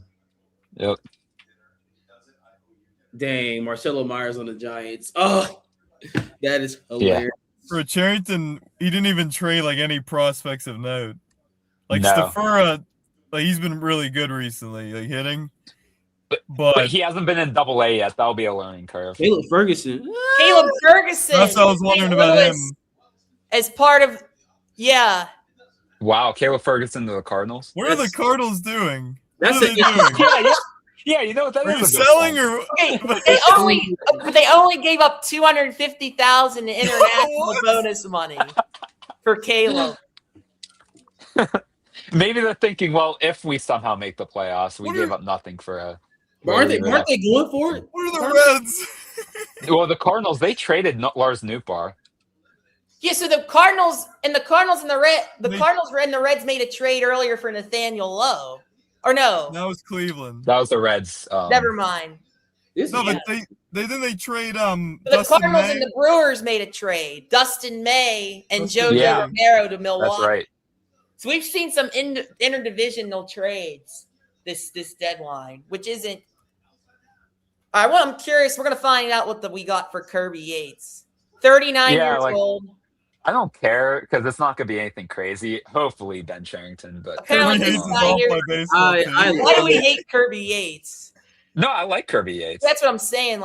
But he shouldn't warrant a top 30 prospect if Bakar didn't. Oh, definitely not at his age now. Like if it was like 2019, I'd be like, yeah, sure. But right, absolutely. So we got 4 relievers. Honestly, though, this bullpen needed that. The more the merrier. At the same time, they need a starting pitcher too, but not a bad deadline for the Pirates. Yeah, no, I mean, again, I was a little disappointed they didn't add a right-handed bat, but I mean, they got 4 relievers. We all wanted them to get. I was saying, we need at least 3 guys. They got 4. And we know for a fact 2 of them should be really good for us. Yates, hopefully he can continue being decent. Why are people hopefully bouncing back. Yates right now? He's doing fine. He's fine. They are. Why? He's an upgrade to this bullpen. That's by it far. looks like Angels. Angels fans are happy. Clay Holmes. Huh. I did not know Clay Holmes went to the Cubs. Yeah, him and Tyrone Taylor did. For the Cubs number 2 prospect and he was also the number 63 overall. So what it sounds like is that the Cubs want to try to match the Dodgers on the 7-game series. That's what it sounds like to me. That'll be tough to do, but they do have rotation depth now. So yeah. Pirates are sending Kyle Robinson, 2024 11th rounder, who they got for the A's for Aliko Williams. We traded Aliko Williams basically for Kirby Yates. I'll take it. That's fine. That's whatever. I mean, it's something. But Kyle Robinson is gigantic. I think he's like basketball player height. So Tyler, what are the Braves? What did they do? They got Tyler Malley. What else did they do? That was They did a bunch of Dinkin and Duncan, man. The only good thing out of this deadline is we got Lane Thomas, who's a cold-blooded killer in the playoffs. I'm good with that. He is a solid bat, especially against lefties. Yeah. Brent Suter. They got Bailey Falter. Right. The Braves got Bailey Falter too, didn't they? Yeah. In that deal. He's a Yeah. But see, here's the thing. If you were gonna go after any Royals pitcher, why him? Matter of fact, why the Royals don't have much major league roster though? They could have got Michael Wacha. That would He's untouchable. Yeah. Michael Walker was untouchable. Yeah, that's right. How is he That's untouchable? Because what he they was kept part saying. of their because they were champions of the offseason 2 years ago, and Michael Walker was one of the guys they got. That Kansas City, they need to clean house. They need to clean I house. agree. They did not do I was enough. They telling should have people from the beginning. absolutely sell. I mean, I didn't hear much. I didn't hear anything from them today. I was telling people from the beginning whenever they signed Walker, Seth Lugo, everyone was like, "Oh, watch out for the Royals." I'm like, they're not going to do anything. They snuck into the playoffs once, like, and then like I'm shocked because it's like, yeah, we made a trade with the Royals. I remember seeing it. I'm like, okay, can we at least get Frank Mazzucato? I know that's probably impossible, but could we get Frank Mazzucato? I mean, you know, and kind of revive his career because the Royals don't know how to make pitchers. Yeah, or like they drafted him ahead of some other guys, but that draft 2021 first round wasn't that great. So like, when was he drafted? Like 7th overall, something like that. 7th? Top 10 definitely. He was apparently a reach according to some people, but I didn't know much about it. So in hindsight today, we traded Alika Williams and Brian Hayes for 2 pretty darn good relievers. Brian Hayes and a third of David Bednar. I'm still trying to figure out how y'all managed to actually trade Brian Hayes. I'm to this day I'm like, how? I don't know. Then you remember we were at Kennywood and I was celebrating. I was so happy. I was on vacation and like three people called me. Like 3 people called me like, we trade Brian Hayes. I'm like, I don't know how this happened. And now no one's gonna trade for him now. They don't play him at all anymore, really, either. Like, except the one game against the Pirates. Well, luckily he has team options. He doesn't have player options, but I think he only has a team option for 1 year, like at the end of the contract. So Reds are stuck with him. This bullpen has been upgraded. He's home. Yeah. You okay? So, what has to be the corresponding moves? Murdoch? Marinaccio, I assume, is gone. He's DFA'd, right? All right, guys. We got John C. We got a 1-sentence statement. We got a 1-sentence statement from Jeff Greenberg, the Tigers GM. No, wave. Just wave. You gotta wave.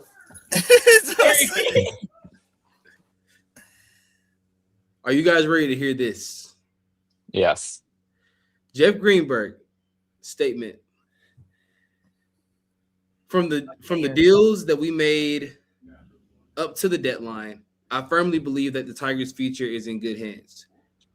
I believe in Job and I believe in Mayfield, my 2 guys. Who said this? Jeff Greenberg. Is he the GM? Yeah. He's really heavy on Job and Mayfield. That Jackson Job thing, where did you find that, Tyler? I'm gonna try to see if I can find it again. Let me see. Because that is interesting. Yeah. If the Pirates were Jackson Job, they would have had to have traded one of like their top 5 hitting prospects at least.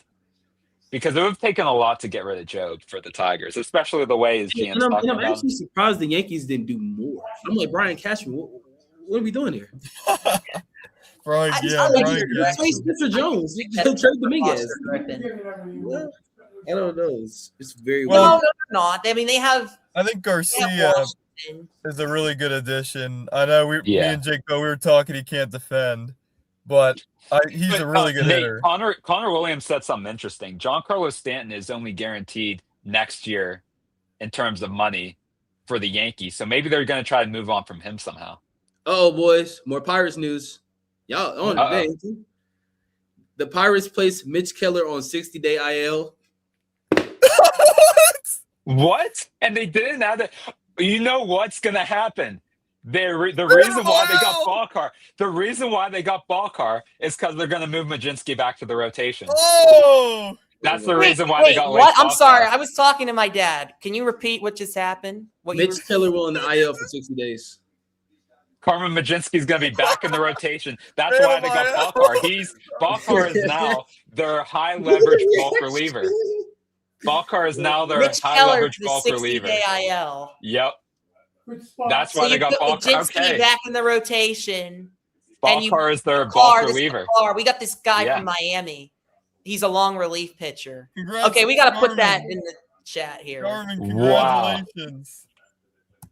So, one of three guys' job is safe. Murdoch, Marinaccio, or Wilbur Dotel. One of those three is safe. The other two are being sent down or DFA'd. But I'll tell you what, it's the right move. It's the right move. It's the right move.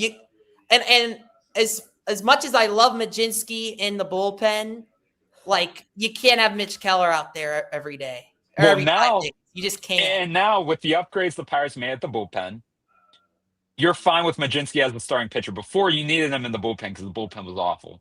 Now you made the trades you needed to make. The bullpen has pitched better overall the last month, I'd say, compared to what it was. This is good. This is Mitch Keller being on the 60-day IL completely improves this team, and no one's Did he actually get hurt, or the Pirates? Is this a Phantom IL? This feels like Phantom IL. It has to be a Phantom IL. This is definitely Phantom IL. No, it has to be. Yeah. Wait, who reported that? Oh, but wait. Apparently, Brandon Eisert has been called up to replace Mitch Keller for now. So how is this going to work? How does that make sense? So they got worse there. What? But like, this doesn't make sense to me because with all the trades they made, they didn't need to call up Eisert unless they're just doing this for now because they had to make a move, and then they're going to see once the trades are official what they're going to do. But at least for today, it's a teres major muscle injury. They made that up. Never heard of that. That's made up. That's completely fake. It's made up. Hey, guys, check this. Shohei Ohtani, Terry Skubal, Yamamoto, Blake Snell, and Tyler Glasnow, $141 million. Okay, that's players. Miami Marlins, Washington Nationals, and St. Louis Cardinals combined all have $141 million. Wow. It's not surprising, but yeah. Yeah. And that's so not a Dodgers problem. This is bad for baseball. That is those other three teams' problem. This is so bad. Well, the Marlins are incompetent. The Nationals are just the Nationals, and the Cardinals, they just. So Sharman Majinski gets what he wants in the end. Yep. Yes. Sharman. It's Sharman, not Carmen. But if he, to me, the thing with like Carmen will do better for you in the rotation than Mitch, but like, can he get through the third time through the order? Like, I still don't think he can, but we'll see. Mm-hmm. We will. So that's why the Pirates didn't add a starting pitcher. They basically because that's their ad. Yeah. But I still don't think that's enough. But it's better than. I mean, it's an improvement. It needs to be put on a Phantom IL. Oh, man. This is insane. I can't believe Cash Mayfield got traded. That is I can't believe Brandon Eisert's on the Pittsburgh Pirates Major League roster. Yeah. Why would you do that? Why would you do that? They're doing that for today, and then once these guys are officially on the team, he's going to get sent down. Murdoch's going to get sent down. Probably. That's my guess. They probably just, even though I'd rather them just bring Antoine Kelly back up, they're going to need someone that can pitch now, and they're not going to give up on Eisert because they gave up the competitive balance pick for him. So he's the worst pitcher in baseball. He is. I agree. 100% agree. My dad just said some very nasty things about Brandon Eisert here. I agree completely with whatever. I didn't even hear what he said, but I agree. No, I did because I had the mic muted for a reason. So wow. Does he know about my take about Eisert being the worst in baseball? Yeah, he's the worst pitcher in baseball, Brandon Eisert. Now you could be 100% right. He's going to come in a big spot tonight. Well, Terrible. It's officially Max Clark's team, I guess, in Detroit. Yeah, Max Clark. Yeah. Mm-hmm. How are we feeling about Kirby Yates? We'll take. I mean, I love Kirby Yates. My dad loves Kirby Yates. I mean, he's literally like he looks like he's not as good, but it's basically like Jason Gurley, like the near 40-year-old late inning reliever. It could have been so much worse. It could have been so much worse. Okay, you could have. So I'm like, hey. That's the face of a Patriot right there. That is a guy. That's the face. That's a 2013 Pittsburgh Pirate. 100%. He probably was in the league in 2013. He was. I think he might have been. He might have made his debut then. No, I think he came up late. I would say just being a Braves fan and see him what he did for the Braves, getting a good one.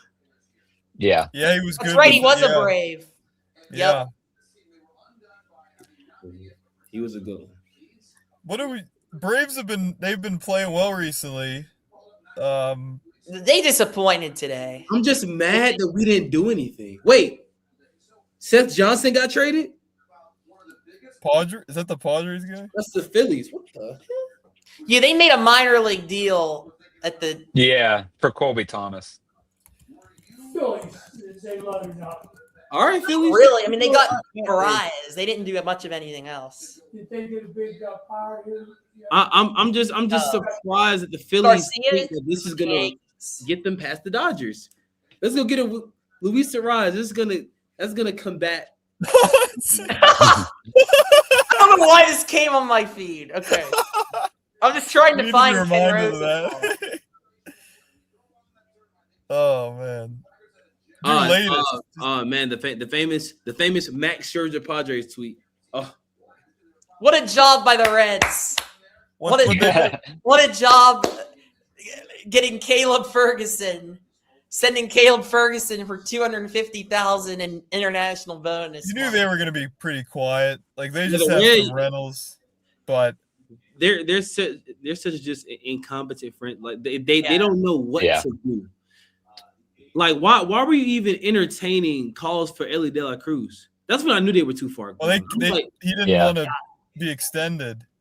He rejected that extension in season. He rejected the extension?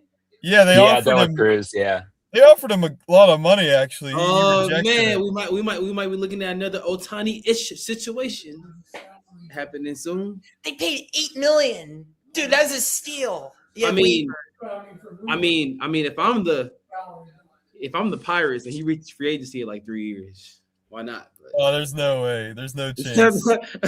imagine Ellie goes to the Pirates. That would be something, but for him on Neil Cruz. De La Cruz, you can move him to third and have Griffin at short. Oh my God. Nick Gonzalez be your second baseman. I'd love that. Nick Gonzalez, okay.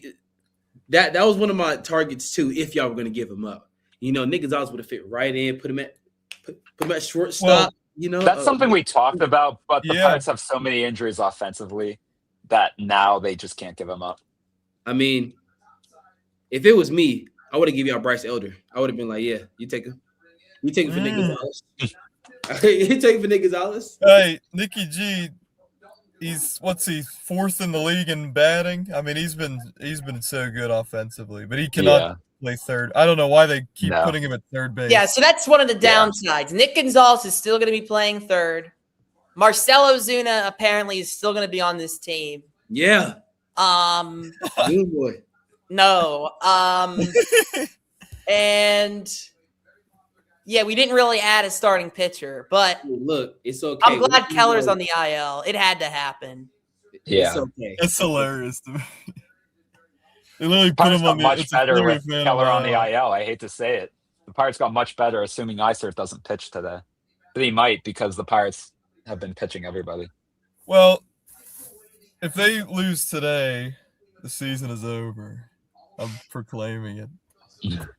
Brandon Stroke tonight for Milwaukee. I hope this team genuinely, because it feels like for the most part, Ben Sherrington, he did what I think this is about the best the Pirates could do.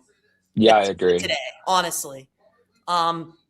like I can't ask for much more than what the Pirates. So like your GM is believing in this team, and you'd hope that the guys in the clubhouse realize that and get some energy off that because things are not looking good right now. Like we just have to be honest, things are not looking good.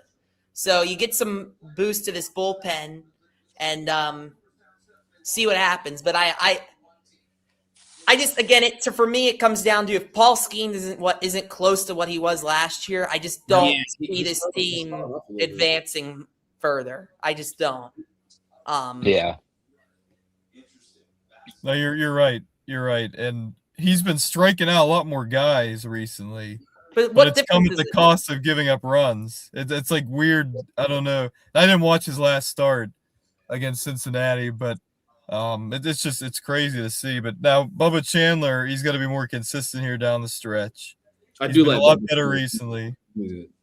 Georgia boy. Yeah, he's still just going to be consistent. Yeah. It just is what it is. But I'm so glad he decided not to go to what was it, Clemson? Yeah, it was Clemson. Yeah.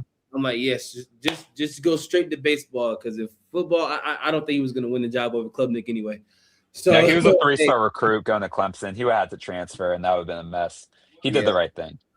So. Avoid the transfer portal. So what's going on with my boy Tamar Johnson, man? What's going on with my boy? He has not been good, unfortunately. He needs to go to a swing doctor. He's doing way too much with his swing. Way too much. Because his load is way too big. Because by now, like, he needs to simplify it. I'm thinking, okay, when he got drafted, I'm thinking, shoot, give him maybe 2.5, 3, he'll be up. I'm like, what's going on? He's been bad. I mean, there's no other way to put it. He's been bad. Tamar Johnson. But like, luckily, Nick Gonzalez, if he keeps hitting the way he's hitting, he's going to be your starting second baseman next year. So, because assuming we don't re-sign Brandon Lau. I mean, knowing the Pirates, they're gonna resign Brandon Lau. They're gonna find a way.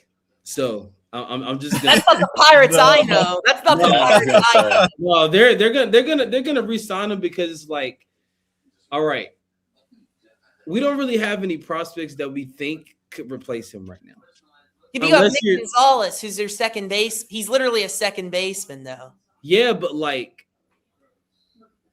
He's a utility infielder though. Like he could play but he can't play. He's bad at third, and he's not good at short either. Oh, okay. Well, that makes sense. Yeah. But the thing with Wow is that the Pirates now technically have the money if they want to extend them because they're paying half of what Luke Weaver is going to make next year. Ozuna's $12 million is going to be off the books next year. Stuff like that. They'll technically have the money if they want to use it for Lau. I would just try to get a bunch of other guys in free agency. But they have the opportunity to do that if they want to. Yeah.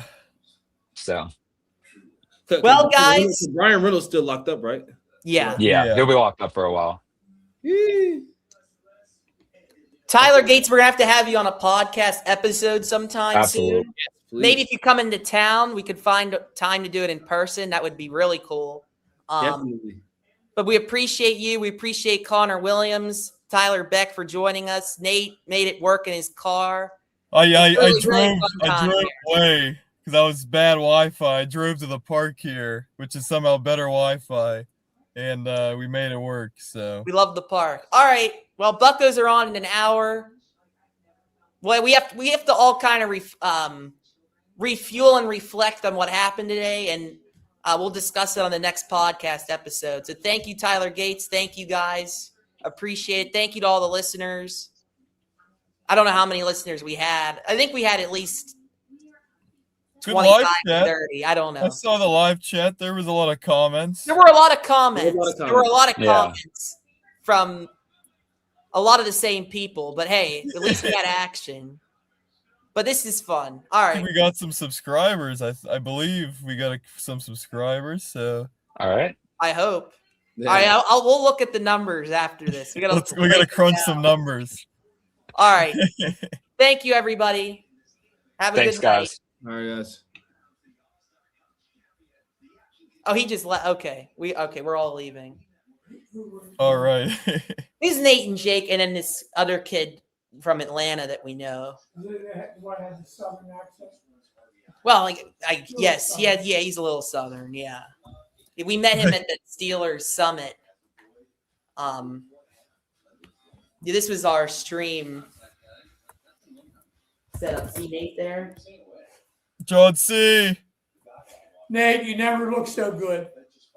Oh, thank you. I'm exhausted today, but thank you.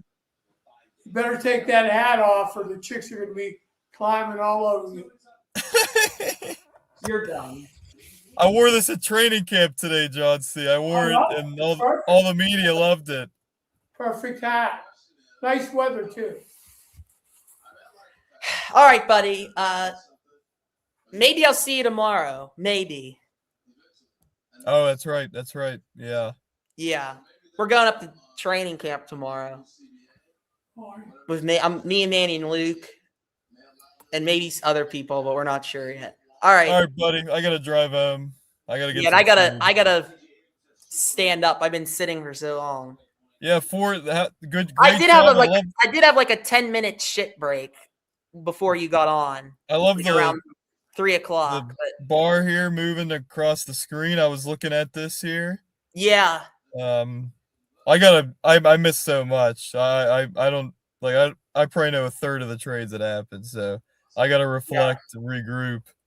And so that's what all of us do. All of us do. Yeah. All right. Take care, buddy. See ya. I know it sounds crazy. The power has